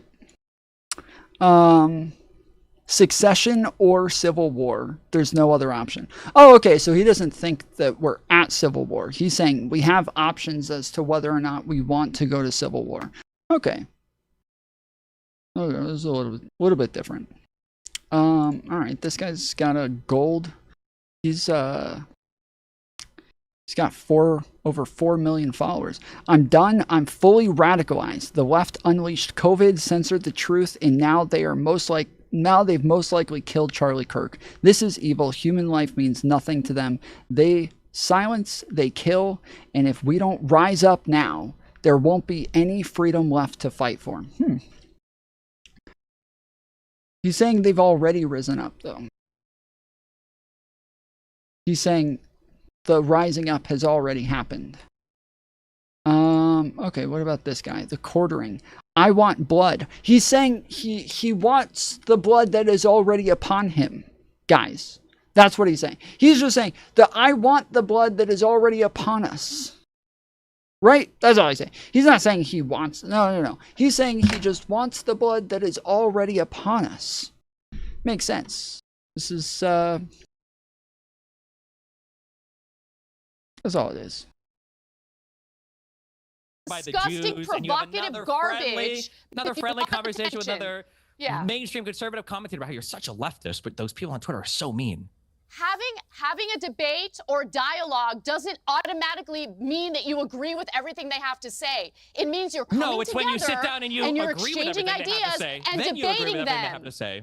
No, I don't agree with everything they have to say. do. What are you talking about? Yeah, you do. I Of don't course agree you with do. What everything do they you have mean? to say. But I'm When an you adult. sit down and all I of can your sit down and criticisms have a are mature for the debate left, or conversation. and you have no disagreements about anything on the right, yeah, that's called I do agreement. have criticisms for the left.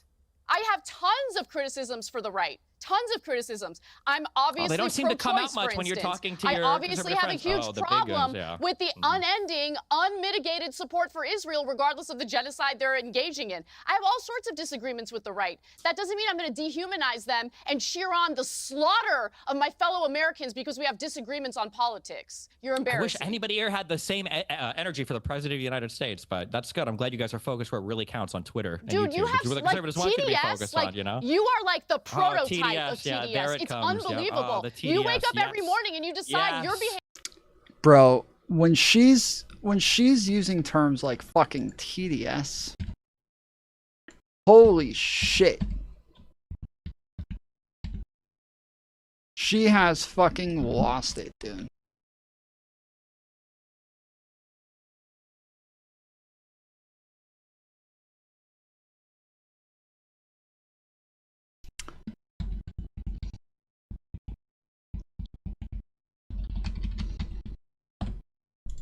Prototype TDS, of TDS. yeah, there it it's comes, yeah. unbelievable. the You wake TDS, up every yes. morning and you decide your Yes, behavior is going to true. hinge on Trump. Tell me Well, more about who the are you as dancing an individual? Israelis and building. Dancing. Tell us more about the dancing Israelis. Oh. Tell us more about the fucking dancing Israelis, Anna. That's fucking hilarious, bro. About 9/11, You're a they all want us to go to war in the Middle East. Yeah, of course. I never once said the Jews were behind 9/11. Not once. Don't make things up, you disgusting prick. Yeah, the Wait, what did she just say? Said the Jews Let me were bring behind in Jack 9/11, again. not once. Don't make.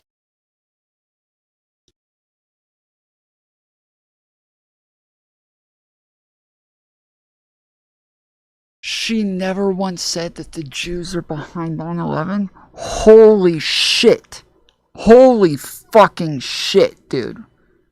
She's doing the thing. She's doing the just asking questions thing.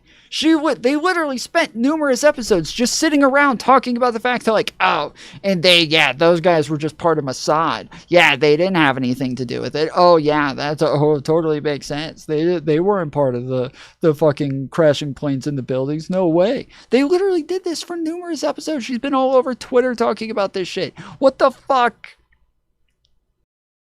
What the actual fuck? We literally went over this on Israel, not the Jews. Oh, yeah. Maybe that's what she'll say. And as I said, I was talking about Israel, not the Jews. Make things up, you disgusting prick. Let me bring in Jack again.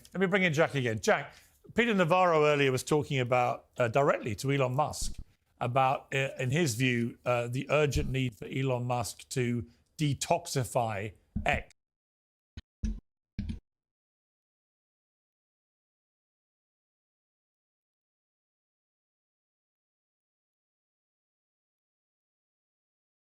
Given that he owns the platform, and that he blamed X for a lot of the toxicity in public discourse. What do you feel about that? Well, you know, I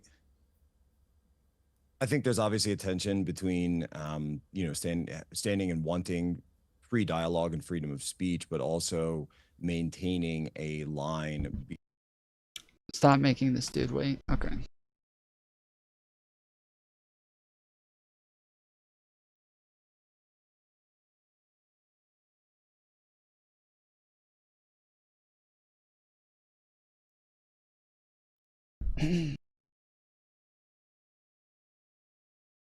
Hello.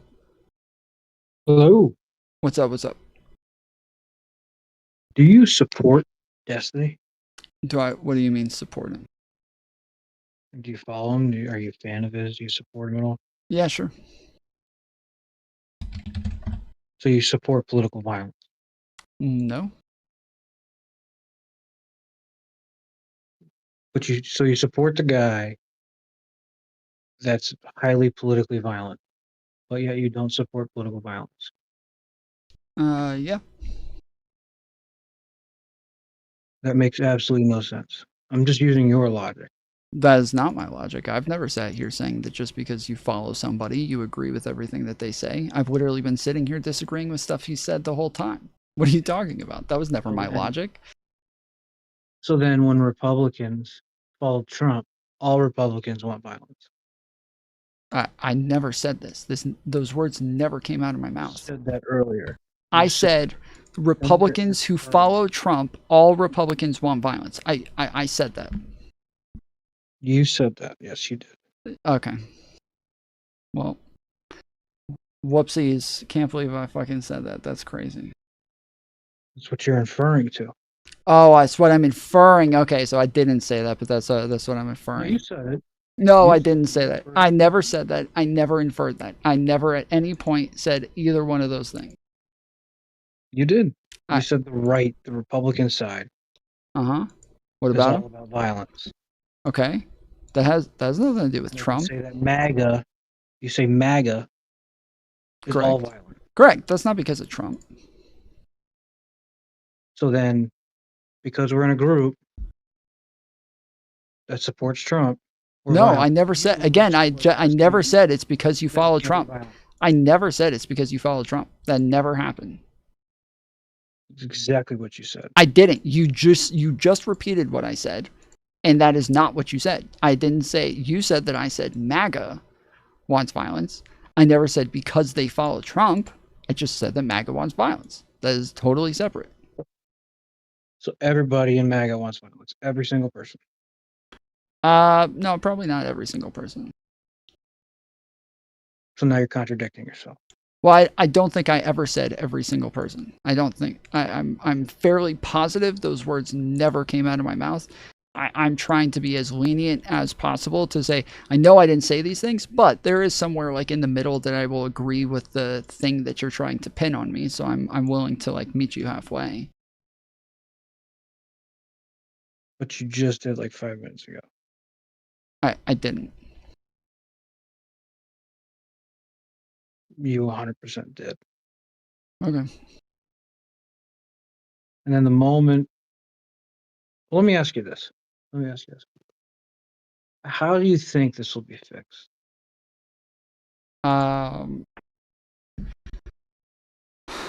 Either continuing to a point civil fingers? war makes it to where one side wins, or I think no matter what, civil war has to happen. I literally said either, and then I said one thing, and then I said or. I didn't hear the either part. Okay, so either civil war would have to happen and one side would win, or the Republicans will learn how to be logical and rational people. I find one way more likely than the other. Which one do you find more likely? Civil war, probably. So if the civil war happens, who do you think will win that? Probably MAGA. They currently hold the presidency, so. Okay. So you're leaning towards civil war. So you automatically go to the extreme. But that I don't automatically go to the extreme. You just asked me how I think this would be fixed. So then you continue to point fingers, though. Do you think that helps? Well, it depends. Am I correct? We won't go into civil war. There's no way. Well, no. Hold on. I'm talking about the pointing fingers part. I'm saying, am I correct that one side is more responsible for this than the other? It's more equal to escalation than causation and effect. It's like one's topping the other.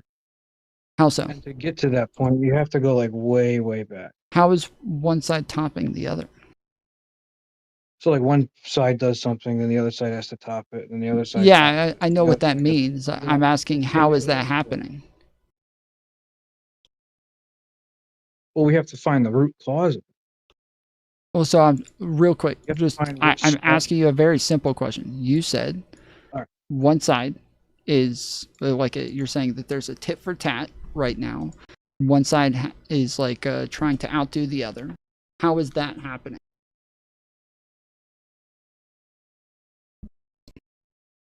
Well, with this assassination, capped it all off. Okay. What did the right do for this assassination to be the tat to their tit?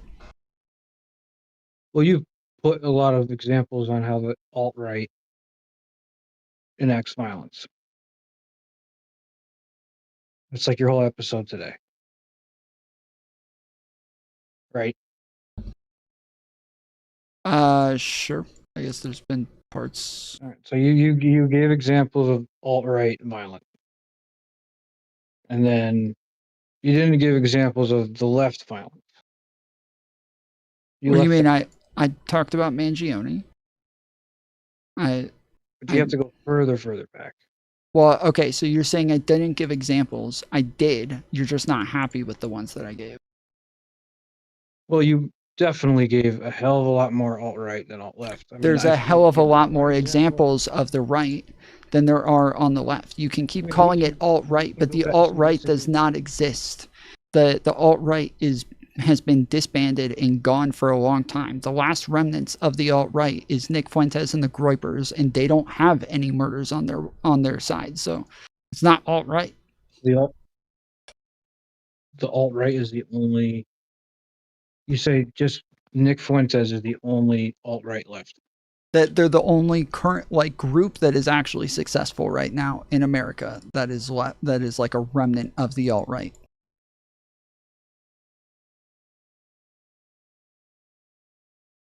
The alt-right was a group of organizations, far-right organizations, The American Renaissance still exists as well, but they're just completely shattered and dwindling away. There's like other groups that exist, but they're just not successful in America. Some of them are doing okay in the UK.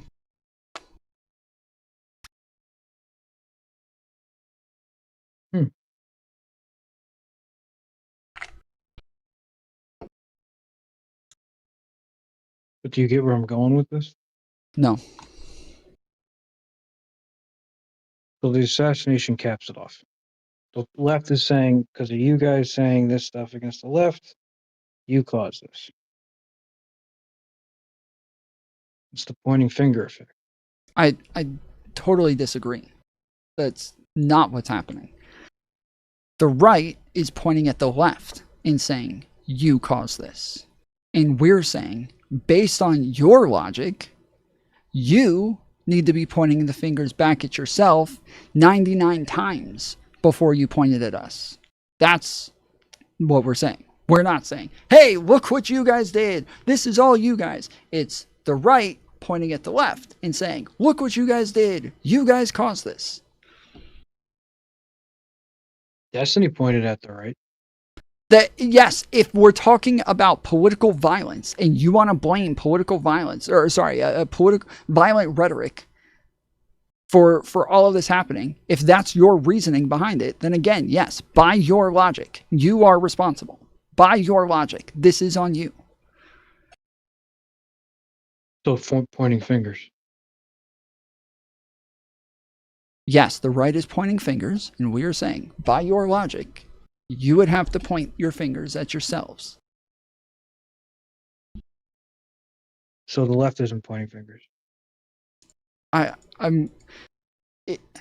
I've explained the same thing maybe 3 times now. If you don't have like a different question than the same thing over and over, I don't think we're going to be able to move forward.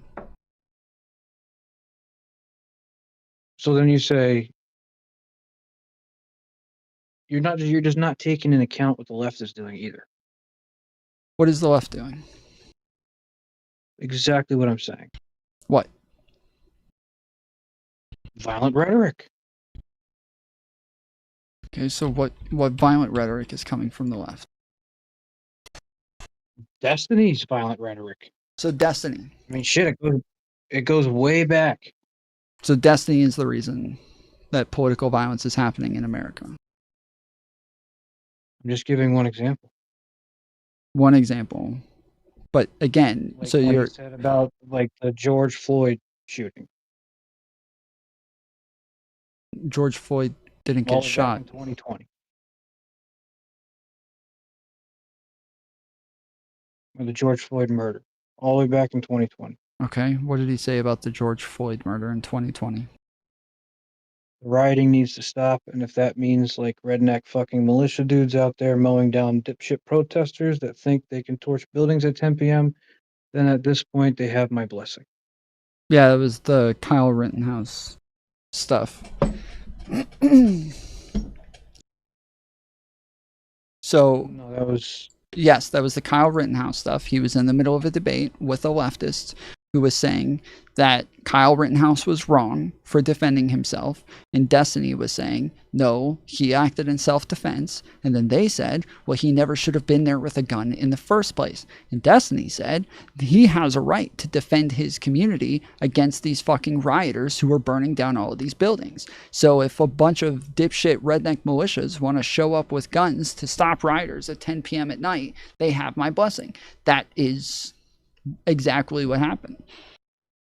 So political violence. That is not the same as political violence. When you're saying that you can defend yourself and defend your property, that is not political violence. Unless you think Kyle Rittenhouse is political violence.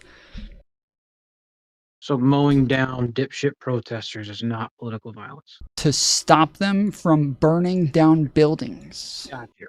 If a Republican said that, you would have that quote on your show. Republicans have said 100%. This a million fucking times. You put it on there. Republicans have said this. You put it on there. What do you mean? No, I Put didn't. it on there like, oh, that's political violence. But this guy. When did I put it up? Is not politically violent. When did I think if you say mowing down dipshit protesters, I think anybody with a brain would think that's, political violence. When did I put that up? When did I put up people saying that they can defend their own property is political violence? When did I do that? Again. You never just said defending your own no, property. no. He did. He said Mowing down dipshit protesters. Who How is that are defending? trying to burn down your building at 10 p.m. at night. You can't shoot anybody. You can't shoot anybody that burns down buildings. Yes, you can. What state? In many states. So if you see somebody burning down a random building, you can go up and shoot them? Technically, yeah, lots of times, yes. Even if it's not your property? Yes. Please put it to the law. Please research that. I have. I've had this debate 1,000 fucking times. That was. You can go off your property and pretend you're a cop and saying, "Hey, I'm gonna go protect this building I don't own on somebody else's land by shooting the guy." Yeah. So let's play this out for a second, okay? So you and I, we're walking down the road. We see somebody getting ready to go burn down a building. You and I have guns. We're able to stop them. But we don't. We just say, nah, it's all right. We'll leave it alone. Mm-hmm. People die afterwards. Maybe people got stuck inside. Maybe it burnt down the buildings next to them. And then everybody afterwards goes, wait, you guys just stood there and watched them burn down this building and you had guns and you could have stopped them and you just watched them do it instead? That you think that nobody's going to be like, why didn't you guys stop them from fucking killing people and endangering people by burning down the fucking building? That's not gonna, nobody's gonna say that, right? They're all gonna be like, well, you guys did the right thing. Thanks for not stopping the people. That's illegal. What's illegal? Burning down buildings? Yeah. Shooting somebody that's burning down a building you don't own is illegal. No, it's not. What do you think that like self-defense actually only applies to yourself? Do you think it only applies to you? So it's not your building. Can you answer the question? Do you think that self-defense only applies to you? No. Correct. Like we know through like the Penny case recently where he was screaming in some lady's face and Penny came up behind him, put him in a chokehold, and they ruled that this was self-defense. Even though it wasn't his self that he was defending, it was still self-defense because he was defending other people. Okay. When somebody goes and burns down a building and they are endangering other people's lives, that is still considered self-defense. That is not a thing where they're like, oh, it's okay. You just watch them burn it down. It's not your building. There's literally like the stories of like I think it was the Koreans in LA during the riots, I think that was the Rodney King riots, where a bunch of Koreans showed up to, I don't know what they call it, Little Koreatown, and it wasn't their actual businesses, but there were tons of them posted up on top of all of these fucking buildings to defend their community and their buildings where they go shopping.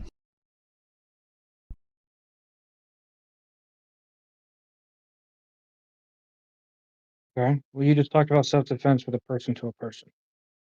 I'm talking about shooting somebody that's burning down. That's what I'm talking about with the Koreans. They all posted up on the fucking rooftops with rifles and guns and shit. And I believe they might have even shot people, if I remember correctly. Do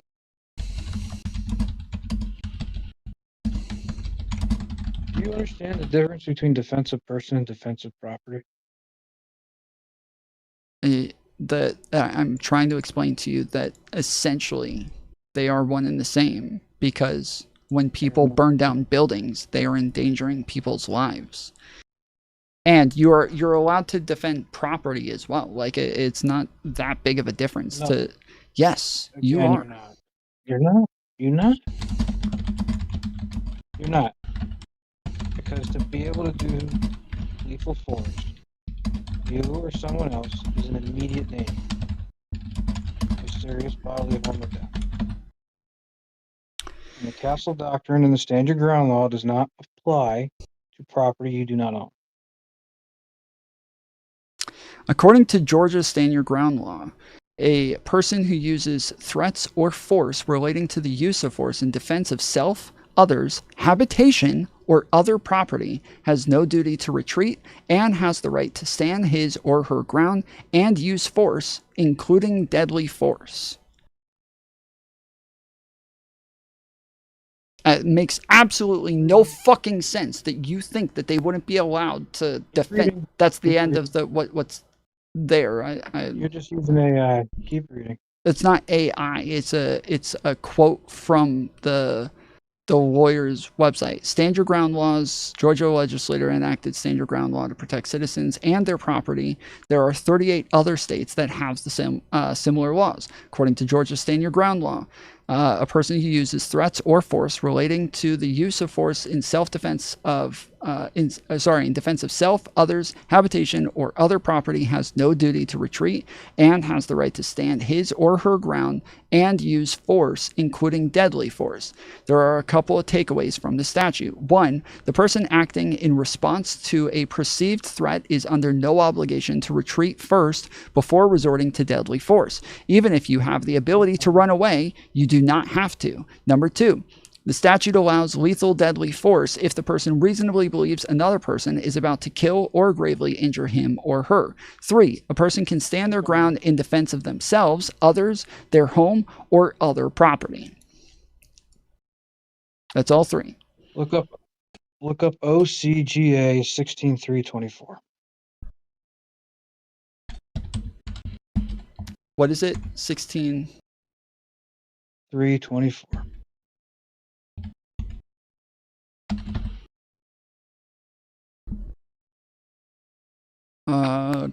Crimes and offenses, defense to criminal prosecutions. Article 2, justification and excuse. Section 1634, use of force in defense of property other than a habitation.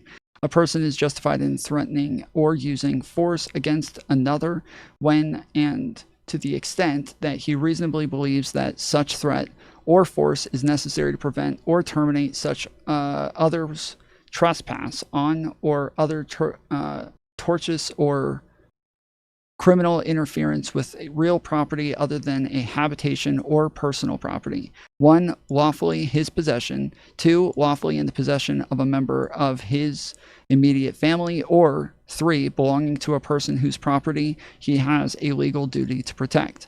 B, the use of force which is intended or likely to cause death or great bodily harm to prevent trespass on or other tortious or criminal interference with real property other than a habitation or personal property is not justified unless the person using such force reasonably believes that it is necessary to prevent the commission of a forcible felony. There you go.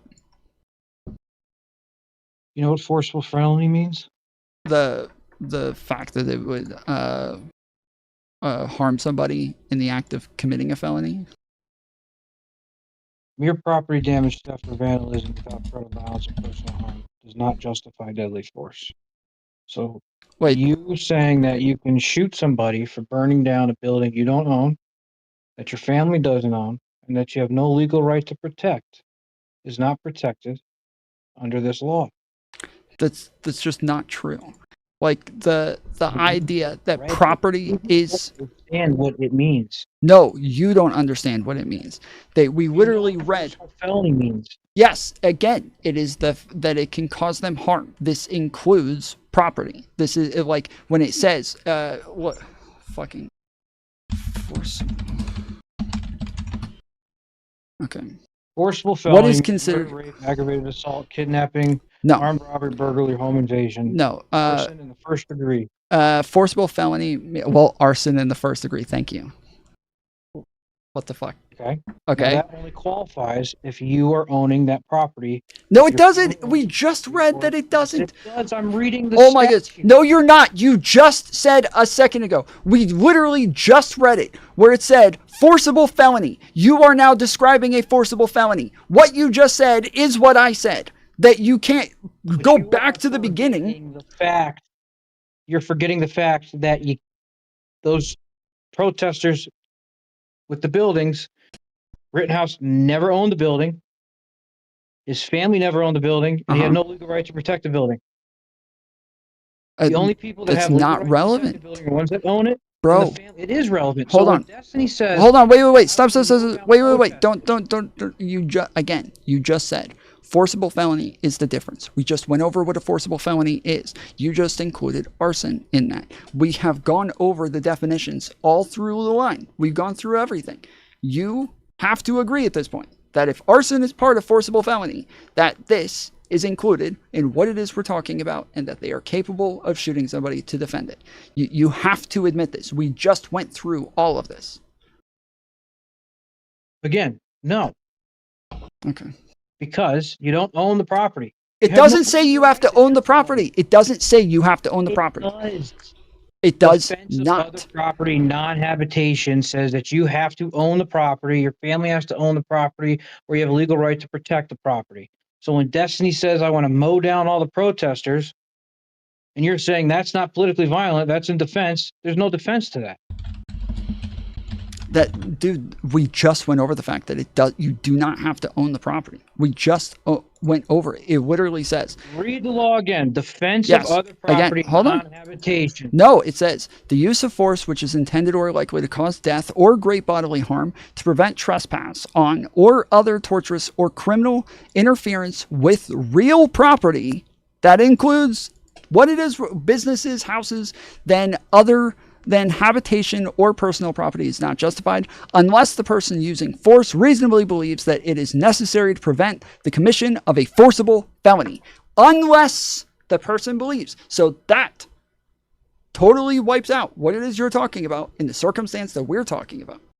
When they are committing arson, that is a forcible felony. That means that they are allowed to do it regardless of whether or not they own the business. It says right there.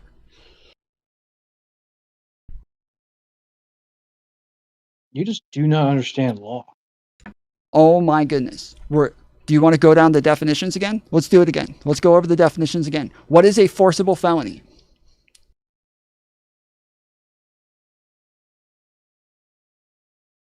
You just don't understand the law, bro. What is a forcible felony? Read it again. So then explain to me why there's a case in Georgia that someone shot somebody that set his own truck on fire. He was arrested and charged with murder. I don't know. Was he convicted of it? He was convicted of it. I have no fucking idea. But so explain to me how that law is not applicable. I don't know. I don't know anything about the fucking case. I don't know that it exists. Oh, I'm sorry.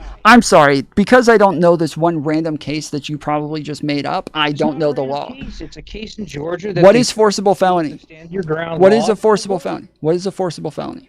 It didn't work. I'm giving you a case right now. No, I didn't ask for a case. I asked, what is a forcible felony? So don't ask for case law. No, I didn't say don't ask for case law. We can get to that. We can get to that. I didn't say that. What is a forcible felony?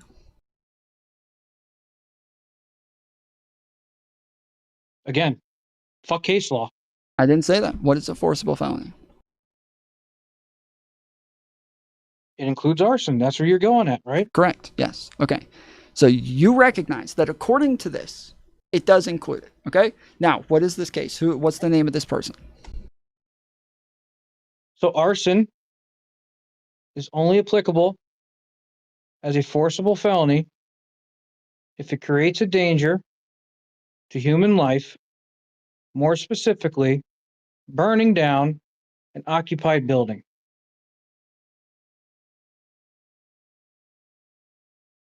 Again, you simply just don't understand case law. Forcible felony means a felony that involves the use of threat or physical force or violence against any individual. So this is not just from what we just went over. It is not just the threat to a person, but it is violence against an individual as well.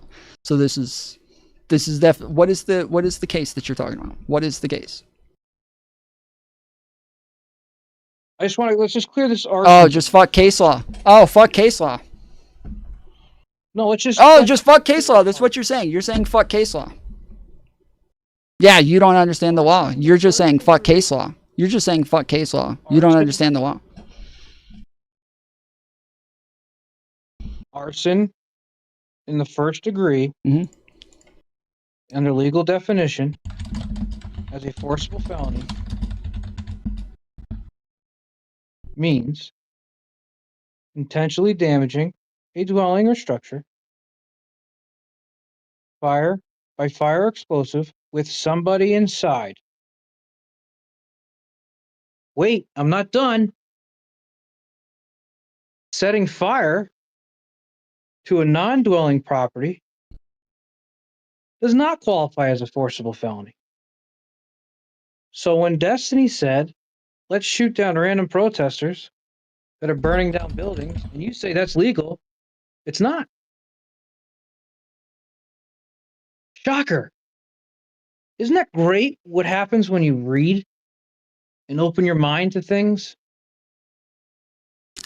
In Georgia, arson of the first degree is when a person knowingly damages or causes damage to another's dwelling or occupied structure via fire or an explosive, even if no one is harmed.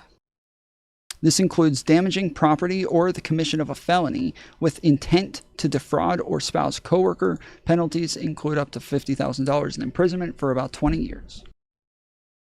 OCGA 16760. Intentionally damaging a dwelling or structure by fire or explosive with someone inside or where human life could be endangered. This qualifies as a forcible felony. However, burning down buildings with nobody inside does not qualify as a forcible felony. So for you to justify shooting somebody for burning down a building, you must confirm that there's somebody inside. No, you do not have to confirm somebody is inside. You have to have a reasonable belief. You have to have the reasonable belief that somebody could be inside. No, reasonable belief doesn't help you in court of law, man. It literally said in the fucking law. It literally says it in the law. Reasonable belief. So your example was like, hey, we're driving down the street. Oh, someone's burning out the building. You automatically think somebody's inside. That's reasonable belief. So when someone asks you, hey, what made you think somebody was inside? You're going to say, oh, I don't know. I didn't see anybody going in there. I didn't see any lights turned on. I didn't see anybody moving in the window. I didn't hear anybody screaming. I just saw somebody burning down a building, so I shot him. Instead of calling 911, I just shot the guy. And then they're going to come back at you and be like, you know what? You're great, but guess what? There's nobody inside. So instead of just calling 911, you wanted to be a hero. Now you're looking at murder. So if that's the mentality you want to go down, hey, I'll buy it, man. Yes. You go ahead. Yes. You go ahead, dude. 100% yes. You're moronic. Absolutely moronic. Okay. This is the point is this is why you guys lose. This is why you guys lose? Who's you guys? Yeah, this is why the left loses. The left loses. Okay. This is why the left loses. Because this is why the left loses, is because you guys are so moronic in your view. Is this your first election? This must be exciting for you. This is my fourth. Well, oh, wait. If this is your fourth, then why do you say this is why the left loses? Because this is why the left loses. Okay, so then why does the right lose? Why are you bringing this back on me? I'm just saying you lost the previous election. Oh, the last one. Okay, so you didn't say this is why you guys lost the last election. You said this is why the left loses. But if you want to pivot to that, that's fine. I'm happy with that goalpost shift. If you want to call it a pivot, you can pivot. This is why the left lost. That's a better one. This is why the left lost. Is because y'all are so close-minded. The moment Charlie Kirk dies, you immediately go on your show with like 84 viewers. And you're like, okay, I have to get ahead of this. So let's start pointing fingers at the right. That's not what I did. You can keep claiming that. It is not. It is not. It is not. It is not. All about how you praise Destiny for standing up to the right, but you won't at all put in consideration of what the left is doing. Like Bro, John Fetterman you're totally ignoring everything. Again, you keep doing this where you ignore you ignore what it is that I'm responding to. You want to take everything out of context and pretend as though the left is just shouting into the ether in a vacuum. That's not. No, I'm not. I'm not responding to I am not responding to an assassination. I am not. I am not. The last episode you are. You're completely playing these Piers Morgan clips and you're praising Destiny and screwing the Republicans. Bro, you're so totally fucking stupid. This is why the right loses. This is why the right loses, because you guys can't put things in the context. You guys can't look at, you guys cannot put things in the you did. You lost the 2020 election. This is why you guys, this is why the right loses. We won the 2024 and we're going to win the 2028. You can't put things in a context. I am not responding to an assassination and automatically going off on the fact that the right commits all of these things. No, it is people who are literally. I did not. No, I didn't. I read tweets. I read tweets where people were saying that they were ready to go to war because the left is violent. They kept saying the left is violent. The president of the United States said the left is violent. The libs of TikTok said they're ready to go to war. Elon Musk said he's ready to go to war. The Andrew Tate said he's ready to go to war. All of these people are all over the internet saying they're ready to go to war, and I'm replying to them. That happens in between the assassination and me saying any of this stuff. So you immediately go on, you know, like, Charlie Kirk died. Let's get ahead of it. I don't give a fuck that Charlie Kirk died. There's nothing to get ahead of except for the fact that people are claiming that the left is violent. That's the only thing that... Both sides are violent. Okay, fine. Cool story, bro. Both sides are violent. One side does 99% of it, but both sides. Let's both sides everything. Let's both sides all of it, dude. Let's both sides everything. You know what? Both sides have communists, dude. Both sides vote for Trump. Both sides incite insurrections. Both sides do all the same shit, dude. We can both sides everything and make it to where you guys never take responsibility for anything ever. Just both sides, all of it, every fucking time. It's a really easy move. You finally admitted it. You're so enlightened. How did you get so enlightened to be able to see that it's both sides? How did you get so enlightened to be able to see it's both sides? What happened? Did Jesus reach down and touch you on the balls to just really enlighten you and make it to where you could see?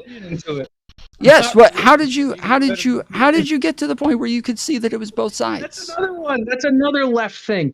You're like, oh, let's try to. My caller here thinks he might be a Republican, so he must believe in Jesus. So let's just go against his religion to try to trigger him. I believe in Jesus. It doesn't work, Tom. It doesn't work. None of what you're doing works.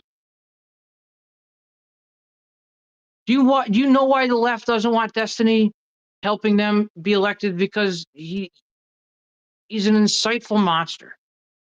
The same thing that the Republicans don't want Nick Fuentes on their side. Why do they want Donald Trump? So you're comparing the president to an online. No, I'm not. No, no. Just made a comparison. No, I'm not. Destiny, Nick Fuentes. You're like, oh, no, what about Donald Trump? No, I am not comparing. No, I'm not comparing them. You all day. Yeah, I get that you're confused. I'm happy to help you out here. Okay, I'm not comparing YouTubers to the president. I'm comparing people not wanting violent rhetoric to be part of their political process, to people not wanting violent rhetoric to be part of their political process. That's what I'm comparing. I didn't. What did I say that compared? Every time someone brings up that, you're like, what about Trump?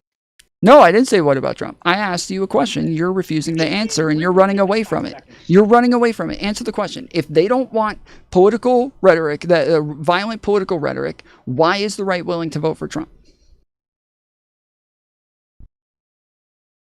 Because the left does the same. Okay, so who? What politician did that? When both sides. What politician that the left voted for? What president? Democrat president did that? Doesn't matter about the politician. It matters about. Oh yeah. See, now you're the one who's comparing YouTubers to fucking presidents. You're the one who's doing it. Yes, you are.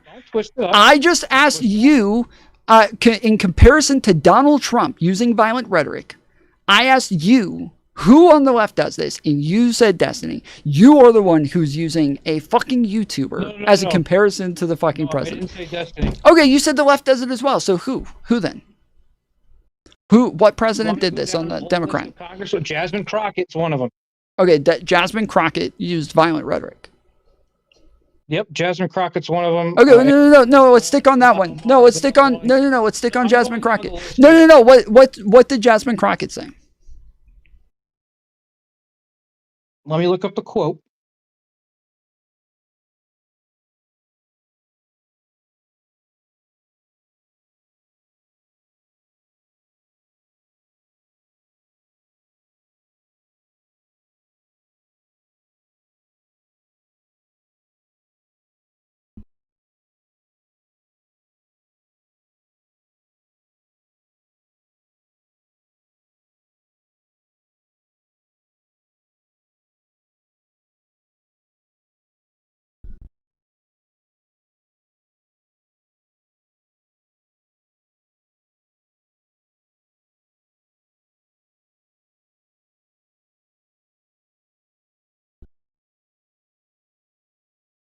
Jasmine Crockett said against Republican congressman, I mean, like, this dude has to be knocked over the head, like, hard.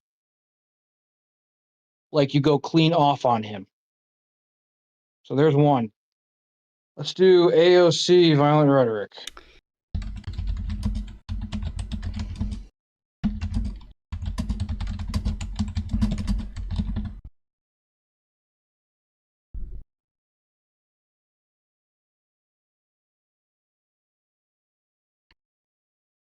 September 2025, Crockett appeared on CNN to discuss the report that Donald Trump had written a note in an address book belonging to a sex offender, Jeffrey Epstein. She delivered a thorough takedown of Trump's claim that he barely knew Epstein, stating he's consistent in his denials. Clash with Nancy Mace, 2025, Crockett...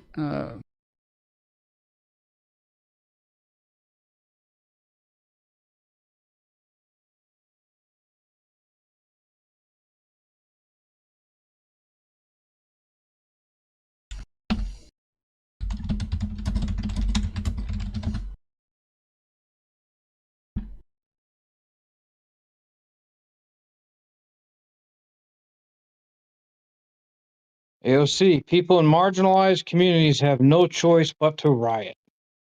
In March of 2025, a clip circulated on social media of Representative Jasmine Crockett stating that someone needs to be knocked over the head. She said someone needs to be knocked over the head. Crockett was referring to Senator Ted Cruz, but not a physical attack. The remark was figurative, not literal. Crockett used the phrase to criticize Cruz's political actions and rhetoric. Comment drew criticism from conservative commentators. Figures such as Sean Hannity and the account Libs of TikTok claimed that Crockett was inciting violence. With the clip resulting criticism led to online arguments regarding political rhetoric and its interpretation. Do you think that she was threatening him or saying that people should hit him over the head? Hey man, okay, that's her context at the time. You know, I think, and I love another Colin, one. Elizabeth Warren said in 2024 against United Healthcare CEO, she said that people can only be pushed so far. In speeches at rallies, she says we fight harder, we fight tougher, we fight passionately. Like, there is no niceties. And then during the Trump impeachment, clips were saying that Warren said to take him out now. You okay with punching? So these are these politicians that are saying these things to whether get likes, Colin, quotes, whatever. And I think towards the end, he started to punch a little harder. And then they take it at face value. I mean, like, it's like you take everything Trump says at face value.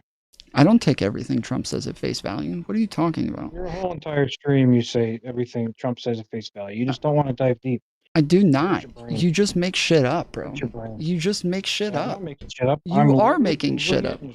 No, you just said that I take everything that Trump says at face value. You're doing that because you're trying to prime a bullshit response that you know is taken out of context and you know doesn't actually say what it is you're pretending it says. But what Trump says is him literally telling his audience that they should punch a person in the face pointing at him.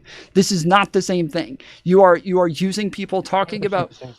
Okay, so what is the same? They pointed at somebody and told someone to punch him. Where is this? 100% the same. Yeah, where is it? You take everything Trump says literally. No, answer the question. Where is it? Where is it? One of these people. Yeah, you're not going to answer the fucking question because you don't have an example of the same thing. Nobody does the same fucking crazy shit that. Okay, I asked you for one. Give me one. Where is one of them pointing at somebody saying somebody should go punch that person? Violence is violence, man. Oh, so yeah, you don't have one. See, you just said you have one, but you don't have one. You don't have one. Yeah. All right, well, good job, buddy. You did well. You did really good. I did do well. You did. This is why the left continues to lose. Yep, this is it. Why do you think why do you think you guys lost in the election? A lot of misinformation. A lot of people are uninformed voters, and they listen to people running around saying that like 20 million illegal immigrants came in the country, or that Joe Biden caused inflation, or shit like that. So you think misinformation caused 40-something million people to vote for one side? Yeah, those were like the two biggest reasons that people said they were voting for Trump. So do you think it's going to happen again in 2028? That people will fall for misinformation? Yeah, maybe. Mm-hmm.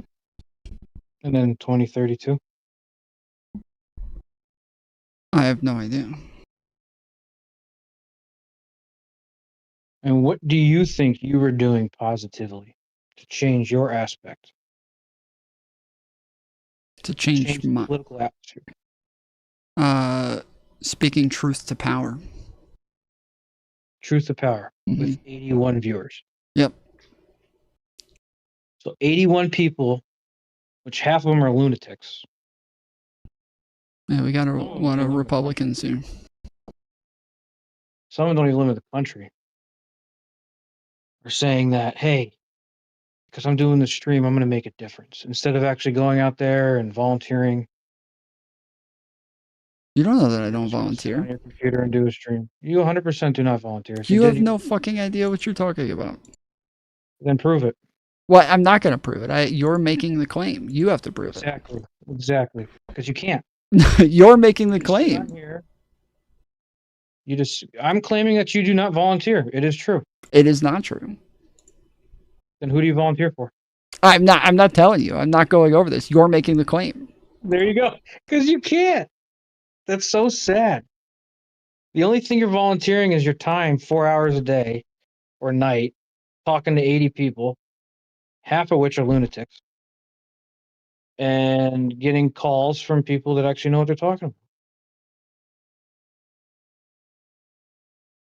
So, where's your evidence that I don't volunteer? Your lack of telling me that you volunteer. I volunteer. I didn't ask. But you don't volunteer at all. Okay. You just sit on your computer, smoking your vape, getting angry at what Trump says. No, 82 people. No, you see, you don't care about political violence, and you encourage it and downplay it, and that's why you're coming on here, is to try to make a big deal about destiny instead of making a big deal about the president of the United States, because you would much rather pivot everything onto a video game streamer than the actual president. You're a video game streamer? No, Destiny is. Destiny's a video game streamer? Yes. I didn't know that. What video games does he do? Does he go on Twitch? I don't think he goes on Twitch, no. Because he got banned from Twitch.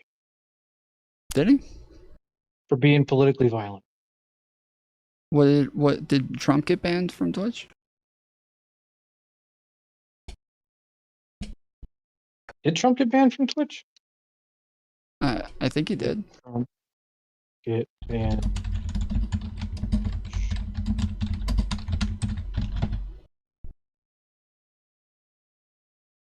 Donald Trump's channel was reinstated in July 2024, ending the ban that had been in place since January of 2021. First ban, June of 2020, Twitch used temporary suspension for hateful conduct after streams that rebroadcast inflammatory remarks that Trump had made at past rallies. This ban was lifted about 2 weeks later. Indefinite ban of January 2021, following the attack of the U.S. Capitol, Twitch issued an indefinite suspension citing rhetoric that incited violence. This ban remained in place for over 3.5 years. Whoa. Is he back on though? Yeah, it says he was reinstated July of 2024. Okay. Did Destiny get back on? I don't think so, no. Okay. I don't think he appealed as many times as Trump did. Yeah. Oh yeah, he did. I think Trump filled out a lot more appeals. Yeah, he did. Has Trump got arrested yet for an insurrection? No, why? I thought he was part of an insurrection. Because I guess people that are part of insurrections don't get arrested. Well, he got charged with it, if that's what you mean. Generally, when you get arrested, it's because you got charged with something. He stretched out his other court cases to where he never actually was actually put on trial for it. And what's happening with it now? Nothing. Exactly. Yeah, you're super happy he gets away with another fucking crime, aren't you? You're really happy about that, aren't you? President of the United States. Yeah, you're happy that the violent fucking rhetoric from the President of the United States is back in the White House so that he can keep pushing for more terrorism from your side so that you guys can sit around and whine and cry about a fucking video game player instead of your own president. It's embarrassing, isn't it? You got to be embarrassed. Like, you got to be embarrassed. It's a little fucking gnome of a streamer, and you're sitting here so hot and bothered over him and me with my little 80 viewers, and not the president of the United States. The president of the United States is sitting there encouraging people to do violent shit. Can do no wrong. Well, I know. That's the point. That's why we call you guys cultists.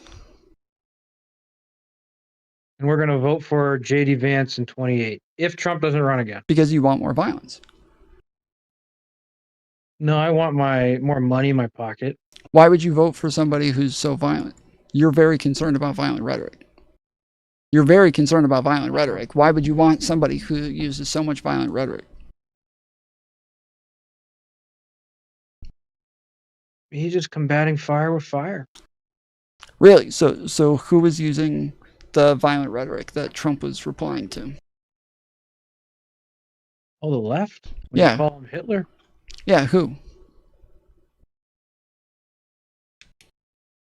Again, the left. The J.D. Vance isn't on the left. J.D. Vance isn't on the left. RFK and J.D. Vance are both, J.D. Vance and RFK are both part of Trump's administration. Because they actually realized, hey, this man is great. Well, those are the two politicians who called him Hitler. But Donald Trump, the videos that I'm playing of him using violent rhetoric, that was him running in 2015 and 2016. That was his first presidency. So I don't know who you're talking about that called him Hitler at that point. But at that point in time, it was only J.D. Vance and RFK. As far as any politicians go, it was just them. And then look what happened to them. They joined the good side. Yeah, well, if you use a lot of violent rhetoric, eventually you're kind of pushed into doing it. There's tons of people who joined the Nazis when they took over. Call him a Nazi. I didn't call him a Nazi. Compared him to one. Why, I compared violent rhetoric to violent rhetoric. You have a lot of trouble with analogies, don't you? So does the left do violent rhetoric? Some people on the left use violent rhetoric, yeah. So are they Nazis? I didn't say that using violent rhetoric made you a Nazi. You really have a lot of trouble with analogies, then. Is it the autism that does it? You just did. I Were you did making not. fun of mentally challenged people? Yes. Just like you were making fun of Charlie Kirk's murder? Did I make fun of his murder? You did. When did I make fun of his murder? You were laughing at it. When did I make fun of his murder? About an hour ago. What did I say? Just replay your own video. It was more of your laughing. Oh, so I didn't make fun of his murder. Laughing is making humor out of somebody's death. I didn't laugh at his death. Yes, you did. So I laughed and made humor out of it, but I didn't make fun of it. It's not what I said. Hmm. You should join the good side. The good side, the one who says that they want to vote for more violent rhetoric. That's the good side? You want to vote for more money in our pocket. You want to vote for more violent rhetoric to get more money in your pocket. You are willing to vote for more violent rhetoric so that you have more money in your pocket. Very principled of you. You're not the one assassinating high-level political influencers. Really? Name another political influencer that was assassinated. Well, can I include Democrats in that? Maybe politicians? Maybe Hoffman and her husband? High-level political influencer. So politicians, senators are not high-level political influencers. Name a high-level political influencer. I asked you if I could use politicians. Hoffman is a... I'm asking you to name a political influencer, please. Yes, I just did. Ooh, Hoffman. That's a political influencer? Hoffman, yeah.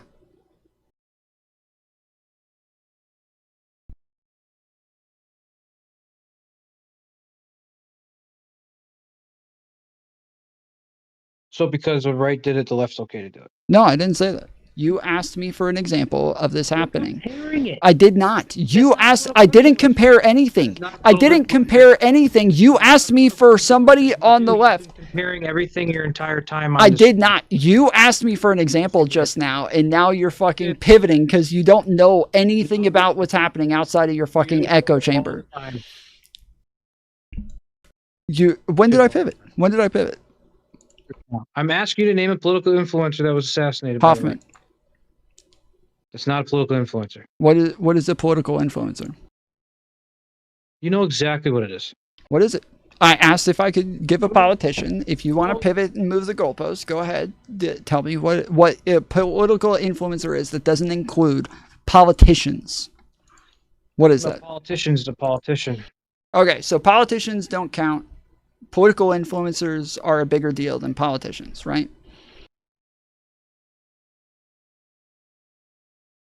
Again, you're moving the goalpost. I am not. I'm asking you a question. I'm trying to understand what you're getting at. So a political influencer is someone that promotes political ideas. Uh-huh. So, like a politician? They're not elected officials. So why do elected officials not count? Activists, commentators, journalists, or everyday people with a strong voice and following. Sure. Your side. Why do... Because you didn't agree with what he said. Why do politicians not count? Your side did that. And you won't admit it. Why do politicians not count? Admit your side did that. Did what? Admit your side assassinated somebody because they didn't like what he was saying. Why are you moving the goalposts again? Dude, answer the question.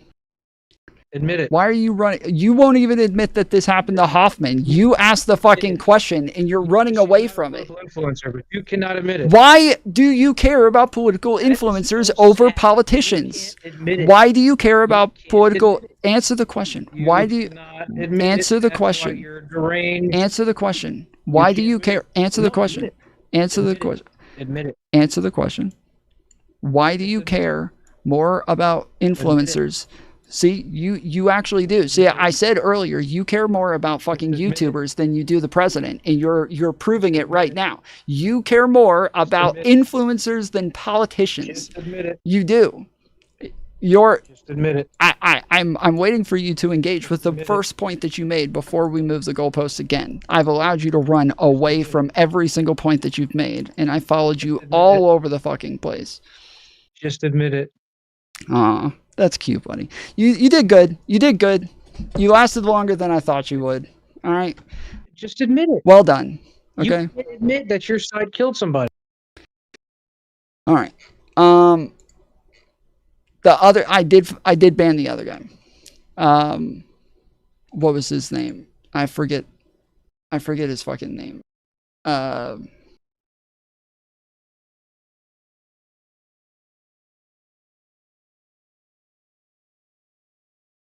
What was his fucking name?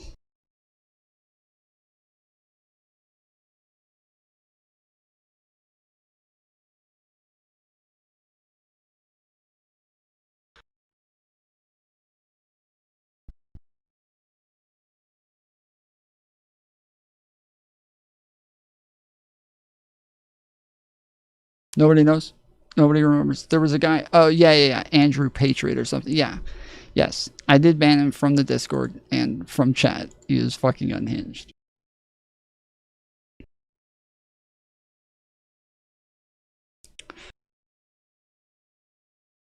Alright.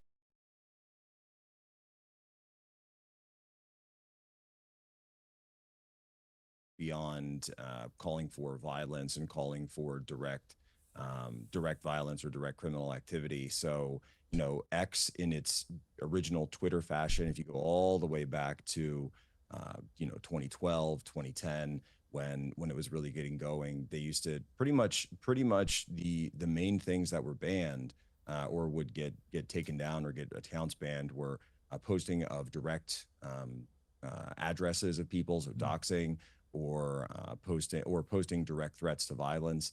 And so I think there needs to be that line set of this is acceptable discourse, this is a back and forth, but the idea that a direct call for violence.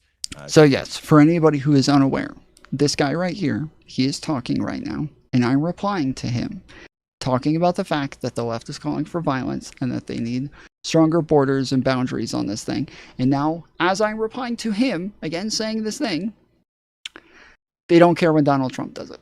They don't care when Donald Trump calls for violence. They don't care when he incites it. They don't care when he's saying this shit. They don't give a fuck. While their own side is calling for fucking war, they're all sitting there like this, just totally ignoring, going, whoa, look at what the left is doing. Whoa, oh my goodness. Something that I would support. Andrew, what do you feel about the social media aspect of all this? Do you think that it is culpable to a degree in the surging toxicity of debate about these things?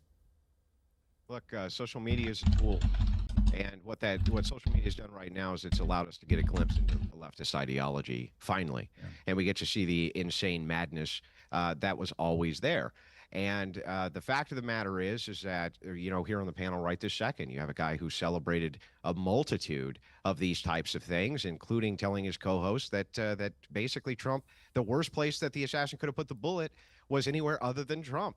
I mean, I got the clip of him doing it. And so the thing is like what we've noted now, these people are glad. They're glad. They're happy. They love it. I go on TikTok all the time and I debate with these people. It's very clear that leftists are glad that this happened. Yeah, again, the fucking TikTokers. Oh, man. Ooh. These TikTokers and their fucking power. Oh, it's so bad. Oh, man.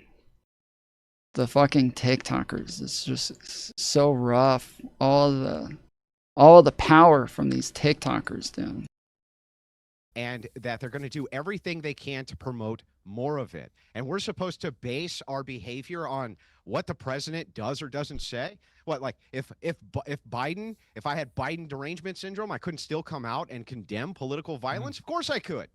But the thing is I'm that just curious, anybody have any words for the fact that Charlie Kirk said that Biden should have been executed? Leftists collectively can't seem to do that, though. I don't know why they can't seem to do that. No, that was fine when Charlie Kirk said that. Okay, Anna, gotcha. Anna, I want to mention something to you, which I was going to talk to Cornel West Charlie Kirk was a moderate. He was more moderate than a local electrician. Yeah, nice pivot. He was more moderate than a local electrician, and you know that. By the way, he said he wanted to see Biden. You have debated with the worst, and I've seen you do it. You know, Biden executed. Okay, give me a no, fucking break. that's not what he said. About any of this that's stuff. not what he said. He said if you violate criminality in criminal laws, then that will be the case. All right, I want to ask Anna. There's not what's performative. What's performative? Oh, wait, so if I say, oh, well, you know, I think that guy was a criminal, therefore the execution is okay. Somehow that makes everything fine with no investigation, no criminal charges. You say all the time that your political opponent should be in jail and highest extent of the law. You say it all the time. What are you talking about? Sorry, no, that's Donald saying Trump. the word performative doesn't mean anything. The National Guard right now. Oh, it's just performative. Investigations into every that's just performative. I want to bring Anna back in. I want to bring Anna back in. Performative. Okay, I want to bring Fuck.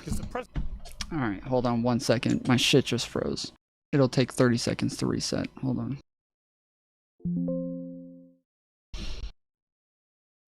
Okay. Motherfucker. Alright, I gotta take a second to just reset everything real quick.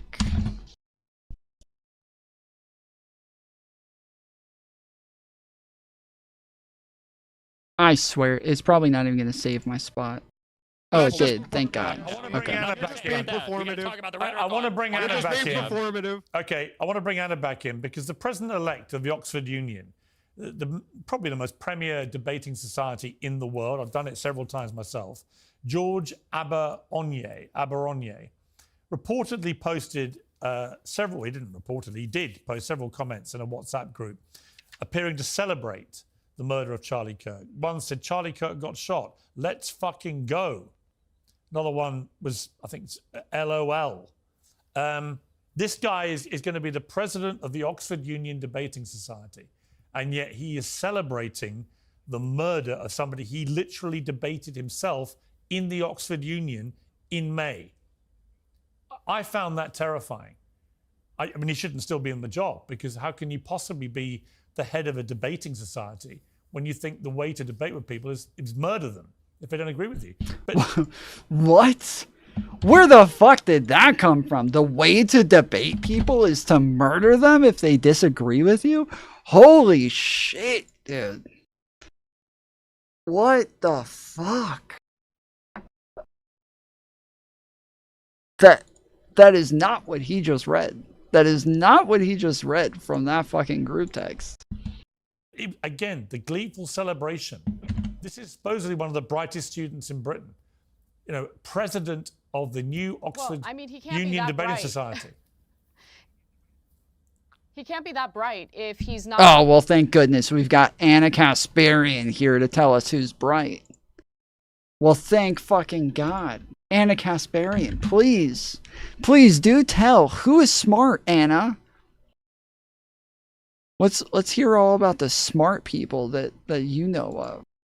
Thank fucking God.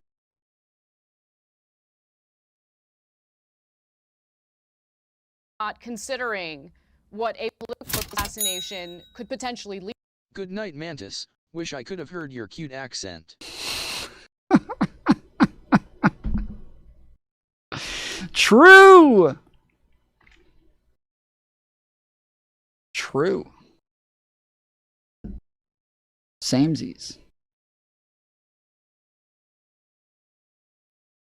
Lead to, because where does this end?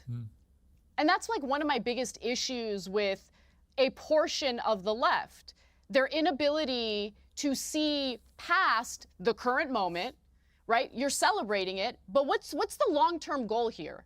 Is the long-term goal to just have to descend to an environment of endless political assassinations and violence? And if we're going to have the left go up against the right in terms of violence, in terms of bloodshed, we're gonna have the left go up against the right? In terms of shootings, I don't know. I would just venture to say that the right is probably going to do a... You guys know this fucking loser didn't even vote? You know she didn't vote for Kamala nor Trump? She didn't vote for either one. Political commentator, one of the biggest political commentators in the fucking country. Part of the biggest independent media organization on the left, and she didn't even vote. Didn't vote for either one of them. I'm pretty sure she voted for like Jill Stein or some shit like that. She didn't say. She just says that she didn't vote for Kamala nor Trump. Better job in, taking people out than the left is. This is just a really disgusting, sick ideology, and we need to move away from it. And again, I want to emphasize, your personal behavior, the way you choose to behave and respond to things on a day-to-day basis has an impact. Okay, be the change you want to see in the world. So when you have a huge audience, beautiful, and that audience of young people who look up to you, who feel inspired by you, hear you essentially minimize political violence or even make excuses for it or deflect by blaming Trump for everything, well, you're essentially indoctrinating people to support Why are you calling someone a loser for exercising their right to vote how they choose? Why are you questioning me on exercising my freedom of speech the way that I choose? And normalize political violence. We can't be doing that. I don't care how people behave on the right. That's not going to have an impact on how I personally choose to behave. I want to be better than that. I want to preach dialogue, okay? Debate, have these conversations. And you know, Charlie Kirk, the last debate he and I had, you know, Destiny would like you to believe that I agree with the right on everything. I don't agree with the right on everything. We debated about whether or not you have to have children in order to care about the future of this country. So we have a debate, and it's fine. He has a right to his opinions. Because it's my First Amendment right to question your rhetoric? Well, that's because it's my First Amendment right to question her vote. I have the right to mine. If you care about democracy, the democratic process is reliant. And to call it idiocy as well. That is also my First Amendment right. On having these types of conversations and reliant on not resorting to violence because you're unable to articulate your arguments effectively against the other side. That's what I see this assassination as. Again, it was cowardice. It was disgusting. It was cold-blooded murder, and no one should be celebrating it, and no one should be mocking the family members of Charlie Kirk. Yeah. Very well said. I just want to thank. How long does this last? How long do they? How long is his wife sitting in Ali Ali oxen free?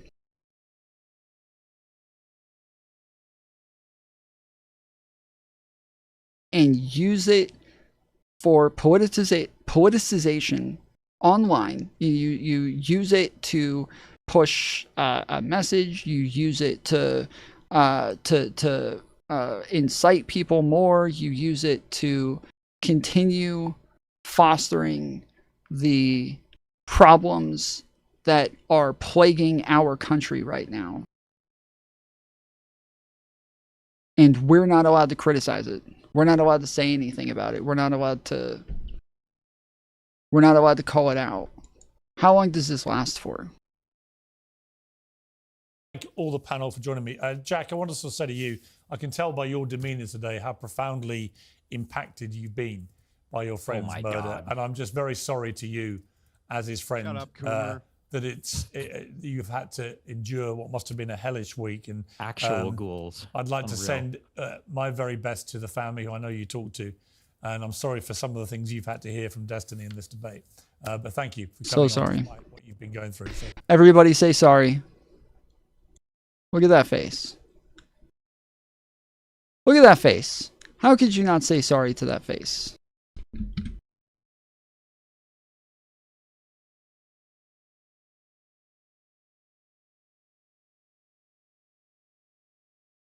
How could you not say sorry to that face?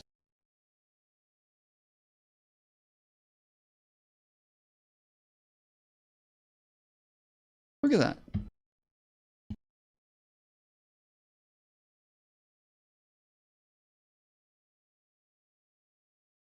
That's my face. That's the face that I use. Every time I want to get some donos. It works every time.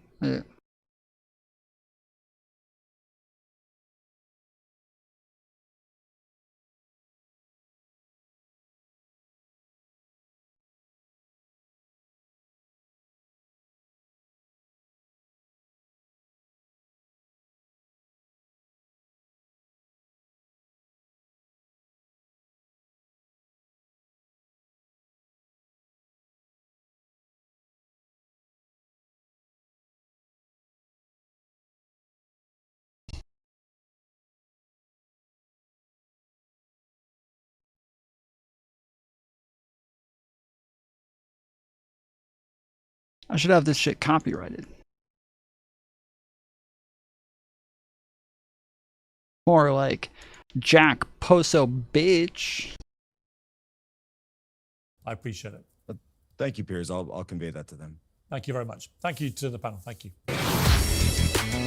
Piers Morgan Uncensored is proudly independent. The only boss around here is me. If you enjoy our show, we ask for only one simple thing. Hit subscribe on YouTube.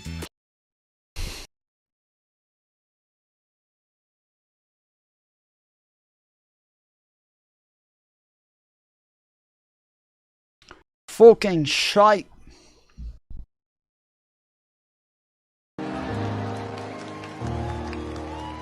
We're talking to so many voters that know it is time for change. They know that something is wrong. America's future is a series of choices. Our current state of slow motion national decline is a choice. Today is our 2-year-old's birthday. And I look at my daughter, and that is my why. For those that are parents, you know exactly what I mean. There is no mountain that stands tall as your faithfulness. Arizona, and thank you so much.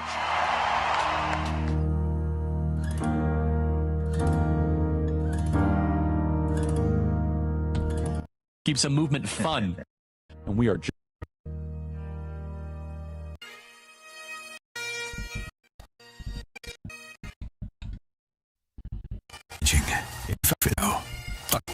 complex. We go. Hey everybody, JD Vance here, live from my office in the White House complex and filling in for somebody who cannot be filled in for, but I'm going to try to do my best. My dear friend, the great Charlie Kirk. This is the weirdest shit, dude. This is the weirdest fucking shit. Like, you guys remember when I went and debated Adam and Sitch over whether or not Donald Trump was a fascist? And one of the things that, like, Sitch, he seemed to agree with everything else that I was saying and seemed to think that, like, these were all really good examples of fascism. But the one part that he was hung up on is the Mussolini definition has a lot more to do with the fact that the government and the people are one. And that he doesn't feel as though that exists with Trump. And I was like, are you serious? Like, the whole idea of, like, MAGA is that they are all just one movement. He's just the leader, but it is this, like, oneness that they are. And that, like, Donald Trump can just, like, say, you know, we're going to the Capitol, and everybody rushes that direction, and that they use all these different... But the fact that, like, the vice president of the United States will turn around and go and host the show of Charlie Kirk, like, that is a lot of, like, that is what this pushes. Like, it's, to me, it seems almost like Charlie Kirk, very famous, very great man on the right, like, somebody who has a great legacy and you know, very, very popular. I was a huge fan of him for a long time when I was younger, but it's almost kind of, like, degrading to, like, have our vice president go and host a fucking podcast on YouTube in a scenario like this. And it's kind of, it just seems weird. It just feels like the weirdest shit.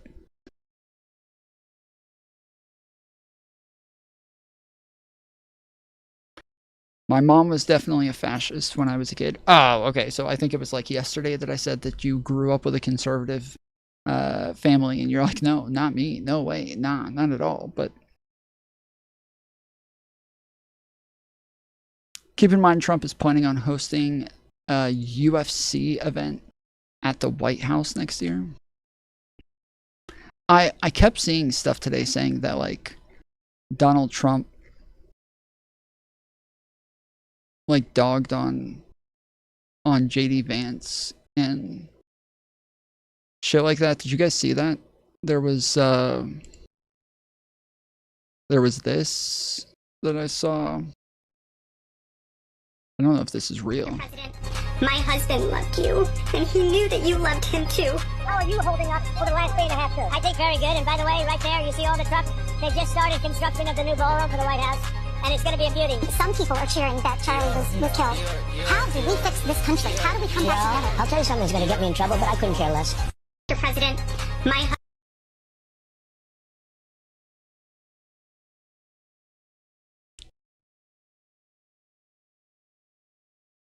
What the fuck, dude? How do we bring the country together? I don't know. I couldn't care less. Well, what about Destiny, guys? What about Destiny? Destiny's the problem here. We need to care about Destiny. According to TMZ, Donald Trump skips the Kennedy Center's vigil for Charlie Kirk, choosing instead to enjoy a weekend away at his golf club in New Jersey. Everybody mourns in their own way, guys. Everybody mourns in their own way. It's,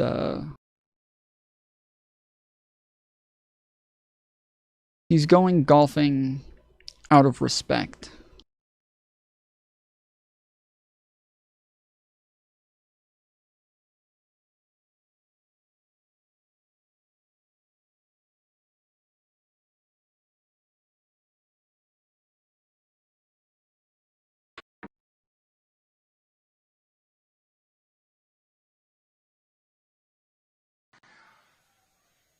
Charlie Kirk did not deserve to be assassinated. But I'm overwhelmed seeing the flags of the United States of America at half-staff calling this nation to honor and venerate a man who was an unapologetic racist and spent all of his life sowing seeds of division and hate into this land.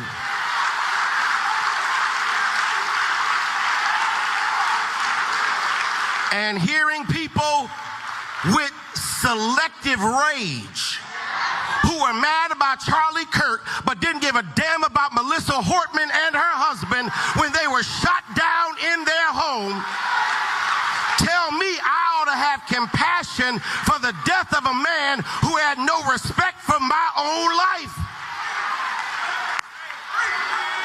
I am sorry, but there's nowhere. Somebody forgot to tell this guy that Melissa Hortman wasn't an influencer. Somebody forgot to tell this guy when he was writing his speech, his sermon, that Melissa Hortman wasn't an influencer. She wasn't even an influencer, dude. She was just a fucking politician. She was just in Congress.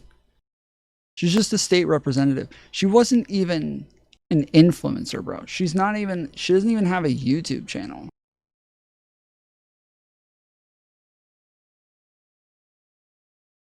Why should we care about her? She's not even an influencer. In Bible where we are taught to honor evil. And how you die does not redeem how you lived. You do not become a hero in your death when you are a weapon of the enemy in your life.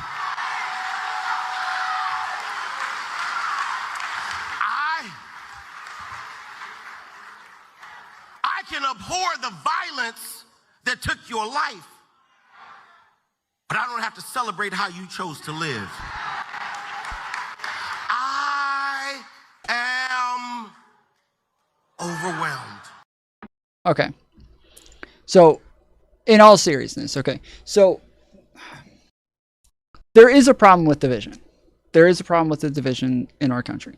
And it would be great if Donald Trump could be an actual force for people coming together. If he could actually bring people together and make it to where he wasn't so divisive all the time. He wasn't always trying to start war with one side. He wasn't always trying to go after one side. And as long as we call it out for truth, as long as we're willing to recognize reality, it seems as though that there will never be a time where we can come together. When the last caller, every time I ask him about Donald Trump, he immediately pivots to some fucking YouTuber or some shit.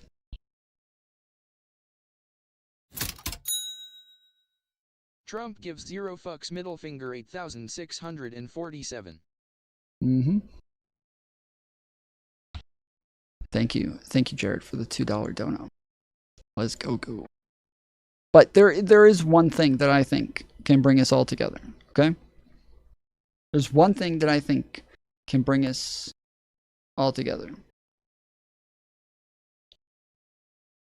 You keep saying that, but the onus isn't on the president, it's on the left. Sure, buddy. The one death of Charlie Kirk equals all of the deaths of all of the Democrats. You're so right. You're so right. It's like 300 to 1. Same thing. But I do think that there is a way that we can do this. I think that there's a way that we can bring everybody together. I think that I know what it is that we all agree on. There's something that we all share as Americans, as patriots, as humans. There's one thing that we all share. My question tonight is for straight men. Okay. What is attractive about boobs? I'll take this one, gentlemen. Thank you. Okay. Okay. First off, Yeah. boobs are good. They're so good. Okay? Oh, yeah, they're boobs are good. They're good. Second, Okay. boobs are great. They're so cool. Everyone knows it. Yeah. So great. They're good So cool. and they're great. No getting around that. Third, boobs are awesome. And they're like there. Okay. They're squishy. They're good. They're there. They're great. They're so They're delightful. awesome. They're there. And finally, Yeah. they are fantastic. He is preaching facts. They're In summary, big little boobs are good, factual. boobs are great, and boobs are awesome. Factual. But more importantly, Yeah. Bring it home. boobs are fantastic. Facts. My question tonight. Fucking boobs. Boobs. Boobs are one thing that we can all agree on. Well, maybe not Nick Fuentes and his crew, but everybody right or left of Nick Fuentes and the Groypers. We all like boobs.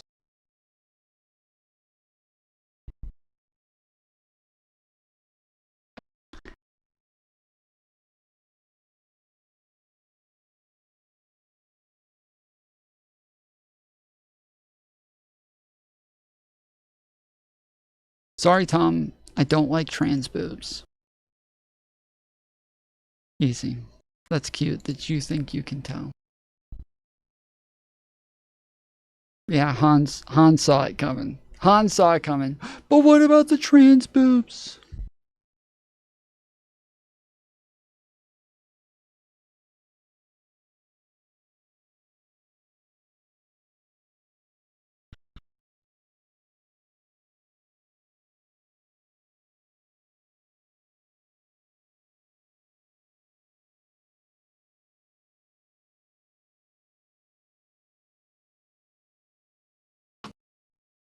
Guys, they did the haka for Charlie Kirk.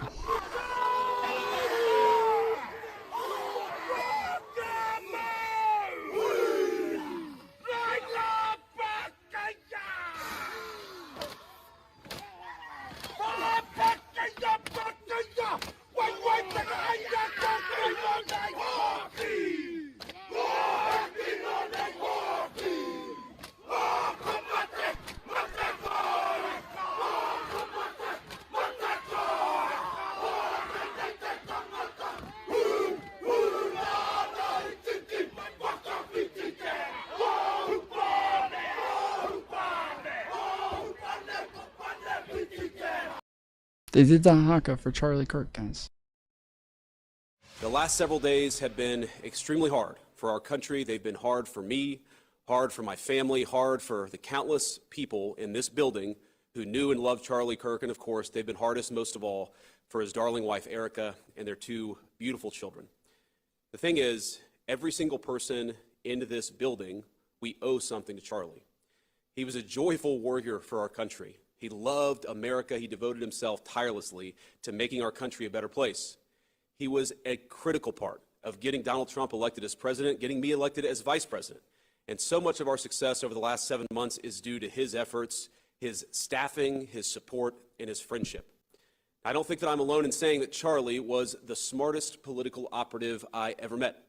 Everyone knew him as this fearless debater, this guy who would take the conservative message into hostile places and inspire younger generations to have courage. One thing that's hit a lot of those young Americans over the last week was how Charlie was there for them when others were not. When they were afraid to speak their minds, when they were afraid of what a professor would say, when they were afraid that they would be shouted down by their peers, Charlie was there, showing them that they could be courageous and that they could be bold. Charlie. I love how it says longtime friend of Charlie Kirk and not the vice president of the United States. Yeah, no. No, his title is longtime friend of Charlie Kirk. Charlie was a visionary. He was a luminary. He brought together people. He didn't just teach people how to speak. He didn't just teach people what to say. He didn't just teach people they could actually speak their mind on campus. He created. He was a linguist. Let's go. A whole social network for an entire generation of young people. I know people who met their husband, who met their wife, who met the best. This is like, these people are the cringiest fucks, dude. They're what the fuck? All Charlie wanted was reasonable debate. But still, the radical left celebrated the cold-blooded murder. Hey, Mr. Kirk, thanks for coming out tonight. I got a question for you real quick. Up until about 5 years ago when gay marriage was legalized nationwide, the conservative movement has been explicitly pro-traditional family. Now, both you and your organization... Charlie Kirk used to be in favor of gay marriage until the Groypers harassed him into changing his position on that and tons of other things. They were very good at pushing him to move farther right. Advocate for the acceptance of anti-Christian, immoral lifestyles like homosexuality and transsexuality, going as far to invite drag queens like Lady MAGA to your events. It seems to me and anyone who's paying attention that conservatives just believe whatever liberals believed 5 years ago. Right now, there's a push by the left to normalize pedophilia by way of child drag queen shows and... Oh, excuse me. Phone shut off. Go back to your notes. That's probably where you saved it. You know, you gotta like push double tap and then go over. Right now, there is a push by the left to normalize pedophilia by way of child drag queen shows and rebranding pedophiles as minor attracted persons. 5 years from now, will you be promoting child drag queen shows? Will child abuse become part of the conservative platform? So this is likely a Groyper. Like, this is what they did when they came and like harassed him over this shit. This is exactly what they did, is they would show up to all of his open mic events and ask him questions like this. This is exactly what they asked him every time. Boy, that's a slippery slope fallacy if I've ever seen one. And this is, and there's tons of Groypers there. Tons of Groypers. This right here, hold on.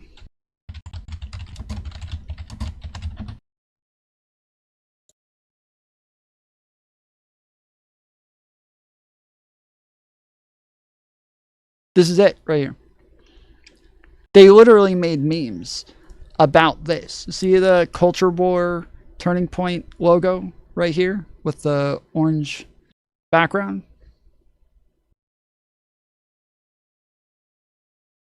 That's literally what this is. This is them making fun of him because they all came and gave him shit for being in favor of gay marriage, and they got him to change his position on it. They showed up everywhere he went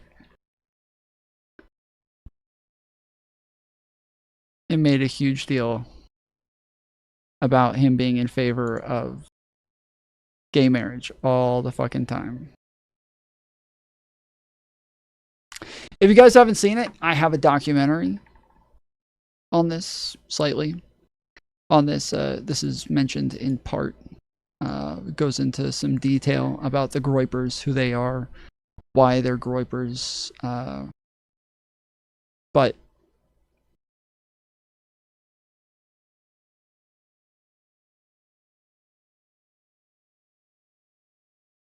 if you haven't seen it, it's there's one version on this channel, but the main like finished version is on another channel called Terminally Online Media. That is the more polished, complete version. But if you don't want to go there, you can just go to my main channel and Candace Owens' Path to Anti-Semitism, Feat Ben Shapiro. It is on the other channel. It's called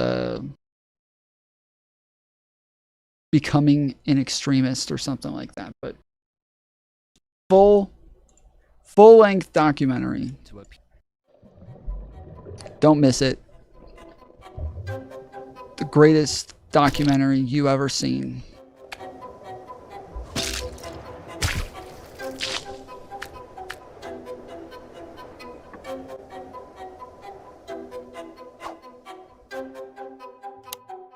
So yeah, make sure you check it out.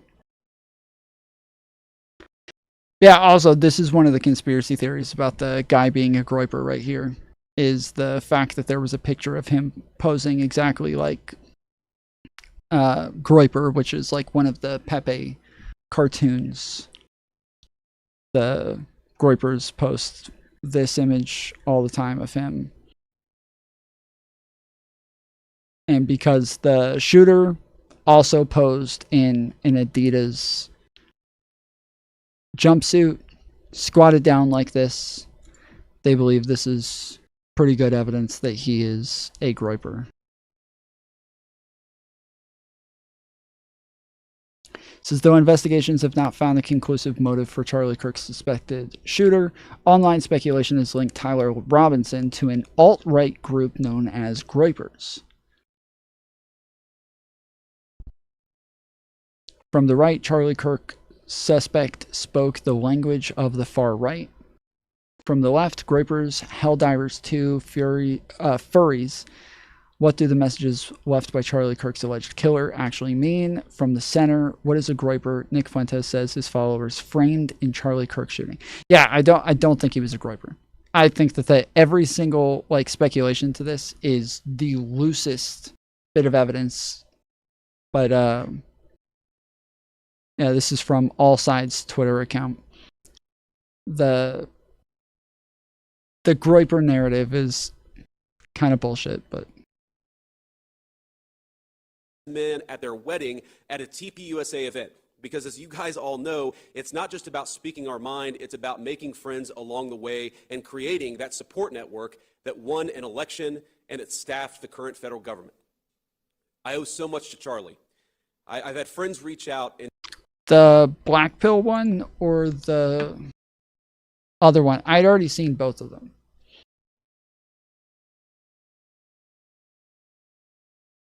I've seen maybe like 20 videos on the speculations about him being not right, not left, but black pilled.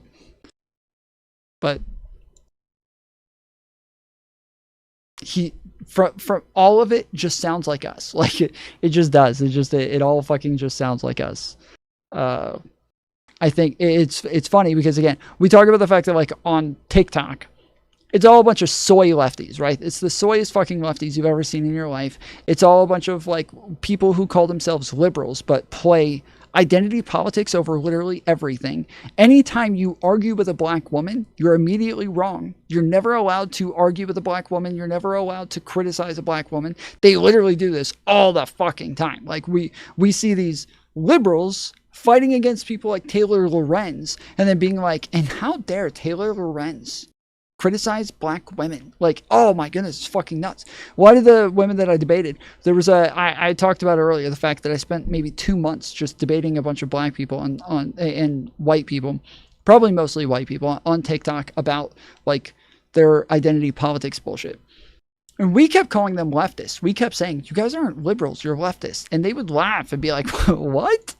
I'm not a fucking leftist, I'm a liberal. We would be like, no, you're not. What is wrong with you? But yes, now I've started to realize they're fucking liberals. They're liberals. They're just like really soy fucking lefty liberals. So all of these TikTokers, when they see like his gun said like, if you see this, you're gay. They're like, well, that obviously he couldn't possibly be a liberal. A liberal would never say something like that. There's no liberal anywhere who would ever say anything like that. It's like, what?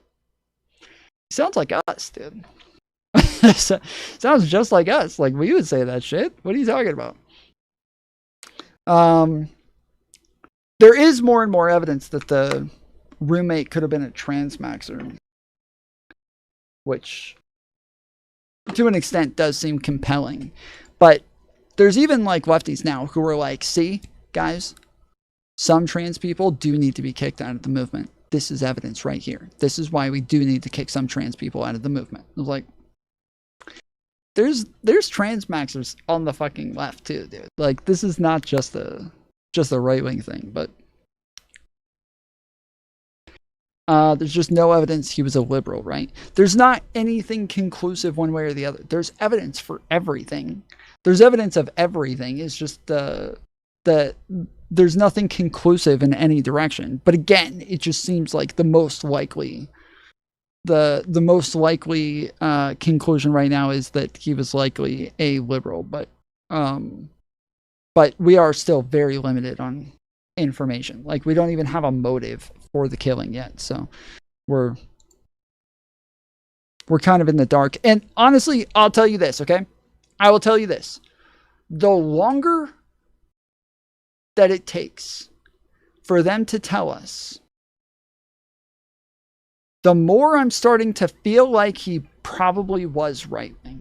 Like, I'm going to be honest. The longer it takes for them to actually give us evidence and actually give us a motive, actually give us information about this, actually show it to us. Not just, oh, look at a picture of his roommate in a onesie. Ha, they're trans. Like, no, I mean, like, actual evidence, actually show us shit, actually talk about his motive, actually talk about why he did this, actually talk about his feelings about Kirk, actually talk about what he said about him. Like, we need to see this shit. And the longer that they take to tell us, the more I start to feel like, Cash, you motherfucker, you're not going to tell us. You're not going to tell us. It's not going to come out until they go to court. They are the longer that it takes, the more I start to feel like, yeah, Cash would not tell us. He wouldn't tell us. If that kid actually was right wing, Cash would not tell us. He would not say it.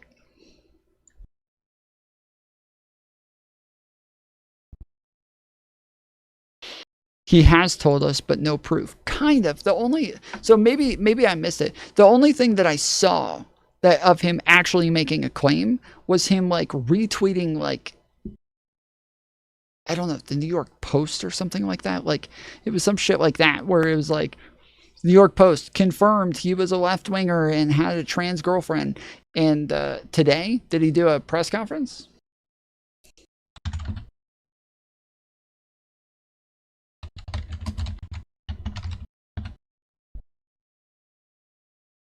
In less than 36 hours. It was from 3 days ago. Precise. Thanks to the full weight of the federal government and leading out with the partners here in. All right, FBI Director Kash Patel joins us now. I can't imagine, Mr. Director, how busy you've been, especially Charlie Kirk isn't just a impactful person, he's your friend. So I understand that. But having said that, people are looking to you to find out is how big this investigation is going to be. Can you tell us the latest? Absolutely. It's so good to be with you. And you're right. My personal feelings and relationship with Charlie, I have a job to do for the American people, and I'm committed to do it for President Trump. We flexed all resources the FBI had and surged multiple air assets as soon as this shooting occurred. We were cycling in agents, evidence response technicians, hostage rescue technicians, and special operators. Why did every article become Taylor Lorenz tier after Kirk got? Because the FBI refuses to do their fucking job. The FBI refuses to do their fucking job and actually give us evidence and actually give us information. That's why. Any other group would be very clear right now. They would be very, very fucking clear. They would not be giving these like slight notions one direction or the other or anything. They would be very fucking clear and they would be plastering it. They would not want everybody like going and picking and finding shit and speculating. They would either be in one camp saying, we don't know yet. We're working on it. We will update you when we have more information. But in the meantime, let's not speculate. Let's not run with narratives. Let's not try to, figure it out ourselves. We will give it to you when we know. And then the other one is, we have the information. This is the evidence. This is what we know. This is how we know. This is what he told us. This is what the friends told us. This is what the parents told us. This is like that. But they're not doing either one of these fucking things.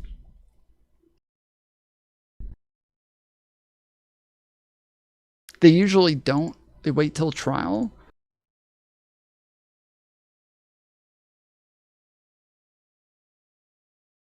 So in the Mangione case,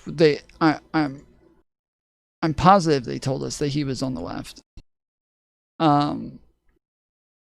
Because, yeah, normally they'll say, like, part of some left-wing ideology, some left-wing, some extremist. No, normally that's what they say. It was like radical left-wing ideology or extremist left-wing ideology or something like that. The same with, like, the guys who tried to kidnap Whitmer very quickly were telling us that these were far-right, people who were what do they call it? Sovereign citizens and shit like that. Like all of the fucking cases that with Kyle Rittenhouse, they called him right wing. Like the FBI, from what I can remember, is normally like very clear about this shit. What about the Mason connection? Dad is a Mason, but I don't care about the Mason connection. You mean, like, I know about the Mormon connection. I'm pretty sure he grew up a Mormon, which people keep calling Christian. All right, let's cool our fucking jets, all right? Everybody so badly wants to call this guy a fucking right-winger that they're calling this guy a fucking Christian. He's a Mormon, all right? Let's get it straight. He's a Mormon. In and out of Utah, cycling evidence back and forth on these FBI planes as soon as we could so that there was no delay. And what we did, once I got there, along with the deputy on the ground around 5 p.m. local on September 11th, was walk the entire crime scene, including the foots the suspect himself took. And what we learned was there was evidence. My nose is all runny. I don't know. Is it cold in here? Oh, it is. It is cold. Okay, yeah, I should probably turn off the AC. I keep thinking, why the fuck is my nose so runny right now? Because I got the AC blasting and it's like 65 degrees here.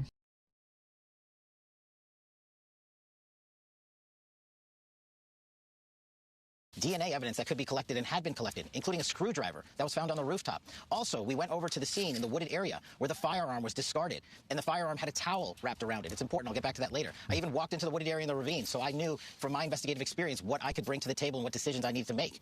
And having the support of President Trump and the full support of the White House was what we needed for these resources to happen. And I can report today that the DNA hits from the towel that was wrapped around the firearm and the DNA on the screwdriver are positively processed for the suspect in custody. So, Mr. Director, that is vital. That is breaking news and vital information because now you have the casings for the gun. So you connect the gun. Now you got his DNA on it. That's huge. But I also want to get to another point. I just got to interrupt. Sorry. I just got to interrupt. We have the DNA on the screwdriver that was found on the rooftop and the towel that the firearm was wrapped in. The firearm itself, this is a great point. Thanks for raising it. Yeah, no that problem. is being processed by ATF laboratories in Maryland, and I believe they'll speak to that at a later date when their process is incomplete. But I just want to let you know the FBI handled the screwdriver and the towel found on the scene. That is important clarification, Mr. Director.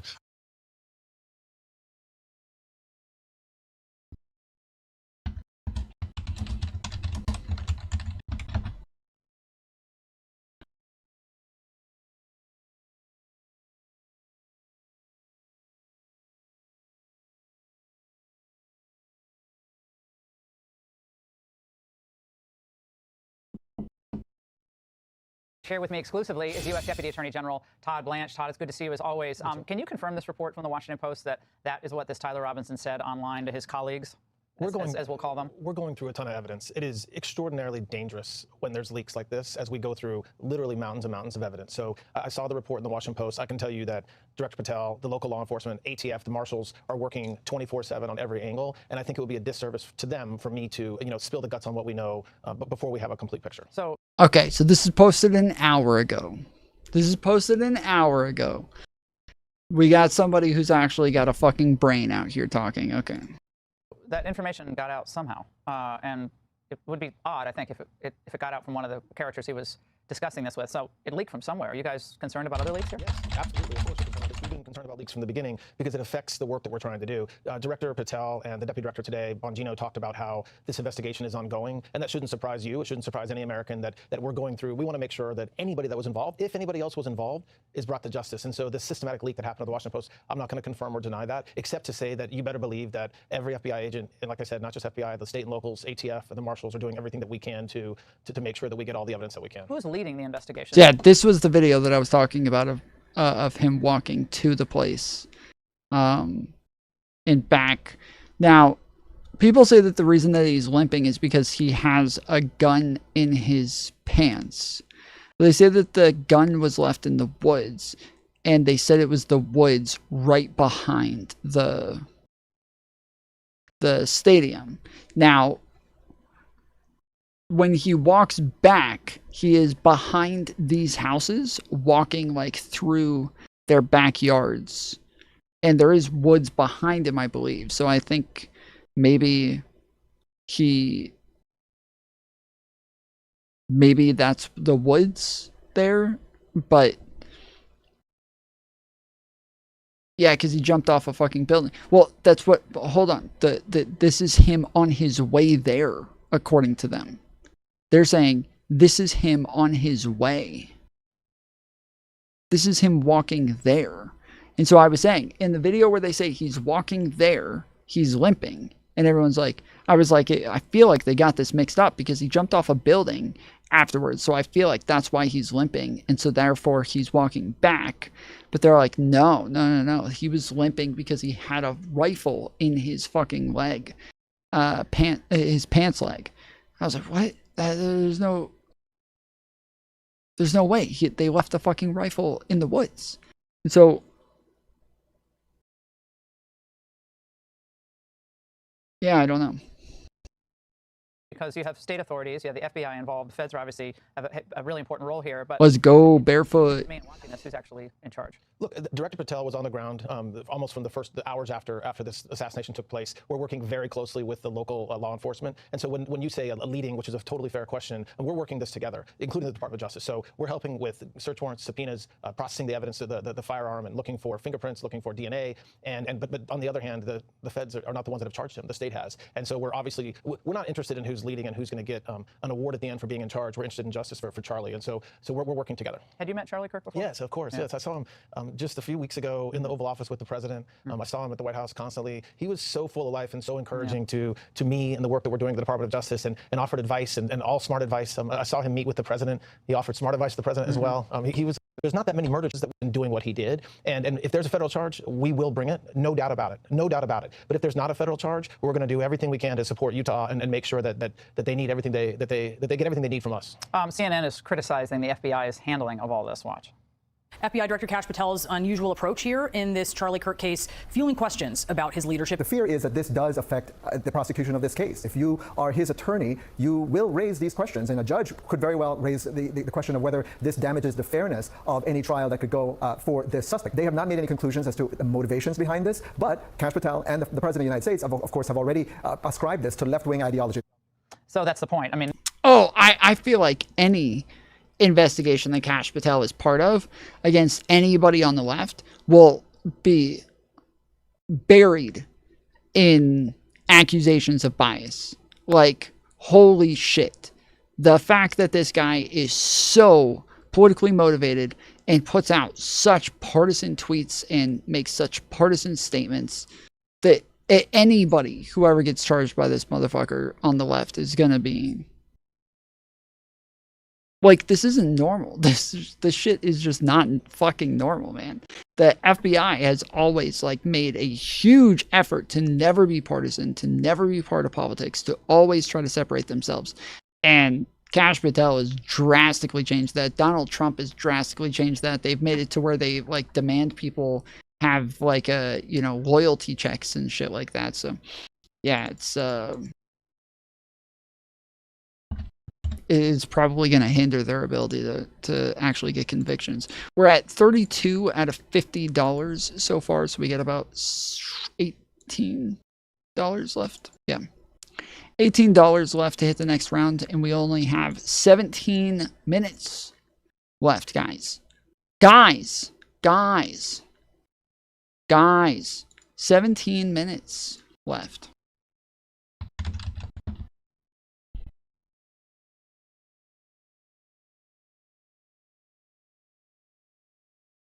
They're saying, and the correspondent is saying, look. Consider using the tips link pinned at the top of chat. You can use PayPal or debit or credit cards. It makes it to where I get the money immediately. And if you send money through YouTube, they take 1/3 out of every single donation. But if you send it through the tips link, it does not go They do not take a third out of it. They take like 1% out of it. So consider using the tips link pinned at the top of chat by Tom Bottery.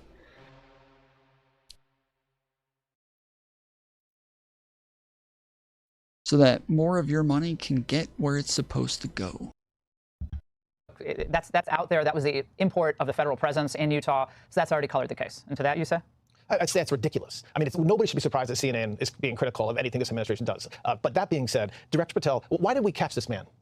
We caught this man because that's exactly right. And why was his photo plastered everywhere? Because of the work of the FBI and local law enforcement. Why was the video released? Because Director Patel was there getting it done. If he wasn't there, CNN would have the same report and said, shocker, Director Patel wasn't there. But are you guys worried that he's not cooperating, it looks like, the suspect, that in trial he's going to say the whole case was prejudiced because the feds, came in, swooped down, and there was no way I was going to get a unbiased jury poll? I mean, I can just see that's the kind of claim he's going to make. Sure. I mean, listen, that's something that we'll deal with when we get. Of course, there was an all-out manhunt to find this man, like there is in other cases similar to this. And yes, he will have a lawyer that can make a motion at the right time if he so chooses. But no, that's not something that I'm worried about even a little bit. The use of interstate commerce or the internet to make threats, hint at threats, communicate online, perhaps from different states to Utah in a kind of a group chat, would that implicate federal charges? Good. That's the stalking we talked about. So absolutely. So if we, as we go through the physical evidence and the forensic evidence that we've recovered from him and from his home, that's what we're looking at, is do we have enough to make a federal charge? But just to be clear, President Trump said it today, we are supporting the Utah system. Yeah, see, I can't tell, dude. This is strange. Because, yeah, in the later videos, you see him back here. In like what they say is later. You see him back here. To bring justice to Charlie. And if we can bring federal charges, we will. But if we can't, we're not losing sleep over that. We're just going to do everything we can to make sure that the Utah prosecutors have everything that they need to continue the work that they're doing in this case. But Cash also said that the suspect left a note and paraphrased it earlier today saying, I have the opportunity to take out Charlie. Yeah, see? In this case. But Cash also said that the suspect left a note and paraphrased it. This is him back here, apparently coming back. That's from what I saw. And I would assume if they're putting it in this order, it's the same thing. Yeah, it says after shooting. Yeah. So the other one is before the shooting. This is after. So he was limping before the shooting. And yeah, people keep saying it's because he has the rifle, but DJ, thank you for the dono. Was go.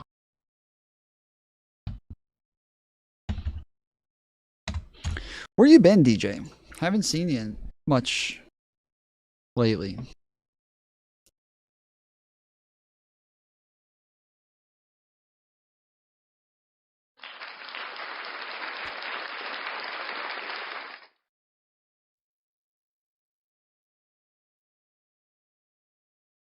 Earlier today saying, I have the opportunity to take out Charlie Kirk, I'm going to do it. The note was apparently destroyed. What more can you tell us? That's something that's part of the investigation, and that happens in investigations like this where there's evidence that maybe you learn about later that doesn't exist anymore. To whom was that written, do you know? We're still looking into the circumstances of which that was written and destroyed, and there may be more to come on that. But look, we have a lot of evidence, and I don't say that to appear to you to be overconfident. I say that to you to hopefully let folks take a breath and let us go through that evidence. There's some leaks today about Discord. There's some leaks today about. Cool Bean tipped $5. Was gonna be the tiebreaker, but DJ crushed the goal. Well, you can still send all the other money. I'm not mad at it. We'll just set a new goal.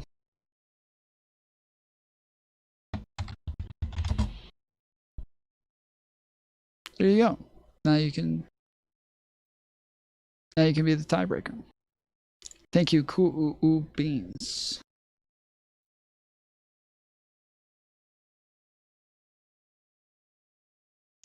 If you guys didn't see an amazing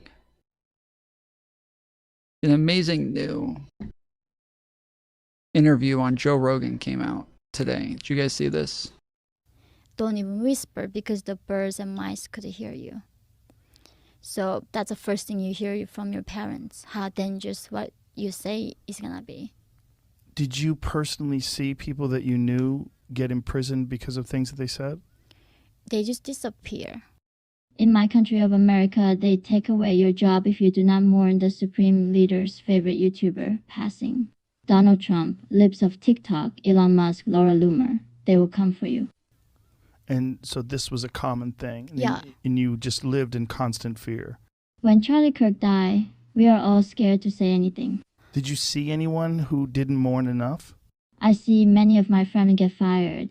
They threaten their lives and say they will hurt them. Some call for war.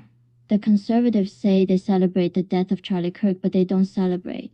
They only say they don't care he died. But when the Conservative Party in power, there is no difference to them. And people just disappear. Yeah, my friend Stacy come to work one day. The next day I never see her again. There are deaths all the time. They call the trans murderers and spies. But the conservative responsible for 90% of killing. We know who does it, but they never say sorry. It's crazy. Sounds like a crazy country to live in, dude.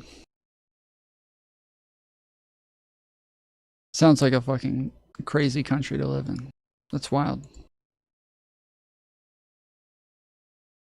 They're mad that you just didn't mourn the president's favorite YouTuber and they're getting in trouble for it?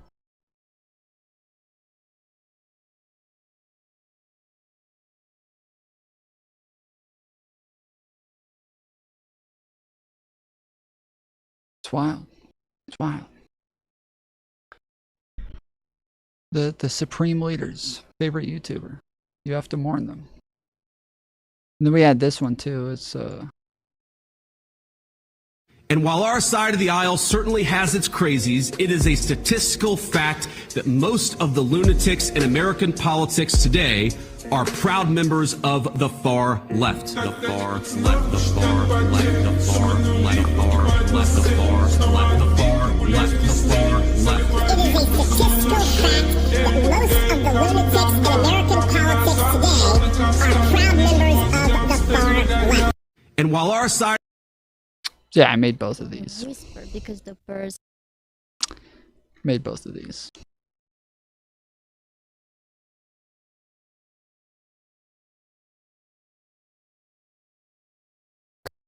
You know, this is a 9/11 moment for the right, and we're all Bro, what the fuck are you together. 9/11 moment, dude. Quit LARPing. You think Charlie Kirk dying is the same as thousands of people? Or over 1,000 people? To me it is. All right. To me it is. Bro, you need to get off the internet. That's crazy. That is an I need to insane get off the thing. internet. Yeah, Excuse get off me? the internet, bro. A You are man was parasocially unalived because he was obsessed. exercising You his think it's the freedom of same speech. as That's one of fascism. the largest terrorist attacks in U.S. history?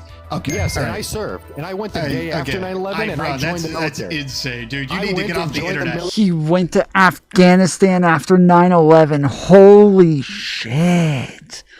How fucking deranged. Holy shit, dude.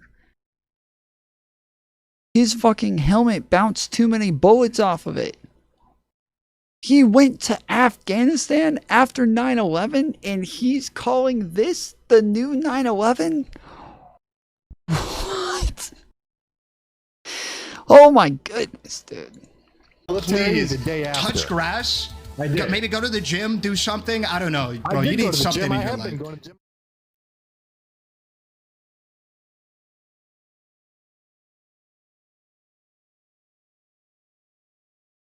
Yeah, yesterday I was talking about the fact that like none of my posts were getting any views on them. They weren't getting any views. I wasn't getting any likes. That my posts all day yesterday were just fucking dead. And every single time I posted something or commented something or replied to somebody, every time I got locked out of my account. Every time.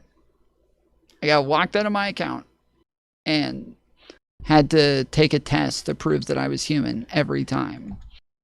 And then later, I got a flag on my post that said, it says, we've added a temporary label to your account, which may impact its reach. Learn more here. I have a blue check mark. I have a blue fucking check mark next to my name. Why the fuck do I get a flag? That should have me immune to this.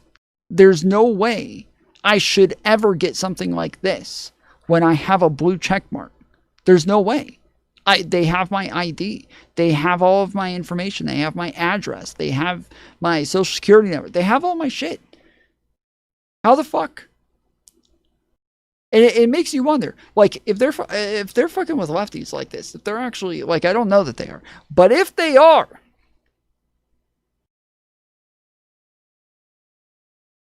it's become a little suspicious to me. And I'm just asking questions, okay? But it's become a little suspicious to me that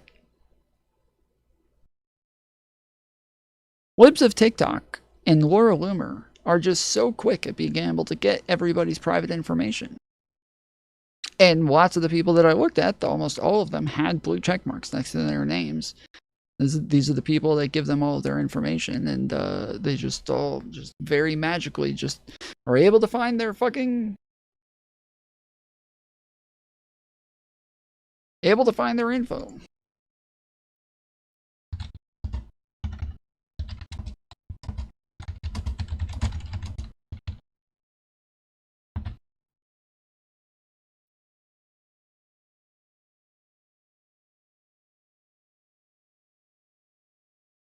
Okay, maybe I didn't give maybe I didn't give him my social security number. Yeah, I didn't give him my social. I gave him my ID, my phone number, and my address, I think. But yeah, they unlocked it. And the second they unlocked it, my posts fucking skyrocketed. I had one that sat with like no likes, and you know what it is? You guys ever go to you guys ever like post something, and after you post something, you'll have at the bottom something that says like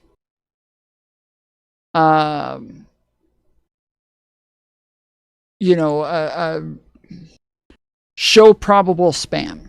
This right here. That's what that is, I'm pretty sure. I'm pretty sure that's what that is, where you click like that whenever you get that flag, it means they're putting you down below the probable spam. And so you're just not gonna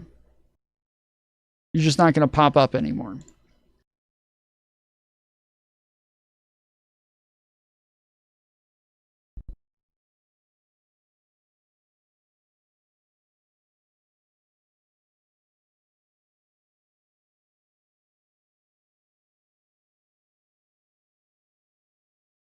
Yeah, this post right here had nothing. No likes on it. Nothing.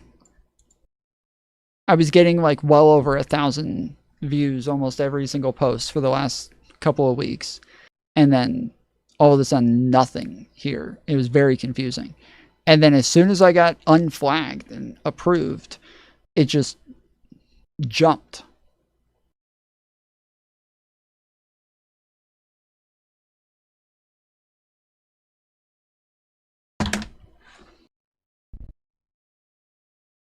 Nah, it's about search and for you exposure. Right, but that's what that is. That's what the spam thing is. It's talking about exposure. So when it says show probable spam, the thing on my account says you've been flagged as spam or as probable spam. We've added a temporary label to your account, which may impact its reach. Your account was not found to contain spam or be engaging in other types of platform manipulation.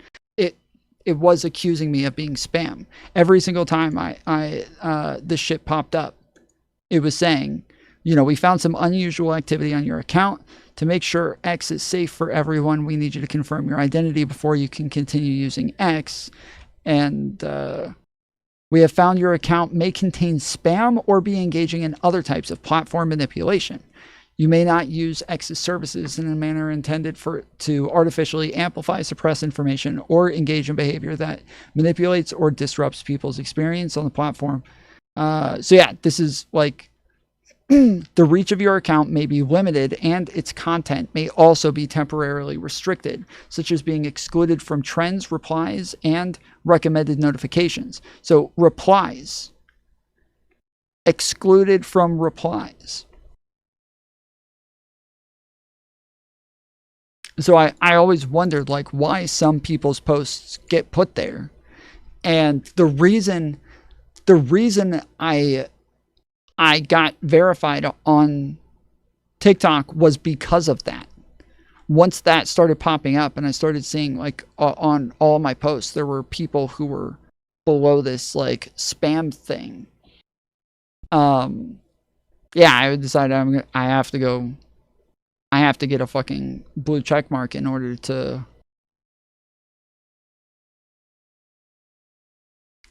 post.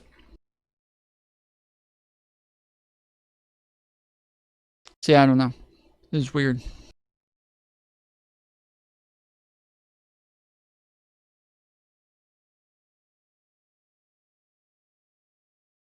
Like, this was a fucking banger right here, dude. This was a banger. And it got 300 views all day yesterday.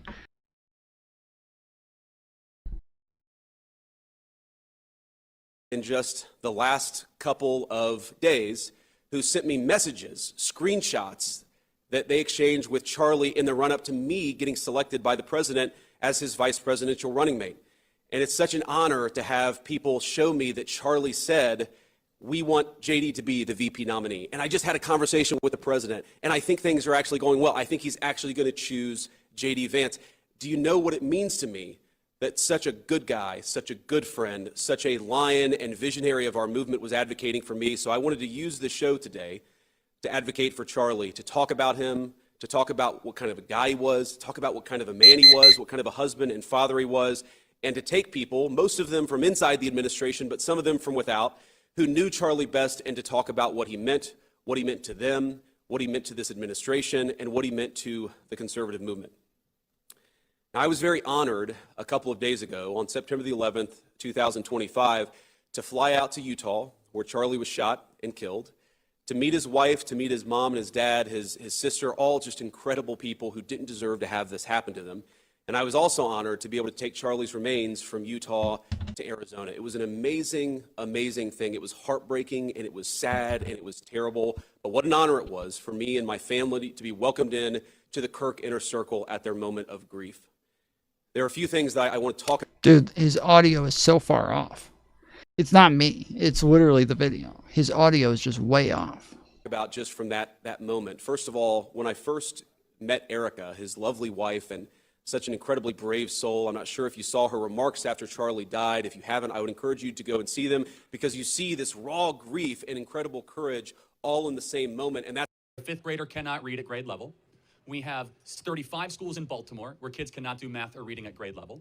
We cannot find a single school, not a single school in downtown Detroit, where by the time they graduate high school in the heavily black areas, that they're proficient in reading or math. We are now like 30.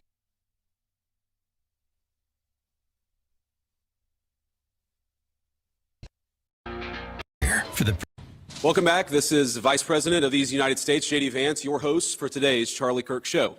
Joining me now, and I'm excited about this one, are a few guys who, like me, were lucky enough to call Charlie their friend. I have Taylor Budowich, the White House Deputy. In July, the FBI was handed a dossier of disturbing social media posts written by someone who was hinting at plans to carry out a mass shooting. What it didn't have was the identity or location of the person behind those posts. Thanks for joining us. I'm Kim Christensen. I'm Alexandra Lewis. It turns out the person who made the post was the boy who shot two fellow students last week at Evergreen High School. Kevin Vaughn from 9 News Investigates broke this story. He's joining us now. Kevin, the FBI failed to follow up on a tip like this a few years ago, and that person went on to murder 17 students at a Florida school. So what exactly did they do here?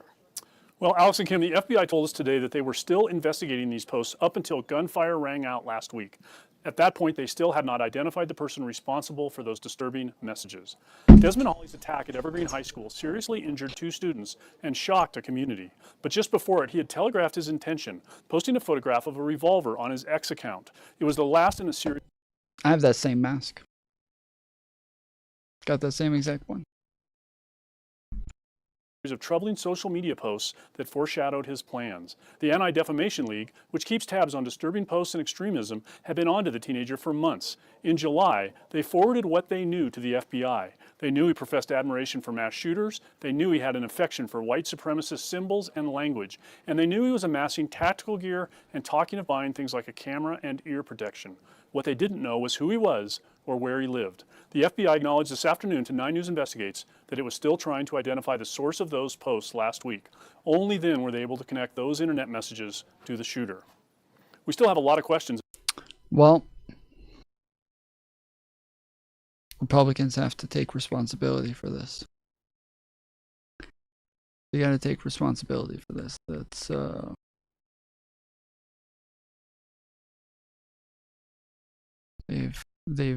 they're coming for our kids again. About the federal investigation. For example, we don't know exactly what agents did to try to connect those troubling messages to the young man who was responsible for them and for this shooting. Live in the newsroom, Kevin Vaughn, 9 News. Okay, well, hopefully we'll... For the kid who came on earlier, that's called sarcasm. It's sarcasm because it's, yes, again, treating you guys the way that you're treating us, reacting to you guys the way that you guys react to us. It's, yeah. We'll get those answers soon, but this is incredibly revealing on its own, Kevin. Yeah, I mean, and this has happened in a number of cases where there was somebody who knew something that went to authorities, and it often has not led to the apprehension of that person before these tragedies. Not soon enough. All right, thank you, Kevin. I mean, from my understanding, that's fairly common. Like, a lot of the school shootings, they have information ahead of time, but there's not much that they can do as far as action. They can only just like monitor the person.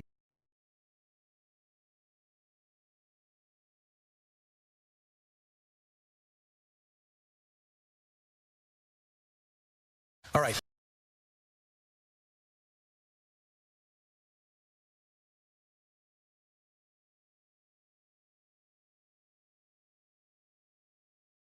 He has not confessed to authorities. He is not cooperating. But all the people around him are cooperating. We can confirm that his roommate was indeed a boyfriend who is transitioning from male to female, and that he is cooperating with authorities. A Fox News alert: Charlie Kirk's murder suspect refusing to cooperate as the FBI discovers new details about his dark digital footprint before he makes his first court appearance tomorrow. All right, FBI Director Kash Patel joins us now. I can't imagine, Mr. Director, how busy you've been, especially Charlie Kirk isn't just a impactful... We'll just fucking watch this, all right. Deputy Chief of Staff, Kaylin Dorr. In the middle is the White House Deputy Communications Director, and Andrew Colvett is Charlie's longtime friend and the executive producer of this show. Gentlemen, thanks so much for joining me. Thanks for being a dear friend of Charlie. And I thought what I'd start with is, you know, we all knew Charlie the man, not just Charlie the personality or Charlie the celebrity or Charlie the guy who did debates on college campuses. I want to start with you two. Felix 954 tipped $5. Since right-wing don't have autonomy/responsibilities and blame everything on the left, maybe it's time we take their rights away? Yeah, we need to deport them. That's probably what we need to do. Just deport them. So earlier yesterday, I put a ducking on this to where it should cut out the audio of whatever it is that I'm listening to whenever I talk. The problem is that I tried taking it off earlier, and for some reason, when I took it off, the audio just dropped drastically, just dropped through the fucking floor, like way off. And I don't know why.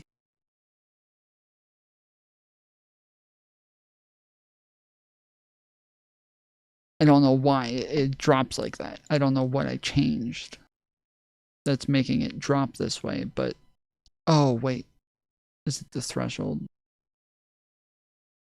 Okay, let's try this again. Welcome back to the Charlie Kirk Show. Joining me now is my friend and a close friend of Charlie, the great Tucker Carlson. Tucker, thank you so much for being here. And we have 10 minutes, Tucker. And just to give you guys at home a little behind the scenes, the producer just showed Tucker. Okay, so let me see if it still does the same thing when I do it like this. Tucker looked at it and said, this is expand on your point, right? So if we end up going 35 minutes, you'll know it's not the host's fault. It's Tucker Carlson's fault. We read what we want to read. But I had it, Tucker, I think you know this, and some of you know this because I wrote about it on X.com. But when X.com was Twitter, I did an interview with the Tucker Carlson Tonight Show on Fox News. and I got a message from a guy named Charlie Kirk that said, "You did a great job. I really liked what you said, and let's keep in touch." And that began. Okay, so what about here? If I do it here, does it duck it down just a little bit less, Charlie Kirk. but So not you've as known much? him for a long time. You talked to him about a lot of issues, and I want to talk in part about how to honor Charlie's legacy, because I think that he modeled civil discourse within the right. He accepted there were big disagreements on all these issues, but he thought we were all on the same team and we could debate this stuff, but actually have a drink at the end of the day and recognize that we were all trying to accomplish fundamentally the good of the country. So I want to talk a little bit about that. Before I get there. Okay. Yeah, I fixed it. I was just, before, every time I spoke, it literally muted them. Like it made it to where you couldn't hear them at all. And I didn't know why. So now I'm realizing I wanted it to mute it less. And now I got it to where you can still hear them, but you can hear me talking over them much more. That's what I was hoping for. In his case, not speaking to anyone in particular, but in his case, it informed every single part of his life, from his marriage to the way he treated his children, to the way he treated his staff,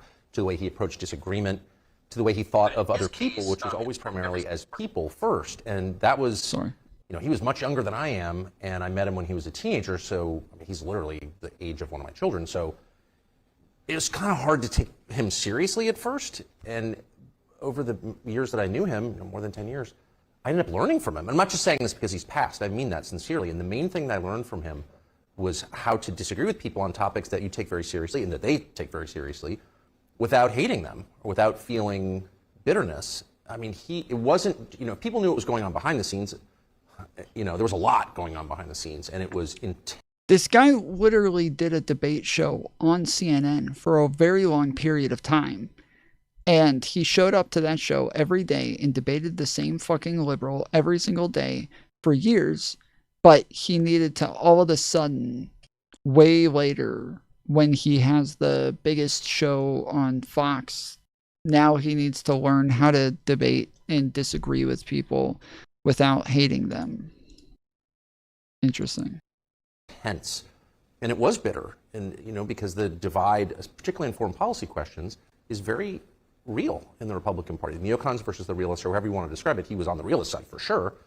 But he was mad at the people who disagreed with him. He liked that. I kind of want to hear what RFK would say, but I cannot listen to that fucking voice, dude. It gives me anxiety listening to him. Like,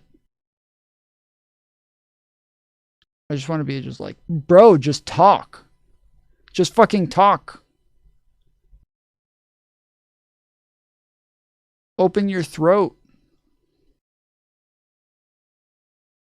Mantis can help him with that. J.D. Vance. Joining me now is Stephen Miller, White House Deputy Chief of Staff, dear friend of mine and dear friend of Charlie Kirk's. And before I get into the nitty-gritty of what I want to talk with Stephen about, not me doing it. You know, there's a lot of questions about the investigation, where we are in the investigation. I want to be respectful to the FBI's process, but just know that we are on top of this, and the entire administration is trying to do as much as possible to find everything that we can about what led to this, about how we got here, and of course, ultimately, how an assassin took Charlie's life. I wanted to zoom out with Stephen a little bit and talk about all of the ways that we're trying to figure out how to prevent this festering violence that you see on the far left from becoming even more and more mainstream. And you know, before I do that, Stephen, I want to do this with every guest because you're a friend of Charlie's, and one of the things I'm hoping that he's got an echo. It's because both mics are picking him up. That's what's causing this. Both mics are picking him up.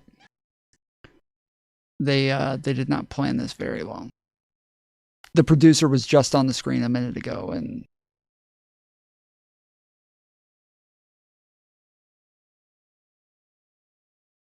now we know who to blame.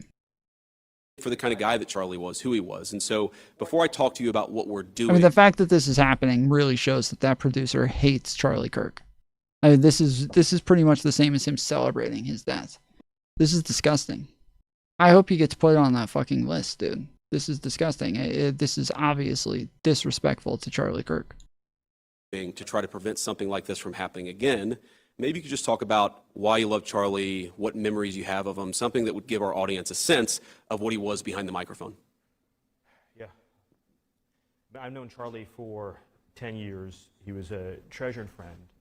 And, you know, it's going to sound, he made you believe more in yourself, is the best way I could put that. That's right. He was your biggest cheerleader. he would, if I was working on a hard project, an important executive order, a major new initiative, he would give me the strength and the focus to get it done. That's right. Okay, I can't sit here at the same exact fucking angle as this guy with his bald fucking head right next to mine. I can't do it. Can't shut up. Yeah, no, this is, yeah, I saw that coming. Yep. Nope, not happening. No shot. No way.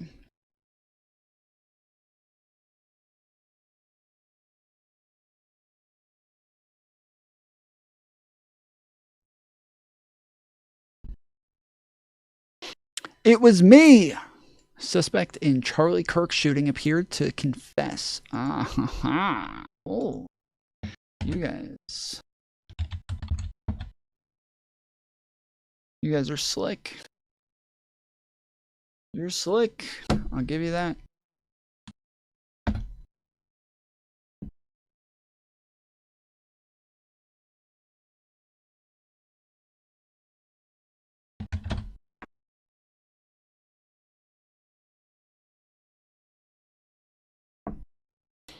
It was me! Suspect in Charlie Kirk shooting appears to confess in Discord chat. I'm sorry for all of this. Read a message for the suspect. Wait. I'm sorry for all of this. Read a message from the suspect's account, according to two people familiar with the message and screenshots obtained by the post.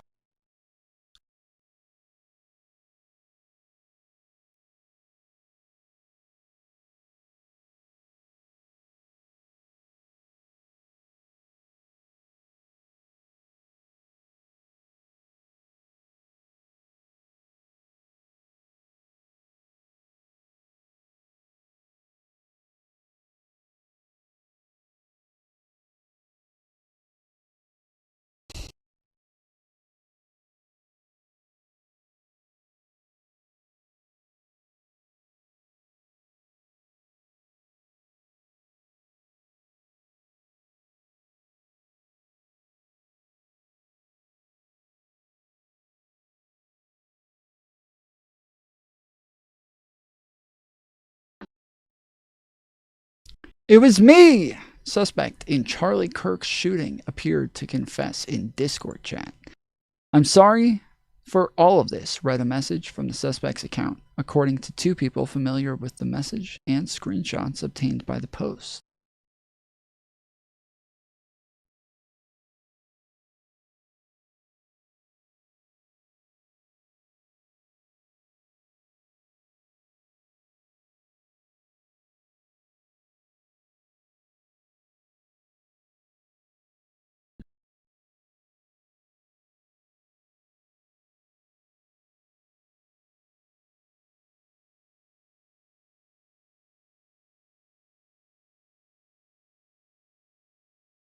With Progressive, it's easy to reach customer service with our app, website, chat, or by phone. Because when getting help is hard, it's not help at all. Little help. A little help over here. Thank you for calling Bench Press Assistance. What? Due to excessive gym volume, all available spotters are currently lifting heavy weights off the chests of other bench pressers. Seriously? Please continue to hold, and we will remove the barbell from your chest in the order in which your cry for help was received. Getting assistance should be easy. With Progressive, it is. Progressive Casualty Insurance Company and Affiliates. You're listening to It Was Me. Suspect in Charlie Kirk shooting appeared to confess in Discord chat. A news story written by Hannah Knowles, Sean Boberg, and Aaron Schaefer, and read by an AI-generated voice. The 22-year-old suspect in Charlie Kirk's killing appears to have confessed to friends in an online chat shortly before turning himself in to law enforcement, according to two people familiar with the chat and screenshots obtained by the Washington Post. Hey guys, I have bad news for you all, said a message from an account belonging to the suspect, Tyler Robinson, on the online platform Discord. It was me at UVU yesterday. I'm sorry for all of this. The message was sent Thursday night, about 2 hours before officials said Robinson was taken into custody. A member of the group chat shared an image of the conversation with the Post and confirmed that it came from Robinson's account. The person spoke on the condition of anonymity out of fear of harassment. Discord provided a copy of the message with the confession to authorities, according to a person familiar with the company's interaction with law enforcement. The person spoke on the condition of anonymity because they were not authorized to publicly discuss details of the investigation. The message was sent from Robinson's account to a small private group of online friends, the person said. Discord is working closely with the FBI and local authorities, providing information about Robinson's online activities on the platform, the person added. Discord has said that an internal investigation found no evidence that the suspect planned this incident or promoted violence on Discord. The Utah County Sheriff's Office referred the post to the Utah Department of Public Safety, which did not respond to a request for comment. Spokespeople for the Utah DPS as well as for the FBI and the Justice Department declined to comment. Robinson was arrested last week after a 33-hour manhunt, accused of fatally shooting one of the country's most prominent conservative activists at a Utah Valley University event. Authorities have said one of Robinson's family members reached out to a friend who then contacted law enforcement, saying Robinson had confessed or implied that he committed the crime. Utah Governor Spencer Cox, Republican, said over the weekend that Robinson's motive is still under investigation, but that the Yeah, I thought he had actually, straight up told them that he did it. Now they're saying he confessed or implied that he did it. Huh. Because I still haven't heard much about what the confession was or what it is that he told his family, and so that would have been interesting to know. Suspect appears to have held a leftist ideology. Officials say their interviews indicate that Robinson became more political in recent years and had criticized Kirk. The Discord conversation shared with the Post shows members of the group chat reacting to Kirk's shooting Wednesday, before the news broke that Robinson was allegedly involved. The group included about 30 people. Sounds like he's not working with them. Yeah, but the family is. And so if the family's working with them and telling them what the conversation was like and crap like that, then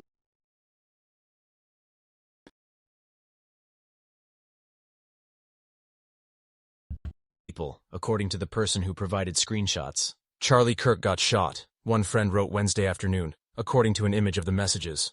I just saw the video, holy size, another user wrote about an hour and a half later, adding of Kirk, bro didn't deserve to go out like that sad. The only response from Robinson's account came the next day with the message announcing bad news. I'm surrendering through a sheriff friend in a few moments. The message, posted at 7:57 p.m. local time in Utah, continued. Thanks for all the good times and laughs. You've all been so amazing. Thank you all for everything. Robinson was taken into custody at 10 p.m. that night, according to FBI Director Kash Patel. No one responded to Robinson that night, according to the screenshots obtained by the Post. But the next day, one friend wrote that the apparent confession seemed to be true. The friend asked group members to pray for Tyler and his repentance, and then turned to Kirk. While Charlie Kirk's politics were not acceptable to some, I ask that we all say a prayer for him and his family during these confusing times, the friend added. The New York Times report. Yeah, see, it was interesting because even the family didn't like Kirk, according to the statements from the FBI and everybody. So it is when everybody says oh, the Christian conservative family, blah blah blah. It does. I do believe that they are conservative, but yeah, it doesn't sound like they like Charlie Kirk very much. So. Reported on a conversation in a different Discord chat group earlier the same day. In that conversation, Robinson joked that a doppelganger was trying to get him in trouble after law enforcement released images of a shooting suspect who resembled Robinson. Cox confirmed the existence of that conversation on Sunday and said Robinson's friends did not believe it was actually him at that point. The person who provided other Discord messages to the Post said they are from a different group.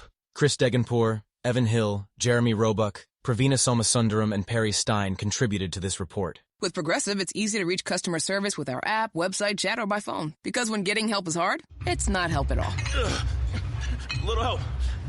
A little help over here. Thank you for calling Bench Press Assistance. What? Due to excessive gym volume, all available spotters are currently lifting heavy weights off the chest of other bench pressers. Seriously? Please continue to hold, and we will remove the barbell from your chest in the order in which your cry for help was received. Getting assistance should be easy. With Progressive, it is. Progressive Casualty Insurance Company and Affiliates.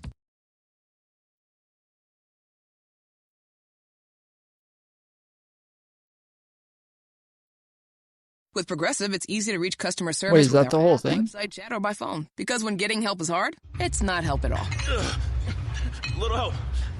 A little help over here. Thank you for calling Bench Press Assistance. What? Due to excessive gym volume, all available spotters are currently lifting heavy weights off the chests of other bench pressers. Seriously? Please continue to hold, and we will remove the barbell from your chest in the order in which your cry for help was received. getting assistance should be easy. With Progressive, it is. Progressive Casualty Insurance Company and Affiliates. You're listening Oh to... yeah, that's okay. That was the end of it. Alrighty then. Bro, Tom, never talk to your Discord in this situation. We can't be trusted. Yeah, no shot. Bro, I literally would be one of the last places I would say something like that. Like, not only because there's going to be an obvious record of it, but also because there's like a million fucking people in my Discord who would love to see me get taken down. That was one of the last places I would put some shit like that.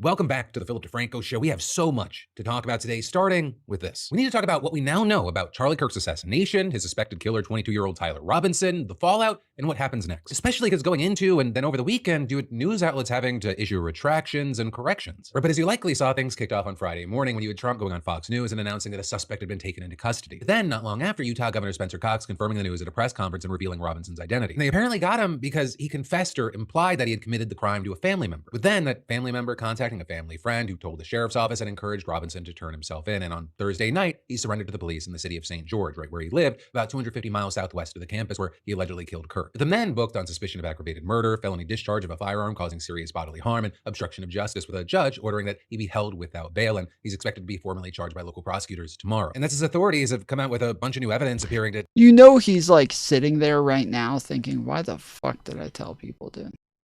Why the fuck did I tell my parents? Like, this is so fucking stupid.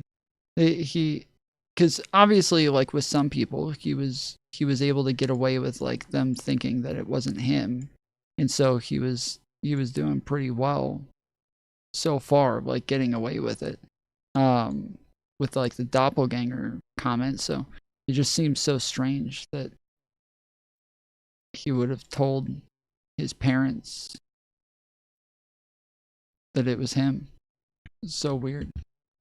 Tie him to the murder. Right. One, according to the FBI, Robinson wrote a note before the shooting saying that he had an opportunity to take Kirk out and was going to make use of it. Two, his DNA was reportedly found on a towel wrapped around the rifle, believed to have been used in the shooting, as well as on a screwdriver found on the rooftop where the shot was fired. And three, you now have the Washington Post reporting that a Discord account belonging to Robinson reportedly sent a message in a group afterwards saying, "Hey guys, I have bad news for you all. It was me at UVU yesterday. I'm sorry for all of this." And as of now, it's believed that he acted alone, with Cox saying that officials didn't have any information that would lead to any additional arrests. Also, as far as anything that could give more insight, you had Cox saying back on Friday that Robinson's family members had told investigators that he'd become more political in recent years, and you had one claiming that at a recent dinner, he and a second relative discussed Kirk's upcoming event at Utah Valley University, saying they talked about why they didn't like him and the viewpoints that he had. You also had Governor Cox revealing the exact wording of messages inscribed on unfired cartridges in the woods near campus and alongside the rifle used in the attack. Because as you may remember, before this guy was arrested and we learned his identity, you had the Wall Street Journal reporting that the ammunition found inside the shooter's rifle was engraved with expressions of transgender and anti-fascist ideology. But you then had a senior law enforcement official with direct knowledge of the investigation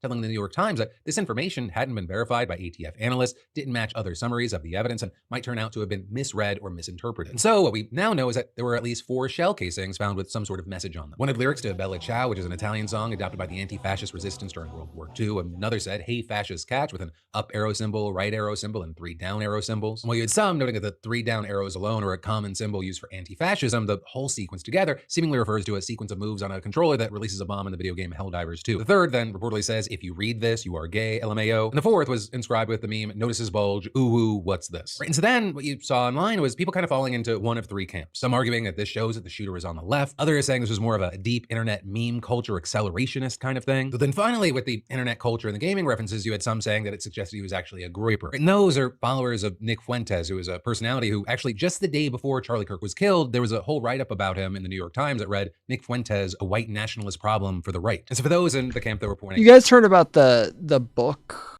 that apparently came out the same day? It was like published the same day, called The Killing of Charlie Kirk, or the Murder of Charlie Kirk, or some shit like that.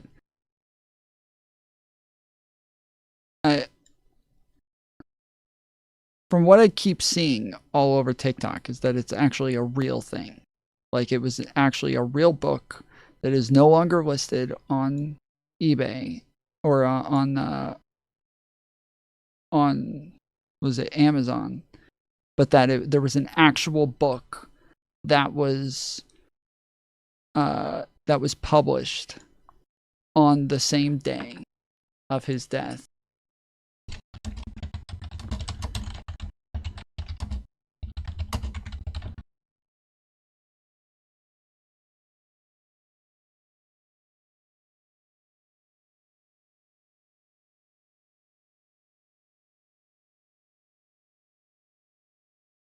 Fact check, book about Charlie Kirk's killing didn't come out before the shooting.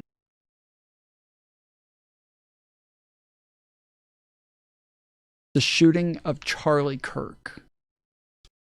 Anastasia J. Casey. Claim, a book describing the fatal shooting of conservative commentator Charlie Kirk, which took place on September 10th, 2025, was published a day after on September 9th, or sorry, a day earlier on September 9th, 2025. Rating false. Context, the book initially appeared with a publication date of September 9th, which Amazon later attributed to a technical error, saying the book was actually published late in the day on September 10th, the day of the shooting. The earliest securely dated archive version of the listing was found had a date of September 11th. In mid-September 2025, shortly after the September 10th fatal shooting of Charlie Kirk on the campus of Utah Valley University, a claim began circulating online that a book about the killing had been published the day before the event took place. The allegation quickly gained traction across social media platforms, which some users interpreting the supposed early publication date as evidence that the shooting was staged or planned as part of a conspiracy. Breaking, a book on Charlie Kirk's shooting surfaced with a listed published date before the tragedy. Amazon listing showed a release date of September 9th, a full day before the shooting on the 10th. Now the link has mysteriously vanished. Clerical error or something more. Hashtag Facebook lifestyle. Wow.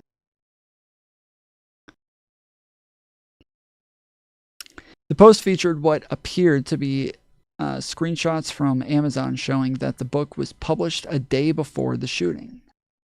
Similar versions of the claim spread across social media platforms including YouTube, X, Reddit, TikTok, Facebook, Instagram, and Threads. But while the Amazon product listing for the shooting of Charlie Kirk briefly displayed a publication date of September 9th, 2025, an Amazon spokesperson confirmed to Snopes that this date was incorrect and the result of the technical error.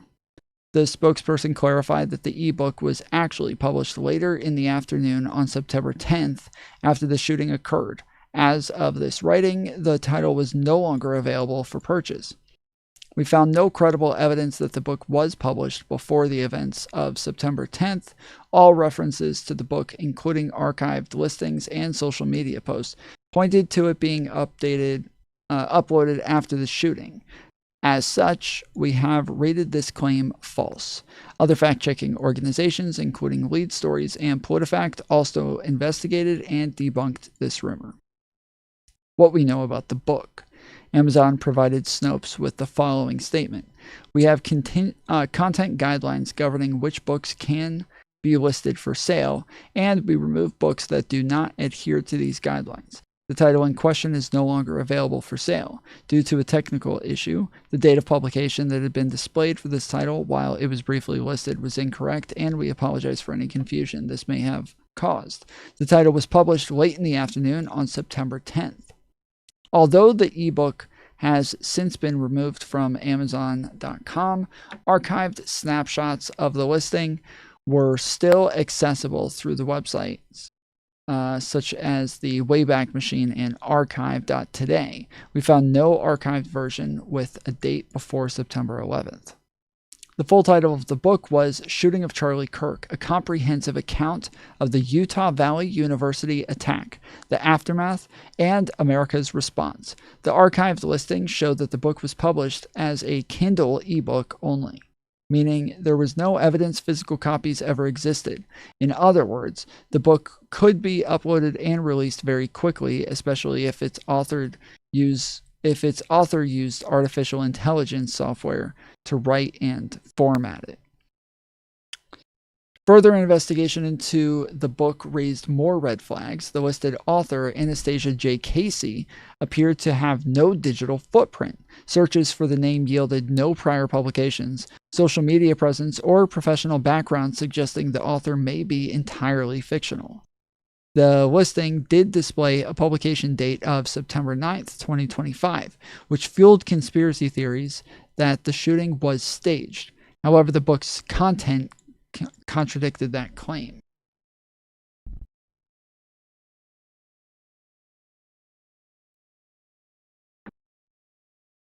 In the description, clearly referenced the events of September 10th, 2025 as having already happened. Starting on September 10th, 2025, the campus of Utah Valley University was forever changed, the description read. During a scheduled event featuring Charlie Kirk, the prominent conservative activist and founder of Turning Point USA, a shocking act of violence unfolded that shook students, faculty, and the nation. This book provides an in-depth, humanized account of the shooting, the immediate aftermath, and the ripple effect that reached far beyond Orem, Utah. Through detailed reporting, first-hand testimonies, and careful analysis, Charlie Kirk and the Utah Valley University shooting explores the event from every angle: the chaos on campus, the courageous first responders, and the experiences of those directly affected. Beyond the incident itself, the book examines the broader societal implications, including political polarization, the rise of campus activism, and the national conversation about safety, free speech, and civic responsibility. Readers will gain insight into Charlie Kirk's life, his influence in U.S. politics, and how this event may shape his legacy. The book also provides an intimate look at the Utah community's response, highlighting acts of resilience, compassion, and collective healing in the face of tragedy. Complete with timelines, profiles of key figures, and curated references from trusted media sources, this comprehensive account offers both context and reflection. It must be read for anyone seeking to understand not only a shocking moment in American history, but also the lessons it offers for the future of political engagement, campus safety, and civil dialogue. It does sound like it was written by AI. The description sounds like it's just written by AI. The ebook's description and content appeared to have been generated using AI. Yeah. In fact, a scan with 0GPT, an AI detection tool, indicated with 100% certainty that the book's description was AI generated. The description style was packed with generic phrases and emotionally charged language, promising in-depth, humanized account of the shooting, the immediate aftermath, and the ripple effects that reached far beyond Orem, Utah, matching patterns commonly found in so-called AI slop. This term refers to low-quality, automatically generated content that spreads online, often in the wake of high-profile news events. Such content is typically produced to capitalize on people seeking information about trending topics. In August 2023, we debunked a similar claim about a book describing the deadly August 2023 fires in Maui, Hawaii, that was allegedly published before the fires started. In reality, the book in question, Fire and Fury, the story of the 2023 Maui fire and its implications for climate change, was published 2 days after the wildfires broke out.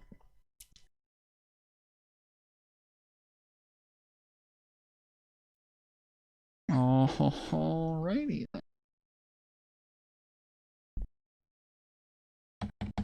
With the internet culture and the gaming references, you had some saying that it suggested he was actually a groiper. And those are followers of Nick Fuentes, who is a personality who actually just the day before Charlie Kirk was killed, there was a whole write-up about him in the New York Times that read, Nick Fuentes, a white nationalist problem for the right. And so for those in the camp that were pointing this way, they said, hey, Bella Ciao, for example, that they claimed is something that the group adopted kind of as a meme. It would show up in playlists meant for the group. Though notably with that, you had Fuentes telling Axios he's never heard of that song before. But then also you had people arguing that these groipers, they've long criticized Charlie Kirk. Because while you had many on the left saying that Kirk openly espoused racist, homophobic, transphobic, and misogynistic views, for the groipers, for the most part, he was seen as too moderate. But with all of that, you had Fuentes publicly condemning Kirk's killing, and he posted on X that my followers and I are currently being framed by the mainstream media based on literally zero evidence. And then with that writing, after the left gunned him down, they celebrated and justified it. They said I was next. Now they are blaming me. These people are pure evil. And with all that said, as far as where this shooter reportedly landed, he reportedly wasn't affiliated with either political party. He never voted in an election. His parents are both registered Republicans who voted in the 2024 election. But in a Daily Mail interview on Friday, his grandma said that the family supports the MAGA movement, saying, most of my family members are Republican, don't know any single one who's a Democrat. Rather than also being these photos from his childhood showing his family taking him and his brothers on trips to shoot guns and check out weapons displays. Then this weekend, you had Utah Governor Spencer Cox speaking to several media outlets and pushing back against the idea that he was on the right. But saying, yes, Robinson comes from a conservative family, but adding his ideology was very different than his family. And he told the Wall Street Journal specifically, it's very clear to us and to investigators that this was— Did the mainstream media actually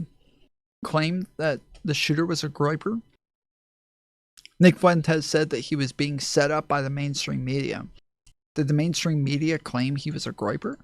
was a person who was deeply indoctrinated with leftist ideology. And then when asked to elaborate, he said that information comes from the people around him, from his family members and his friends. That's how he got that information. But then another thing that people are taking as evidence of Robinson being on the left is that you had Cox confirming reporting from Fox News that he had been living with and in a relationship with a person transitioning from male to female. With Governor Cox noting that the shooter's romantic partner had been very cooperative with authorities and was shocked by what had happened. Well, he stopped short as saying that Robinson's partner's alleged status was a factor of Kirk's killing, and the investigators were continuing to explore a possible motive in the attack. That did not stop the internet from reacting. So you had the likes of Elon Musk reposting far-right commentator Matt Walsh saying transgenderism is a death cult. It's the largest, most well-funded and deranged death cult that this country has ever seen. Though that is, you had people noting that the gun violence archive has estimated that only about 0.1% of mass shootings over the past decade were carried out by transgender individuals. And that's as it's been estimated, transgender people make up about 1% of the US population aged 13 and over, suggesting that, if anything, they commit mass shootings at a lower rate than other Americans. But despite what the numbers may say, despite the fact that officials have not confirmed a motive yet, and despite that we're talking about a situation where one person is being used to kind of paint an entire group, you have many arguing that this is going to be used to justify action against transgender people and maybe even just people on the left in general. Because you're seeing right-wing politicians, right-wing mainstream media, and right-wing social media pointing to Kirk's killing and blaming virtually the entire left and the Democratic Party for his death. And you have many vowing to go after the left, saying that this is war. Also, as far as big, notable reactions and statements, you had Charlie's wife, Erica, speaking in a live stream while staying behind the empty chair that Kirk used during podcast tapings. The evildoers responsible for my husband's assassination have no idea what they have done. If you thought that my husband's mission was powerful before, you have no idea. You have no idea what you just have unleashed across this entire country and this world. You have no idea. About to unleash a fart. You have no idea the fire that you have ignited within this wife. The cries of this widow will echo around the world like a battle cry. And actually with that, you had J.D. Vance hosting the Charlie Kirk show today, also calling out Soros and then addressing the issue of political violence. And on one hand, he kind of pushed back against painting the entire left with one brush, but he also ultimately doubled down on the claim that it's a one-sided issue. Now, I have heard many calls in the last few days for unity and for healing in the wake of Charlie's assassination. You have no idea how desperately I want that, how gratified I was when Democratic friends and even former Senate colleagues reached out to offer their condolences to me. I'm so thankful. And I know there are so many like them all across our great country. But unity, real unity, can be found only after climbing the mountain of truth. And there are difficult truths we must confront in our country. One truth is that 24% of self-described, quote, very liberals believe it is acceptable to be happy about the death of a political opponent, while only 3% of self-described very conservatives agree. 3% is too many, of course. Another truth is that 26% of young liberals believe political violence is sometimes justified, and only 7% of young conservatives say the same. Again, too high a number. In a country of 330 million people, you can of course find one person of a given political persuasion justifying this or that or almost anything. But the data is clear.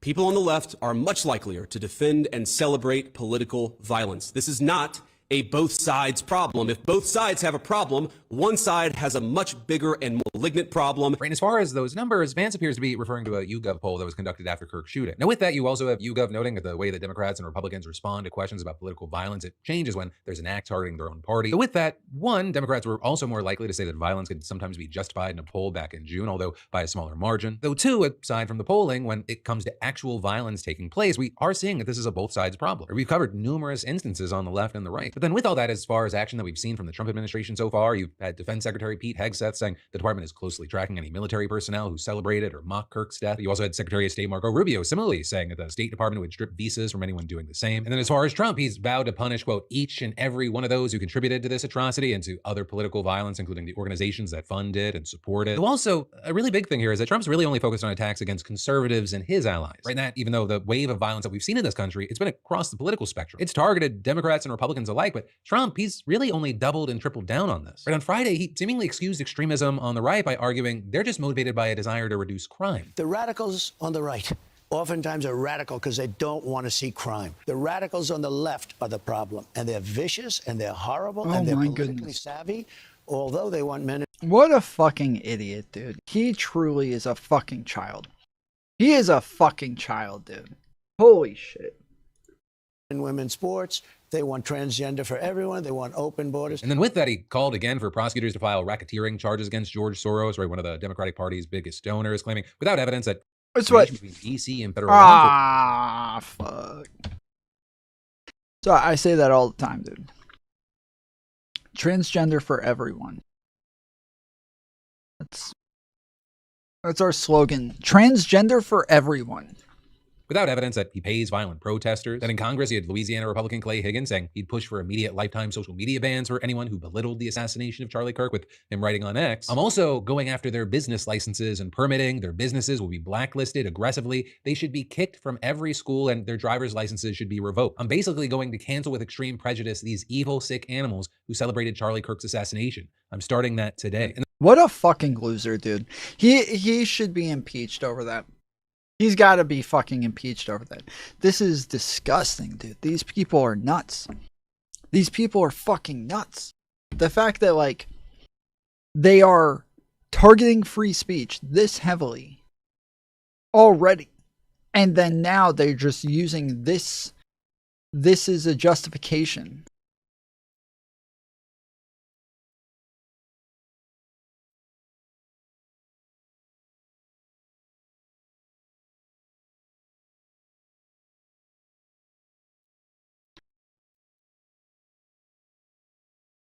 Yeah, it's why are we even paying attention to this? Why are you even paying attention to what it is the president says? You should be paying, just pay attention to all the random kids on Reddit who are celebrating Kirk's death. You should just be crying about the kids on Reddit, dude.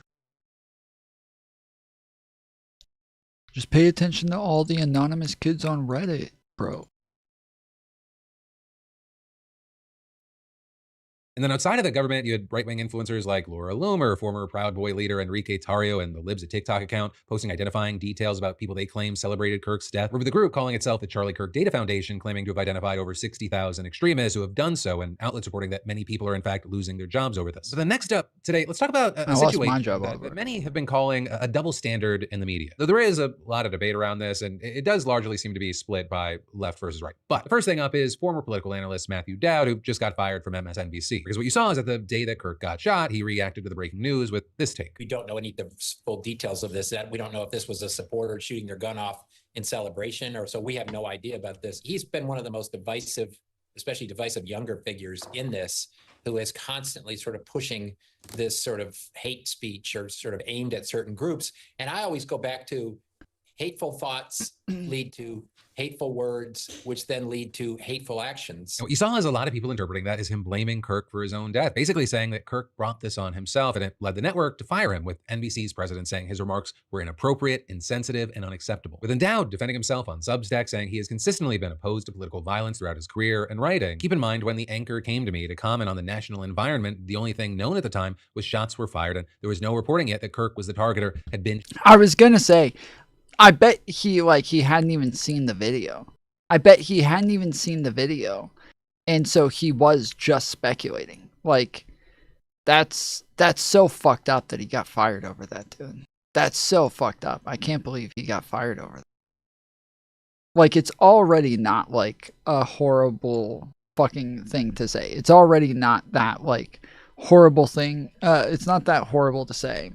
But because the right is just so fucking soy, they have to fire people over every little thing because of the cancel culture on the right. It's fucking insane, bro. Shot at. I said in the moment that we needed to get the facts because we have no idea what this could be and that it could easily be someone firing a gun in the air to celebrate the event. Remember, Kirk is a diehard advocate of the Second Amendment, with him then also adding that even though most at MSNBC knew my words were being misconstrued, the network simply reacted to the right-wing media mob. And then also, with everything here, you had many comparing his treatment to that of another mainstream media personality, and that is Fox's Brian Kilmeade. Because in this clip that first aired on Wednesday but only went viral on Saturday, with the network's host discussing the Ukrainian refugee who was stabbed to death by that homeless man on a train in Charlotte. And you had Lawrence Jones giving his opinion first, and then Kilmeade, he jumps in at the end of the conversation with this remark. They have given billions of dollars to mental health and the homeless population. A lot of them don't want to take the programs. A lot of them don't want to get the help that is necessary. You can't give them a choice. Either you take the resources that we're going to give you, or you decide that you're going to be locked up in jail. That's the way it has to be now. Or involuntary lethal injection or something. Holy shit. To that were both widespread and indignant. Right? So you had the CEO of WIN, a group that runs homeless shelters in New York, blasting the suggestion as completely devoid of all humanity. They're then welcoming Kilmeade for a dialogue about the... I mean, I compared it to what Steven Crowder said in posted the clip of Steven Crowder saying that you know, I understand why people would turn to violence, you know, when the left is doing all of these crazy things. Like, I get it. Like, I know why they would. I kind of understand why this would happen. And I quote tweeted that. I was like, isn't this literally what the fucking MSNBC host just got fired for saying? Like, just saying, like, I understand why something might happen when he says, like, oh, Kirk had, like, extreme rhetoric, and I think that is what Crowder said, is he's like, you know, with all these people calling for his death, I can understand why people might go out and shoot somebody. Like, extreme rhetoric can lead to violence, and like, this is literally what the fucking guy from MSNBC just got fired for saying. And all these right-wingers immediately start commenting, and they're like, so what? He doesn't, he owns his own fucking channel, you idiot. At first, I didn't understand why they were saying that. At first, people were like, he has his own IP, are you jealous? And I was like, I have my own IP. What are you talking about? What the fuck does that have to do with anything? But then, yeah, after like the 6th, 7th, 8th fucking conservative commented and saying, you know, well, he owns his own business, so what is he gonna do? Fire himself? Like, oh, that's what the fuck. I had no idea what the fuck they were saying. I'm not saying he needs to be fired. I'm saying that all of you guys soyed out over what the MSNBC host said when Crowder's saying pretty much the same exact thing, but none of y'all have the same smoke. Like, none of y'all got anything to say about that. So the issue and adding Better yet, come volunteer in one of our shelters and see the face of homelessness for yourself. We could always use the help. You then also had Democrats slamming the Fox host, with Gavin Newsom, for example, quoting Proverbs 21:13. Whoever closes his ear to the cry of the poor will himself call out and not be answered. You then also had Representative Don Bayer writing, America's homeless population includes over 1 million children and tens of thousands of veterans, many of whom served in Iraq or Afghanistan. Nobody deserves to be murdered by the government for mental illness or poverty. These Fox hosts are calling for mass murder. It's sick. But then apparently getting to such a boiling point that on Sunday, Kilmeade, in a rare move for Fox, actually addressed the controversy on air. In the morning, we were discussing the murder of Irina Zaruska in Charlotte, North Carolina, and how to stop these kinds of attacks by homeless, mentally ill assailants, including institutionalizing or jailing such people so they cannot attack again. Now, during that discussion, I wrongly said they should get lethal injections. I apologize for that extremely callous remark. I'm obviously aware that not all mentally ill homeless people act as the perpetrator did in North Carolina, and that so many homeless people deserve our empathy and compassion. And then, in reaction to that, you had many different responses. You had some saying that he shouldn't have apologized at all, that he was right to say what he said. Others then arguing that when you put it in context, it's clear that he wasn't talking about all homeless people, just the violent ones. So there you had people countering that, saying the context actually shows that he was talking about any homeless people who don't accept help or resources. And then finally, you had people... Yeah, I was just about to say, it seems pretty fucking obvious he was talking about all homeless people. He said that if they don't accept help or resources, well, somebody who's in fucking jail doesn't have that option. So he's not talking about somebody who was arrested. He's just not. He was not talking about somebody who's locked up. There's no fucking way. And insincere, and saying that regardless, he should still lose his job. Or with many arguing that if an employee on any other mainstream cable network said the same thing, they'd get fired. And you had some like author and activist Shannon Watts writing, Brian Kilmeade is advocating for extrajudicial killings on Fox, yet Matthew Dowd was fired by MSNBC for pointing out Charlie Kirk's dangerous rhetoric. This moral asymmetry in the media and online is destroying democracy. And then you had places like Mother Jones pointing out that Kilmeade has a history of apologizing for what have been called racist or inflammatory comments. We keep marrying other species and other ethnics. The Swedes have pure genes.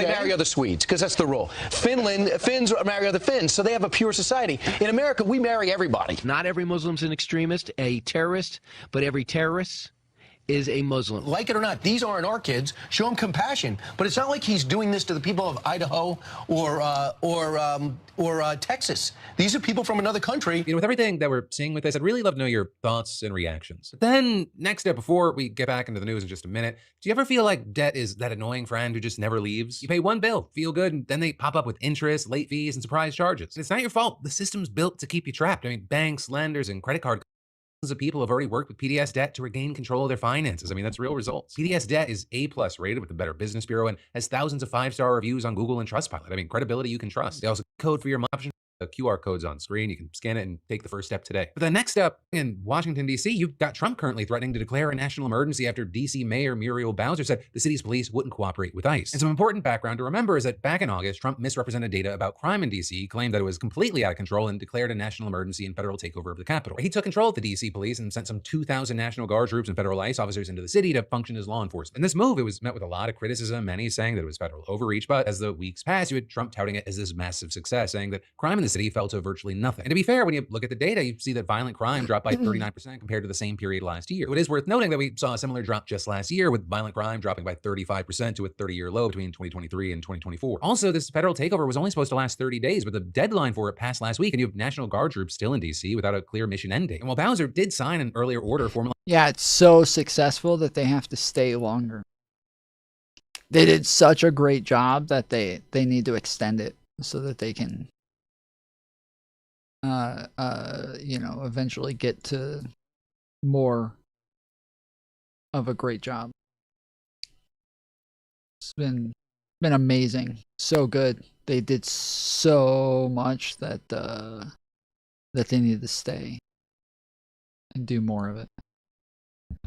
Formalizing coordination between D.C. and federal law enforcement officials. Now that the 30 days is up, she's telling local police to stop coordinating with ICE. Or with Bowser saying immigration enforcement is not what the MPD does, and with the end of the emergency, it won't be what MPD does in the future. Right? And that, it unsurprisingly did not sit well with Trump, who posted on Truth Social late last night that if the local police didn't cooperate with ICE, quote, crime would come roaring back, and then saying, don't worry, I am with you and won't allow this to happen. I'll call a national emergency and federalize if necessary. So crime's just going to come roaring back. That's why they were already on a downslope in crime before he decided to run up in there and take over.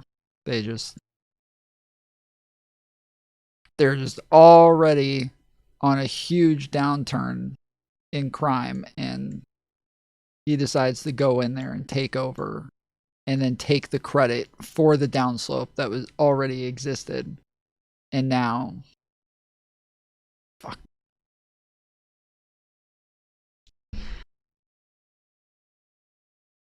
And now there's no reason to believe that he had anything to do with this. Again, they had like a massive drop just from the last 2 quarters in a row. Just I think it was down like 65% or something like that.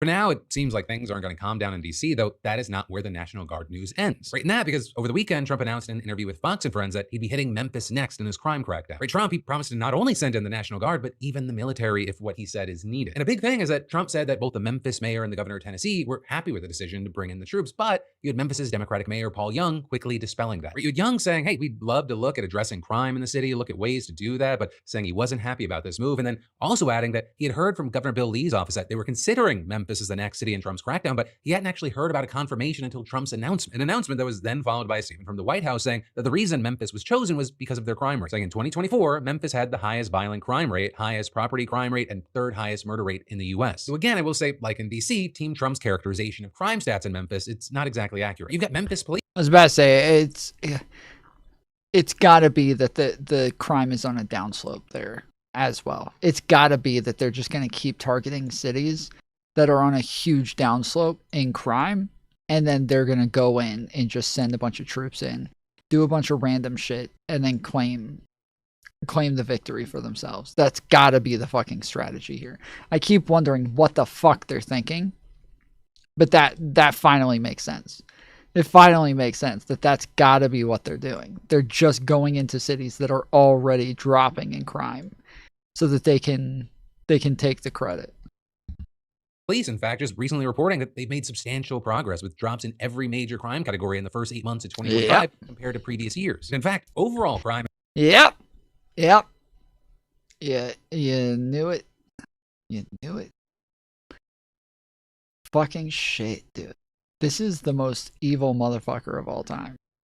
He is fucking evil, dude. I mean, damn. Why couldn't he have just like killed some Jews or some shit, bro? Why has he got to be like this? Has even reportedly hit a 25-year low, and murders have hit a 6-year low. Though, of course, like in DC, there are people that counter that say the numbers are still too high. And again, just like in DC, it's believed that what's going to happen with the National Guard is going to mirror what happened in DC, including forming a task force with local law enforcement. And with that, you had Young saying that more details will be coming out this week, including the number of troops coming, their arrival date, and their duties. So he also has suggested that the Guard maybe would help with traffic control for major events, monitoring, surveillance cameras, or neighborhood beautification efforts. So definitely something we're going to have to keep eyes on, though Memphis was not the only city that Trump name-dropped in that interview, because he also mentioned the CEO of Union Pacific, specifically requesting he bring the same treatment to St. Louis. Where else should we go? Where would you say? He said, sir, please do me a favor. St. Louis has been so badly hit. It's very hard, very, very hard. And to that, St. Louis Mayor Cara Spencer said in a statement that neither she nor Missouri Governor Mike Kehoe have heard anything about plans being made for National Guard troops to come to St. Louis. Right, and then she added that she'd rather see the Army Corps of Engineers than the National Guard, saying St. Louis absolutely needs President Trump's help to lead in a great American comeback story for our city and Missouri by bringing in the U.S. Army Corps of Engineers as soon as possible to take on the massive task of removing tornado debris. Our request for that help is sitting on FEMA's desk, so St. Louis needs the president to step in, make it happen, and help St. Louis in its comeback. And also, as far as their actual crime stats, it's important to note that St. Louis is also seeing historic lows in crime. I mean, you're seeing a 36% decrease in burglaries, a 42% decrease in car thefts, and a 53% decrease in shootings. And you had Spencer attributing all that in part to the state takeover of the St. Louis Metropolitan Police Department. Though, I will say, despite that, the public perception of crime is actually at an all-time high, with a recent survey of St. Louis residents finding that most still have much concern connected to crime. But then finally, with this, we go south, and we talk about the National Guard news connected to Louisiana, because it was just reported that the Trump administration has drafted up plans to activate some 1,000 Louisiana National Guard troops to serve as law enforcement in the state's urban centers. Right? And you have this coming from reported leaked Pentagon planning documents, which suggest that the National Guard will supplement law enforcement in high crime areas. So it looks like it would be things like helping with drug interdiction and providing logistical and communication support to local authorities. Pentagon's plan also appears to suggest the Guard's mobilization will last until the end of September next year, which is significantly longer than Trump's regular timeline. And then also among the documents was reportedly a draft memo from Defense Secretary Pete Hegseth to Attorney General Pam Bondi and Homeland Security Secretary Kristi Noem. Or with the Washington Washington Post reporting that this memo says that the Pentagon's plan would allow for the National Guard to supplement local police forces in places like New Orleans and Baton Rouge, as long as Governor Jeff Landry asks for assistance. There, I'll say it is important to note that while Landry has expressed support for the idea of National Guard mobilization within his state, it's not clear whether he's actually made a formal request for something like this yet. And I mention that because it's actually a sticking point for some experts, including Randy Manner, who's a retired Army 2-star general and former acting vice chief of the National Guard, who said that he's never actually heard of anything like this before in his 3+ decades of military service. With him adding, this is the administration imposing missions on governors that are not requested, even on a red state governor. But then there's also another thing that has critics concerned, and that is staffing issues during hurricane season. Because should this leaked plan go into effect, it would reportedly tie up roughly 11% of Louisiana's personnel available for emergencies during hurricane season, with the adjutant general overseeing forces in Louisiana saying they may have to call in for assistance from other states in a worst case scenario, which actually brings us to a big area of criticism against this plan and even Trump's recent use of the National Guard generally. Supplementing police forces is not what the National Guard is built for. And with that, you have people like Corey Sheikh, the director of foreign and defense policy studies at the American Enterprise Institute, saying that the Guard being used in this way, it could have a corrosive effect, and adding, the men and women of our National Guard signed up to defend their communities and defend their country in genuine emergencies, and the Trump administration is fabricating emergencies in ways that are dangerous to the relationship between American society and our military. It's destructive. Well, that is like the existence of Trump. Trump, even in his first term, just was nonstop claiming emergencies all over the place so that he could do things that he didn't have the power to do normally. And it was always that was like the exact opposite of the case. So like when he claimed a national emergency so that he could go and take money out of FEMA so that he could put it towards building a wall, he literally had like the lowest immigration numbers in decades and still claimed it was a national emergency, that there were too many people crossing the border, and that he had to take all the money from FEMA. And fuck you.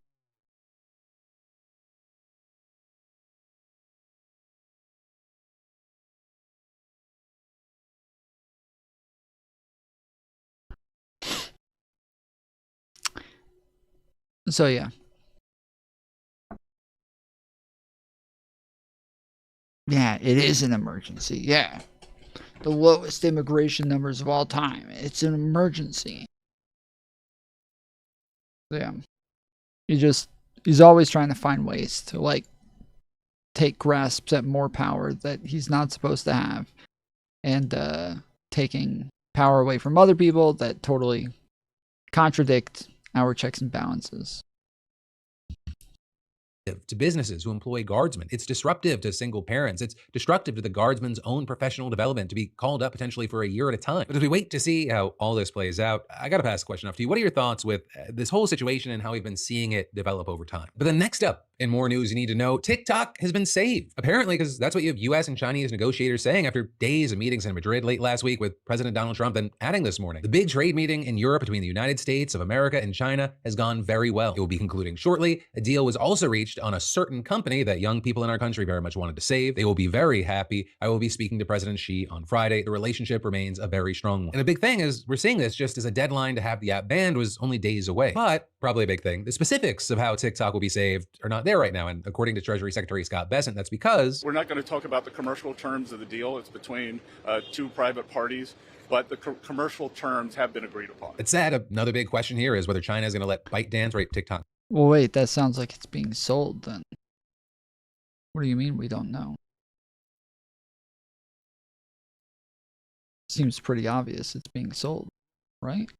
Parent company part with its recommendation algorithm, because that algorithm, it is the key thing as to why TikTok's been so successful and why it's considered so important that China even placed it on its export control list. Well, we'll have to wait to see the specifics. What a wild ride this has been. Right, Trump made a good effort during his first term trying to ban the app, and then in his second term, he completely did a 180, even considered a deal that would have seen Oracle and Walmart invest in the app. Right, and then on the Chinese side, it wasn't seem like there was a huge appetite for this, so you have people asking, well, what changed? Right, well, some think that Chinese officials really want to get a Xi-Trump summit going and feel that China was willing to give up TikTok to make that happen. In that summit, there's a lot to talk about. You have things like fentanyl coming to the U.S. as well as ongoing trade disputes. On the fence side of things, the U.S. wants China to crack down on the precursor chemicals used to make the drug, but China refuses to do so until the 20% tariff that China faces gets dropped. And then at the same time, Trump wants China to heavily increase its soybean imports, which it hasn't done, all of which has created the stalemate. But all that said, before any of that can be addressed... Yeah. Trump wants all the soy for himself. How are the conservatives going to freak out about Charlie Kirk if they don't have all their soy?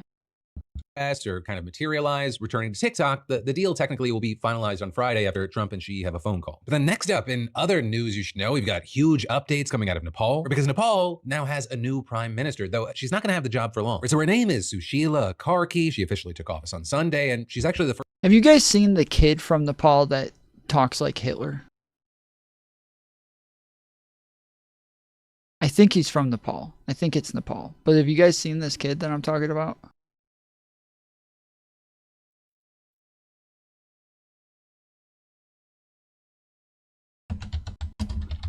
With you, and you're right. My personal feelings and relationship with Charlie, I have a job to do for the American people, and I'm committed to do it for President Trump. We flexed all resources the FBI had and surged multiple air assets as soon as this shooting occurred. We were cycling in agents, evidence response technicians, hostage rescue technicians.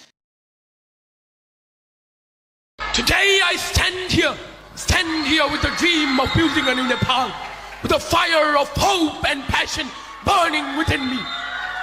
But my heart is heavy because this dream seems to be slipping away. Rise and shines, futures of this upcoming imperial empire. I, Avishkar Raut, the head boy of this everlasting imperial institute, Holy Bell English Secondary School, welcomes you with open arms to our 24th annual program. I put myself before you this moment to shed light within your consciousness by piercing the dark Sounds like Obama. that circles above you. I am present here today to immortalize a monumental change in the course of history. Nepal, our mother, this country gave us birth, nurtured us. But what did it ask in return? Just our honesty, our hard work, our contribution. But what are we doing? We are bounded by the chains of unemployment, fleeing abroad in search of opportunities. We are trapped by the selfish games of political parties. Corruption has woven a web that is extinguishing the light of our futures. Youth, rise! We are the torch bearers of change. If you do not raise our voices, who will? If you do not raise our voices, who will? If you do not build this nation, who will? We are the fire that will burn away the darkness. We are the storm that... I came across this the other day. And this is like, it keeps popping up for me all over the place now. But it's, every time I see it, I'm like, yo, this motherfucker sounds like fucking Hitler, bro. This is brown Hitler. Not even Nepali, but bro convinced me to fight for Nepal. Died in Germany, reborn in Nepal. True, dude. If he applies for art school, please accept him. Who is seeing this after Nepal protest? Yeah, so this apparently got, like some of the comments are from 5 months ago. This one's from 6 days ago, 7 days ago. This guy kept his word. The PM fled and the government collapsed. Hope he ruled this country and brings Nepal greatness. Yeah, I think I had something on Nepal the other day that I was supposed to go over.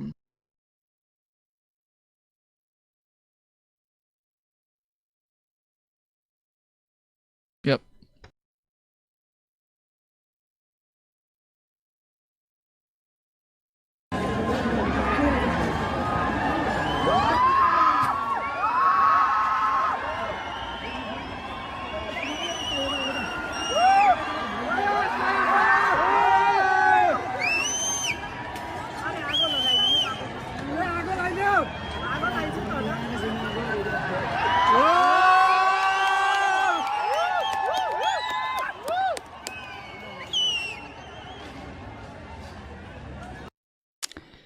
In Nepal, citizens storm Communist Party headquarters and tear down hammer and sickle flag.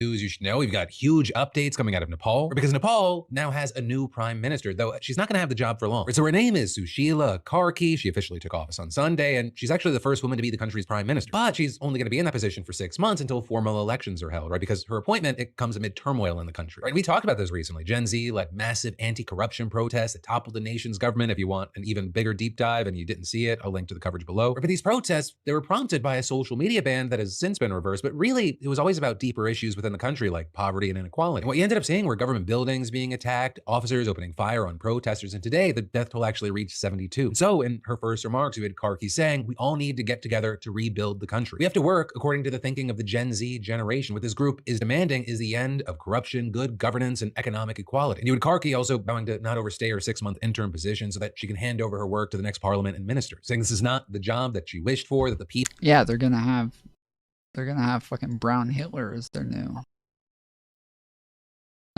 leader. People brought her name forward, which actually it brings us to how Nepal got a new prime minister in the first place. Because amid the protests last week, we had the previous prime minister resigning, and Karki was actually appointed on Friday after negotiations between the president, army chief, and many of the Gen Z protesters. And interestingly enough, the protesters actually used Discord to select and rally behind her as their pick. It was also not like she was nobody before this. She previously was a chief justice in the country, but she retired and, per the AP, was known for her anti-corruption stance. But for now, we're gonna have to wait to see what happens, though elections have been set for March, and we're gonna have to see how things unfold from now till then. But then finally, today from that, for today's one more thing, Friday, I talked to Maryland Governor Wes Moore about everything from Charlie Kirk to Trump's deployment of the National Guard across the country. Which on that note, this is what he had to say in regards to Trump threatening to deploy the National Guard in Baltimore. I have been very clear, and I will continue to be very clear. If you want to provide federal resources and federal supports, things like FBI and ATF, if you want to make sure that we're getting these ghost guns out of our neighborhoods and out of our streets, if you want to stop cutting funding like the administration has done to Maryland, if you want to stop cutting our funding like the $30 million in violence prevention that you have cut from our state, I would love to have a very serious conversation with you about that. But if you are trying to have a conversation about activating our National Guard inside of our cities, then miss me with it. And well, it brings us to the miss me this with video. it, bro. You've got even more just a click away, because you've got my newest podcast. Miss me right with here, that the one shit. with Preston Stewart, and the newest one with Maryland Governor Wes Moore. I've even got links in the description for you for Spotify, Apple Podcasts, YouTube, and wherever else you prefer to get filled in. But whatever you do, let me just say thank you for watching. I love yo faces, and I'll see you right back here tomorrow. Yeah, that's what you think.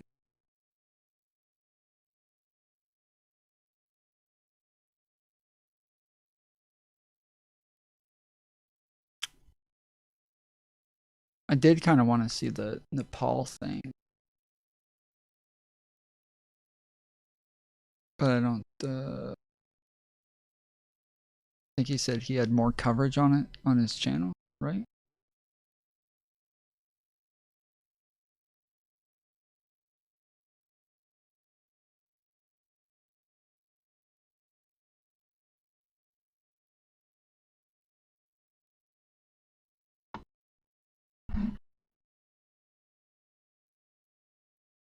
That was fetch as fuck. Yeah. So fetch.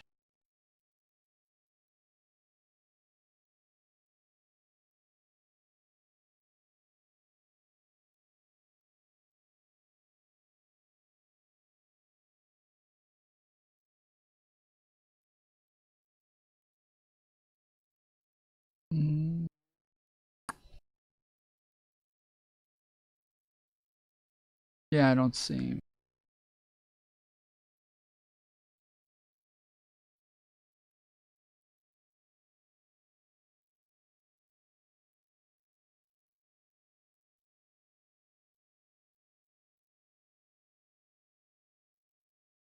Hey, so today's show is completely done. I was actually about to upload very, very early, and then this news broke, and it felt weird to not include it. And it's the news that conservative commentator Charlie Kirk was just shot in the neck while speaking at Utah Valley University today. There is footage of what happened. I am not going to show it. There was a further one.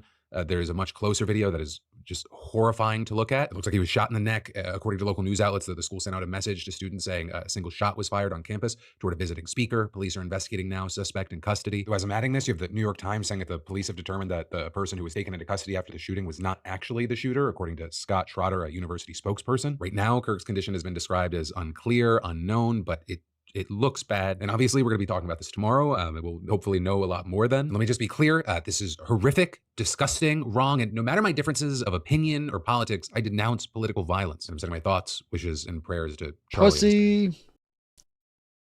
Just kidding.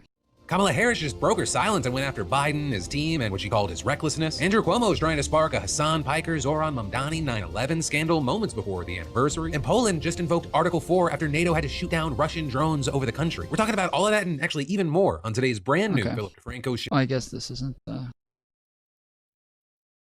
Yo, Tom, I came from Jack's stream. What's up? What up?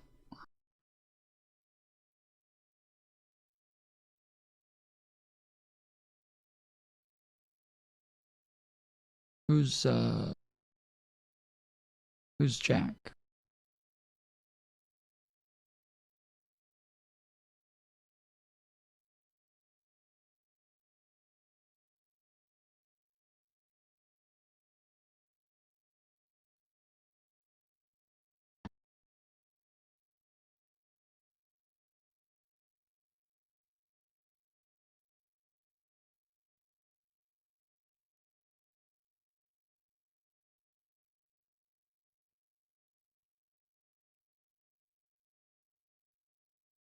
There's two reasons that I use irony so much on this YouTube channel. The first is because it's a shield to put in between my psyche and all of the cancer and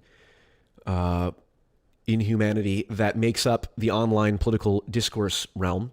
And the second reason I use irony is because it's the only way to reconcile all of the contradictions that I constantly carry within myself and within what I'm doing on YouTube.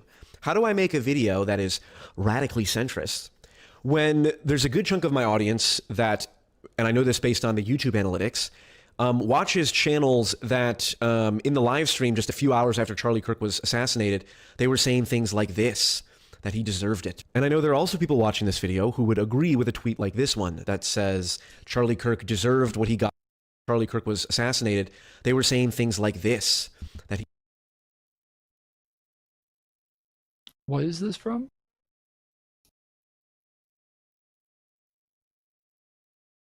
He deserved it. And I know there are also people watching this video who would agree with a tweet like this one that says Charlie Kirk deserved what he got because he was a fascist and he should have took some personal responsibility and was an evil man.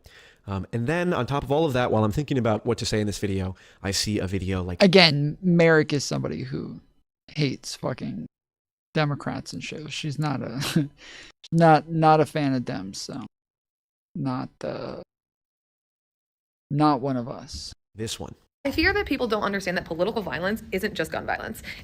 Charlie Kirk has been politically violent since he stepped in the game. That man is anti-trans, anti-women, anti-black people, anti-immigrants, and then some. And he put his money where his mouth is, right? He funds anti-trans organizations. He funds media outlets that push red pill bullshit specifically to young men. He's one of the top dogs when it comes to dividing people politically. He has been politically violent for 10, 15 years now. And it's weird if you hop on this app and you think you're taking some like moral high ground by telling oppressed people that they don't get to be relieved at what happened today. I'm not pushing an agenda, but I understand their emotions. And you getting on this app as like a white man or someone who doesn't fully understand what's going on and saying, oh, well, no one deserves to be hurt. Charlie's been hurting people since he stepped in the game. This video has 4 million views and 600,000 likes. This is cancer. This is demonic. This is a particular left-wing philosophy that states... I feel like that was one of like the nicer ways you could have said that. He called that demonic. That seemed like one of like the nicer ways to say that shit. Damn. This is what I'm talking about. Just like the amount of fucking soy, dude. Like again, like I'm obviously not happy that he died. I don't think it's okay to like shoot people or anything, but it's like it's fine for people to not give a fuck that somebody died. And she's even saying like, I'm not saying that that's how I feel and blah blah blah. Like it doesn't that wasn't nice. What do you mean that wasn't nice? Emotions, and you getting on this app as like a white man or someone who doesn't fully understand. Like it's cringe with the like the white shit. Like, oh, you're a white man, you're gonna tell people. But like she's not being a dick about it. She's not She's not being rude. She's just saying, like, yeah, like people get to feel how they want to feel. Like, okay, fair enough. Yeah, true. Like, the fact that I'm a white man doesn't mean that I can't disagree with them. If I think that they're wrong, like, I can still tell them that they're fucking wrong. I don't give a fuck what color you are or what color I am. Like, I'm going to tell you what I think. But it's rage bait. Well, that doesn't change whether or not it's fucking nice. I'm sorry. Like, that's just not relevant to whether or not she said this in a nice way. So it's she didn't say anything wrong here. She didn't say anything like immoral, but he just called it evil. It's like, wait, what? That's fucking evil? Like, I think it's dumb. I think some of it's dumb, but that doesn't, like, it's fucking evil? Holy shit. Understand what's going on and saying, oh, well, no one deserves to be hurt. Like, this is the guy who just like a couple weeks ago, we're watching him go all out in defense of fucking Nick Fuentes, and just everything that comes out of Nick's mouth, he's all of a sudden needs to water it down somehow. But this is evil? Like, I think we got some priority issues here. Charlie's been hurting people since he stepped in the game. This video has 4 million views and 600,000 likes. This is cancer. This is demonic. This is a particular left-wing philosophy that states that you deserve political violence if you're anti-trans or anti-immigrant. Which she didn't say that he deserved political violence, though. Like, this is what I'm saying. Like, this is just... This is fucking weird. Those terms mean fucking anything. Being anti-trans, anti-immigrant, getting called a Nazi, all of those terms just mean whatever the fuck the most psychotic, demented, transgender sex worker thinks it means. And this is what it is. Like, this is what happens. Is a bunch of people love to just water down all of, like, the actual evil fucking hate in our country. They love to take everything. Oh, it is what it. Okay, fine. Then, like, you thinking that this is evil is just, it's just whatever the fucking crazy, radical centrist who wants to help moonwalk all of the neo-Nazis into normalcy thinks. It's just whatever that motherfucker thinks. Okay, like, this is so stupid. This is the.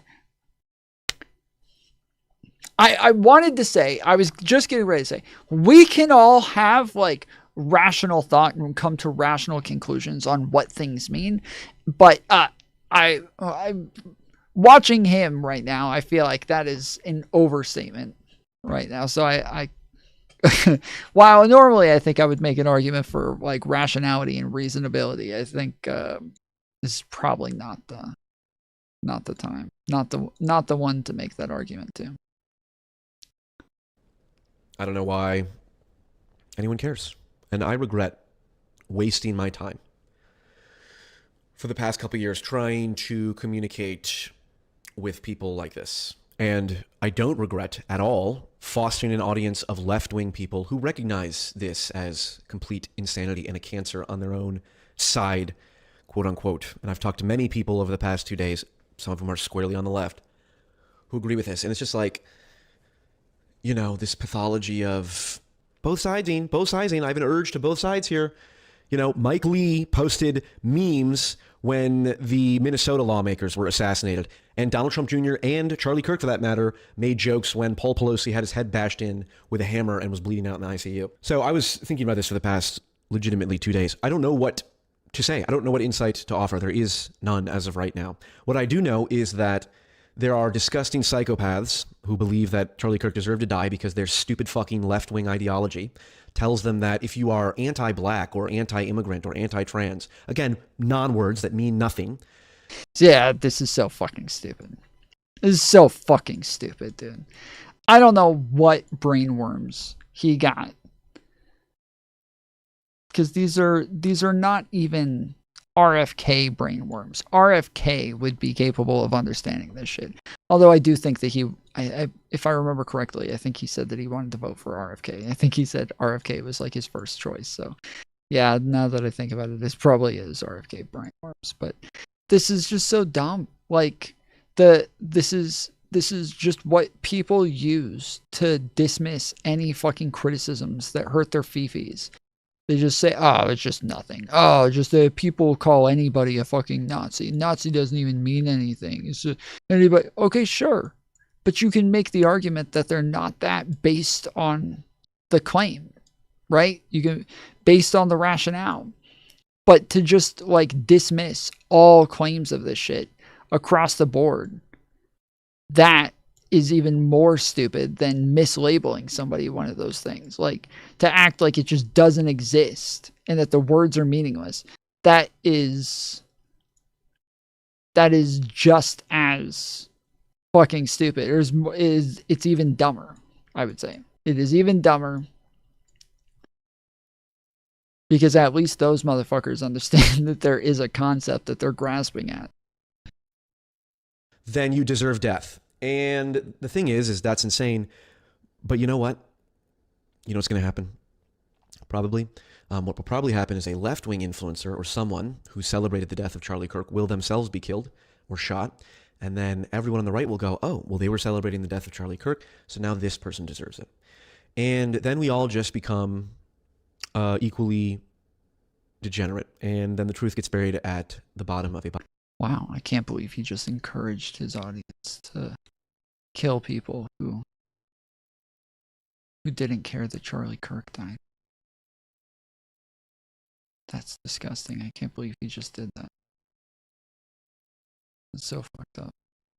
Bottomless pit. And then I suppose we'll figure it out from there. So for the second time in the span of a few weeks, I'm going to have to really reflect on what the fuck I'm doing on YouTube and what the point of this me communicating anything is. You know, I was looking forward to going back to just making the Jordan Peterson meme videos and applied sociology videos and fun stuff like that. But now it appears that we are on the verge of real material increase in conflict as the left and the right goad each other into civil war. The best part of this whole goddamn thing is that he is not martyr material, so his death will mean nothing.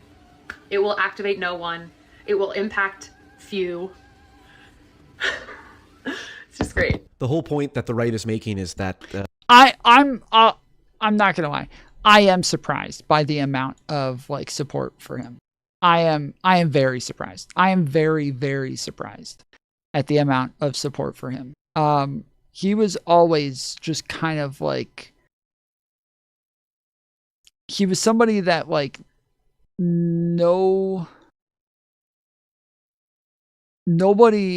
like, he didn't, it's hard to explain. Like, he couldn't stick to a group. Like, he was always kind of like in between the like paleocon radicals and the neocon like boomers, and he couldn't stick to one.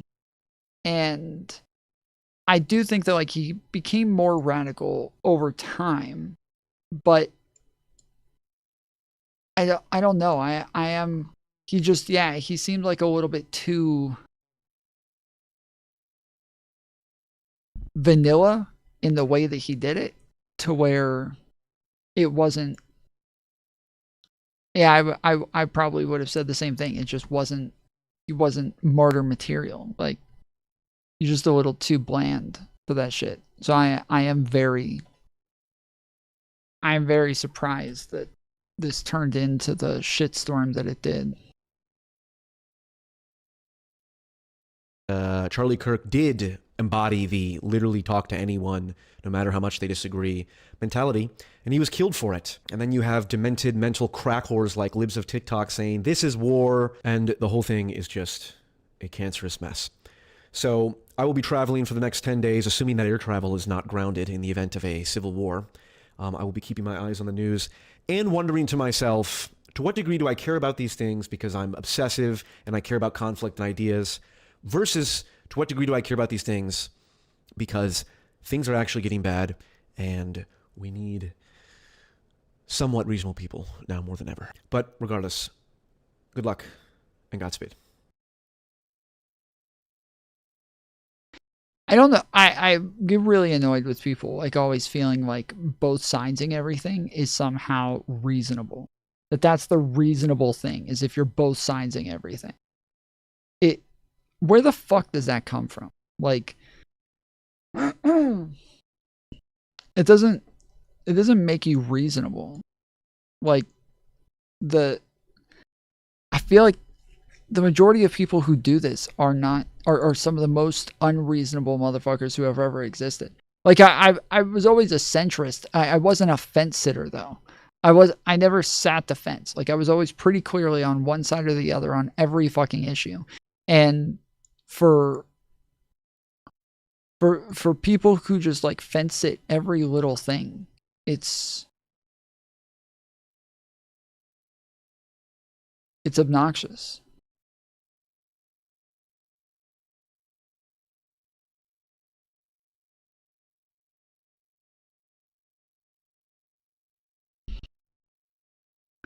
That hair, isn't it? I don't know. I think it looks pretty cool. It's very caricaturish.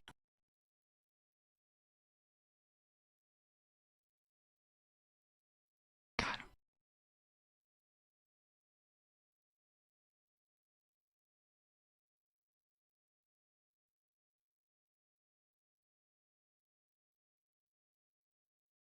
You think bots had an impact on both sidesing everything?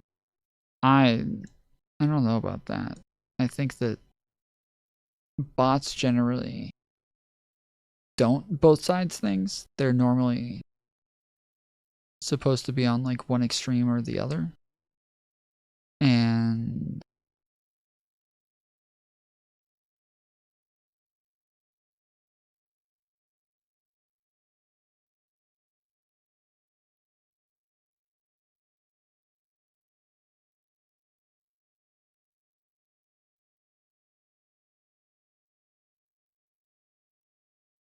yeah, I think the idea of bots is to like sow more differences between the two sides. Like, it's supposed to sow more division. So it's be kind of weird if bots were. No, I mean the bots post both extremes, and then we the people become more both sides because of it.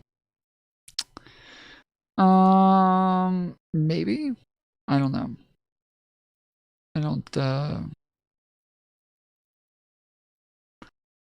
know about that one. But maybe.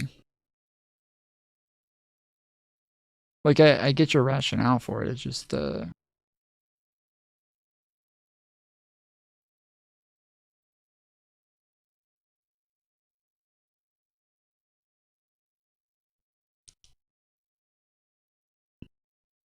I don't know.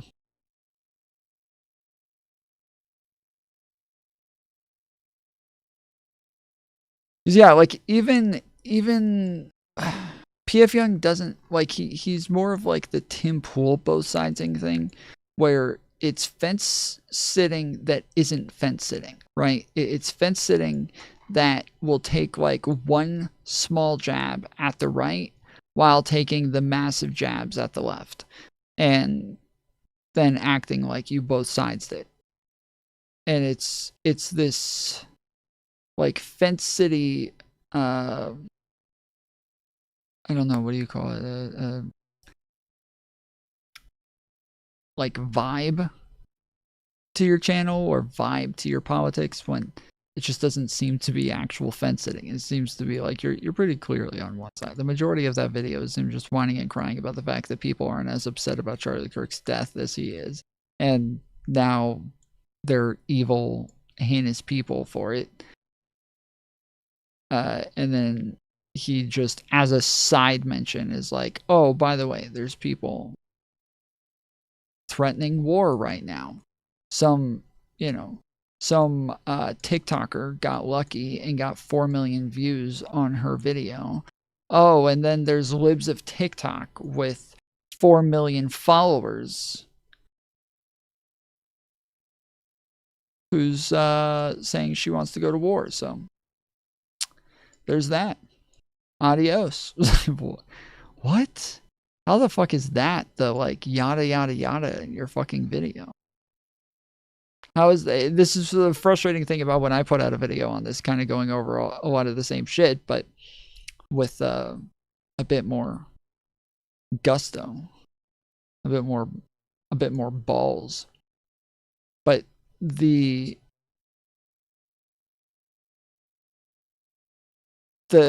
people in the comments afterwards who were like, I can't believe you just barely mentioned the fact that people are celebrating his death. It's like, oh, I'm so sorry. You're right. I should be making a much bigger deal about the randoms on TikTok who actually just don't care that he died, rather than talking about the people with 4 million or 120 million followers or 10 million followers or 6 million followers that are all calling for civil war right now. That's, the ones who don't care that somebody died versus the ones who are calling for thousands, hundreds of thousands of people to die. That's, that's not that big of a deal, right? What's that? Wanting our country to go to war right now with itself, it's not that big of a deal. Let's worry about the fucking 15-year-olds on TikTok.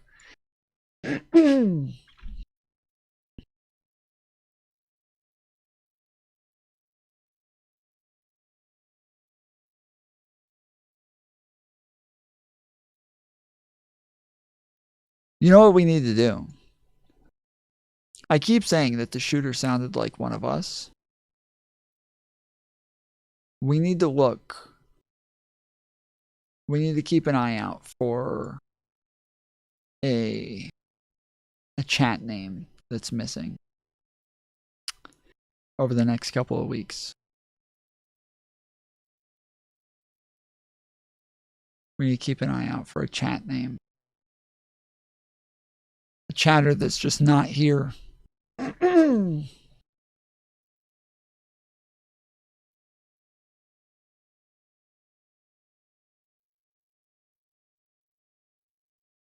probably Thing That Is. It's probably who it was. It was probably Thing That Is.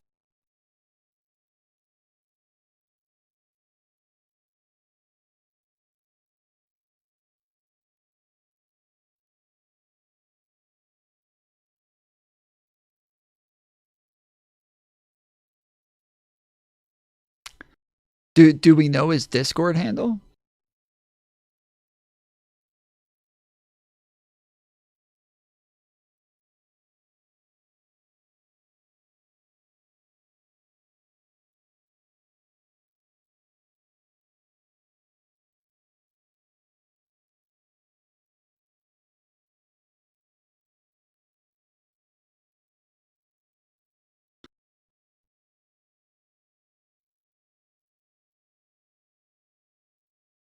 Thing That Is disappeared like over a month ago. He's just been gone. He was like one of the first in chat every single day. So it was really weird that he just disappeared like that. He just gone, man. Nothing. Just gone.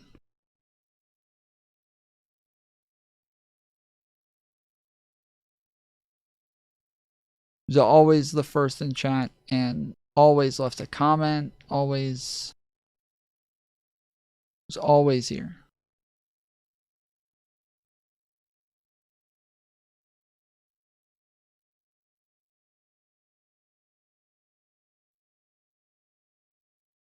We return to that hideous killing in America. Two things that we picked up on yesterday. I think one of these problems was solved. I began yesterday's program not really having a very clear idea of who Charlie Kirk was or indeed what he stood for. And I ended it with a much clearer idea, which it is not quite as straightforward a process as you might think. I got a few messages yesterday complaining that we were playing out clips of what the chap actually said, the self-styled free speech champion. And then I bumped into Ian Dale yesterday evening and he said, oh, you're getting a lot of flack on Twitter. And I said, well, what on earth have I done now? And he said, oh, people think that you were wrong to play out clips of Charlie Kirk talking. I'm like, how can anybody? Yeah, this is this is fucking hilarious. It's one of the memes that I keep saying is the people people keep posting on Twitter now saying, like, all of a sudden everybody's pissed off that we're actually playing Charlie's own words for everybody.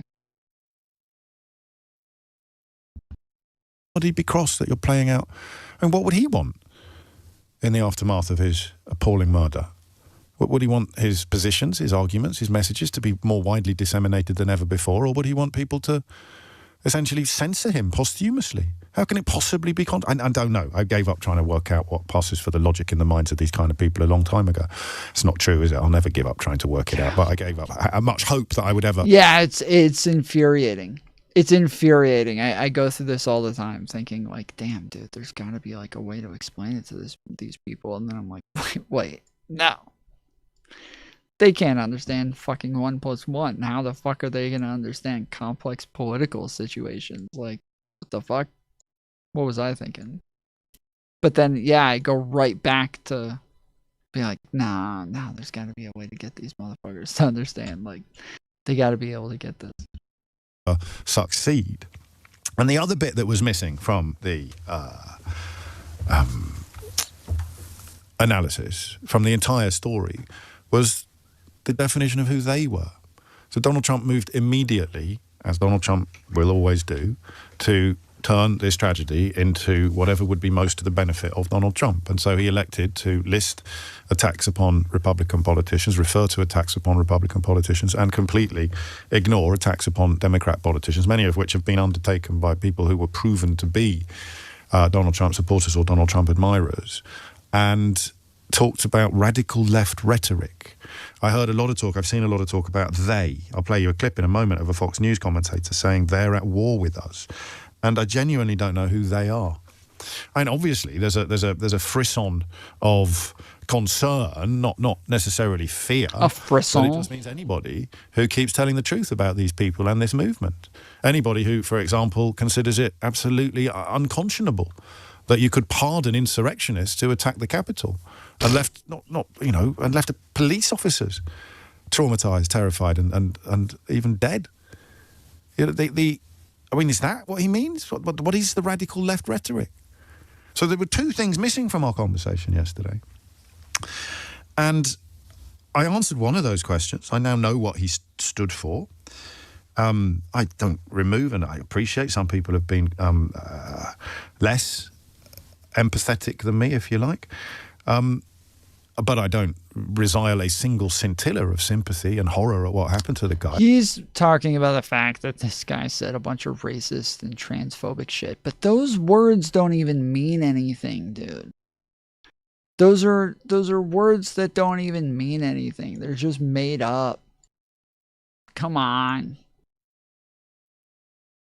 Those are just radical left-wing words that the left just made up to try to villainize people on the right. That's all that is.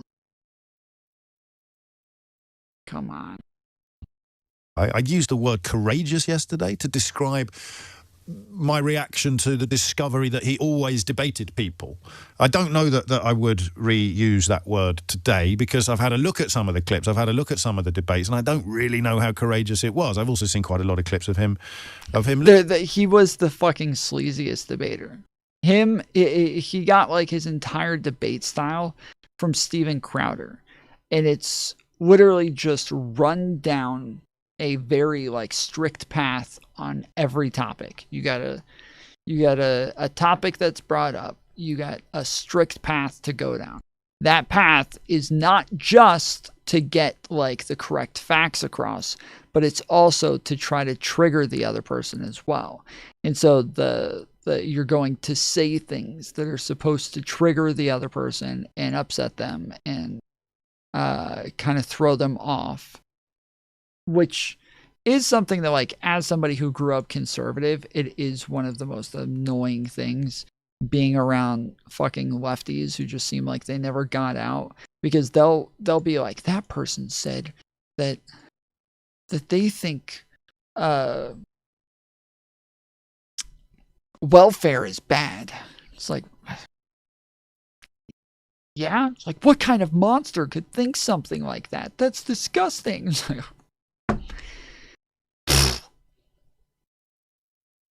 half the fucking country. Like, I don't know. Losing, but the criticisms he received, I'll tell you why I say that, because I don't think I'm courageous. And what he did essentially was what I do from a very different political position and not on the radio. So if I get the better of somebody, there'll be a long queue of people claiming that I've been condescending or I've bullied them or we can't really edit things to make me look better than I actually am, because the whole flipping show is up on YouTube from beginning to end. But I don't want to be yin to his yang, and I'm obviously nowhere near as important on the political stage on either side of the Atlantic. But I don't know that it's courageous to say, prove me wrong. I just used the word to describe him in contrast to a lot of people who seem to have similar politics and will never stand up and be counted. So in relative terms, he had more courage than Hank Bunch of Numbers with a bald eagle avatar who spends his life disseminating negativity and bigotry on social media. And I didn't like what I discovered about him. And the more I discovered about him during yesterday's programme, the more troubled I was by the response, particularly of Boris Johnson, actually, who talked about all he ever did was say common sense things. And then you read some of the things that he'd actually said, or you listened to some of the things that he'd actually said, and you wondered whether Boris Johnson, the nicest thing you could say about Boris Johnson was that he didn't know. He should have listened to yesterday's show because he was responding. And that, of course, is when I realised why people would... This guy, if you ever want to watch one of the dumbest people who has ever existed and just melt your own fucking brain, if you ever want to like watch somebody who understands absolutely nothing about politics, who will just destroy every fiber of a brain cell you could possibly muster, go watch this guy, Amir Odom. Holy shit, this guy is fucking stupid. He is truly just dumber than a bag of rocks, bro. This guy is so infuriating to watch. He is so infuriating to watch. He is too fucking stupid. Holy shit, he is dumb. That's Snackdesk for talking shit on the greatest debater of all time. I'd say, change my mind, but you can't. True. True.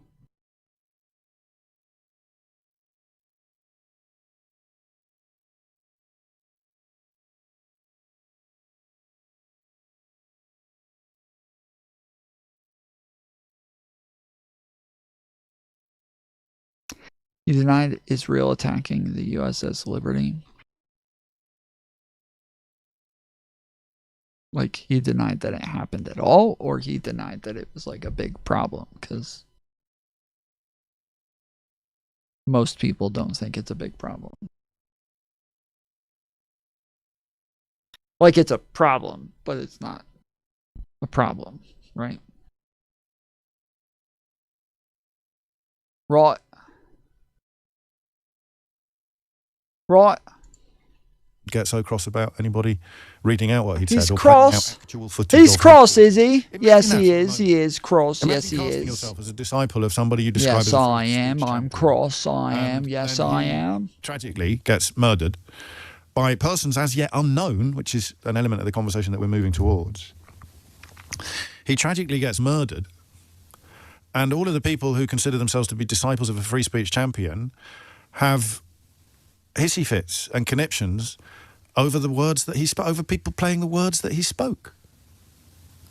I'm not often completely baffled by bigotry, but I've got to tell you, that one's got me right in the confused zone of my brain. So you don't want me to find out what he stood for? Shove it up your confuser. Why don't you want me to find out why don't you want people to know what he stood for? Surely that's a grave disservice to his memory. You think he'd be ashamed of the things that he was recorded saying? You think he'd be ashamed of the positions he adopted? You think he'd be ashamed of the arguments that he made? Jeffrey Epstein knew a or are you tremendous amount ashamed about my work of the fact that you agree with them and therefore you don't want anybody holding up a mirror? As usual, generally when I'm completely baffled by people, I realise it is what they see in the mirror that's being held up that they're repelled by, rather than the person actually holding up the mirror. That just becomes a wonderful exercise in projection. So I'm categorically not praising the man, but I am discovering with every passing hour the reality of his opinions. And that then takes us to the reaction. And I've seen actually one right-winger. I'm not familiar with him. I'm not that plugged into American politics. And I don't know whether he's ignorant of history or whether he's absolutely stupid. But I've seen one right-wing commentator this morning suggesting that this is like the Reichstag fire in Nazi Germany. The Reichstag fire, if you don't know, involved the German parliament building being set on fire by one individual who was a Dutch communist. And Hitler used it to claim that this was all part of a massive conspiracy by all the communists, because 1930s Germany could have gone either way. It could have gone far left or far right. And Hitler knew that. The biggest threat to him politically was probably from communists. And he therefore lied about it being a massive conspiracy of people, and that they had to round up all the communists. And once they started rounding up the communists and closing down democracy and co-opting the judiciary, you know what happened next. So I was a little surprised to see that point being made by somebody who would very much style themselves as on the same side of politics as Donald Trump or indeed Charlie Kirk. I didn't know Charlie Kirk was one of the people that lied about the 2020 election. So, again, you know, I don't know what his position was on the insurrectionists, but pardoning people who've tried to overthrow democracy by using political violence is surely, under any analysis whatsoever, more of a catalyst for political violence than calling people names. And then I've also found myself in the last 24 hours reading people who used to claim that calling people names is just hurty words. Even Farage is in the Daily Mail today complaining about people being called names. And yet these are the guys who 10 minutes ago were telling us that our free speech was under that. I mean, I'm just really confused. Until you start wondering whether it is, as always, all about the race. As is often the way, the transgender people being used as camouflage in the first instance to go all in. That's the problem, is that all the people who make the biggest deal about free speech and mention it the most are people who just want to use it to push their own bullshit narratives. They're just trying to weaponize free speech. They're not actually in favor of free speech. They don't actually give a fuck about free speech. They just want to be able to push the most unhinged, most ridiculous, the most bullshit conspiracy theories, or the most bullshit statistics, just the most bullshit misinformation. And they want to do it with impunity. They want to do it without any sort of repercussions. On the racism, allowing public discourse to be vile again in the context of transgender people. You're never going to get that genie back in the bottle, and all of the people whose bigotries extend far beyond one issue have been filling their boots ever since. I want you to listen to something. First of all, I want you to listen to this. This is a political commentator from the Republican Party. I think he used to work for George Bush. Well, he definitely worked for one of the George Bushes. I just can't completely remember which one. This guy got sacked. He's been one of the most divisive, especially divisive younger figures in this, who is constantly sort of pushing this sort of hate speech or sort of aimed at certain groups. And I always go back to hateful thoughts lead to hateful words, which then lead to hateful actions. That is a guy called Matthew Dowd speaking on MSNBC. He got fired for those words shortly afterwards. This is a guy called Jesse Waters speaking on Fox News in more or less the same window of time, and both in response to this horrible murder. Trump gets hit in the ear. Charlie gets shot dead. They came after Kavanaugh with a rifle to his neighborhood. They went after Musk's cars. They just shot 2 Jews outside the embassy. Think about it. Scalise got shot, barely survived. It's happening. You got trans shooters. You got riots in LA. They are at war with us. Whether we want to accept it or not, they are at war with us. And what are we going to do about it? How much political violence are we going to tolerate? And that's the question we're just going to have to ask ourselves. Now, Charlie would want us to put as much pressure on these people as possible. Dana nailed it. This is unacceptable and has to stop. And it has to stop now. And everybody's accountable. And we're watching what they're saying on television and who's saying what. The politicians, the media, and all these rats out there. This can never happen again. It ends now. Greg's right again. This is a turning point, and we know which direction we're going. He's still got a job. And, you know, I share his condemnation of political violence, but who are they? But again, as I said, like all these conservatives were freaking out about this shit, but so many of them said like very, very similar things to what it is that guy said, just in the other direction, where they said, they're like, you know, people are online saying, celebrating his death. I mean, you know, like they're asking for violence, like they're just asking for it. It's like, okay, so like you're literally, just a little while ago you were whining and crying about the guy on MSNBC saying this shit, but now you're literally saying the same exact fucking thing. It's just that his was a lot more justified than yours. But whatever. All right, I will be back on tomorrow. If you guys will do me a favor, hang out for just a minute. We're going to run some credits, and then if you'll leave a comment when the stream is over, it is very helpful to the stream to get us pushed into the algorithm. Thank you so much to all the people who always leave comments. People like Wasted and Coders sometimes leave some comments. So yeah, I really appreciate you guys. Freddie. So yeah, take a minute. Just hang out for just a moment. We will keep you entertained in the meantime. And I will be back on tomorrow. Till then, appreciate you. Love you. And I'll see you next time. Later, fools.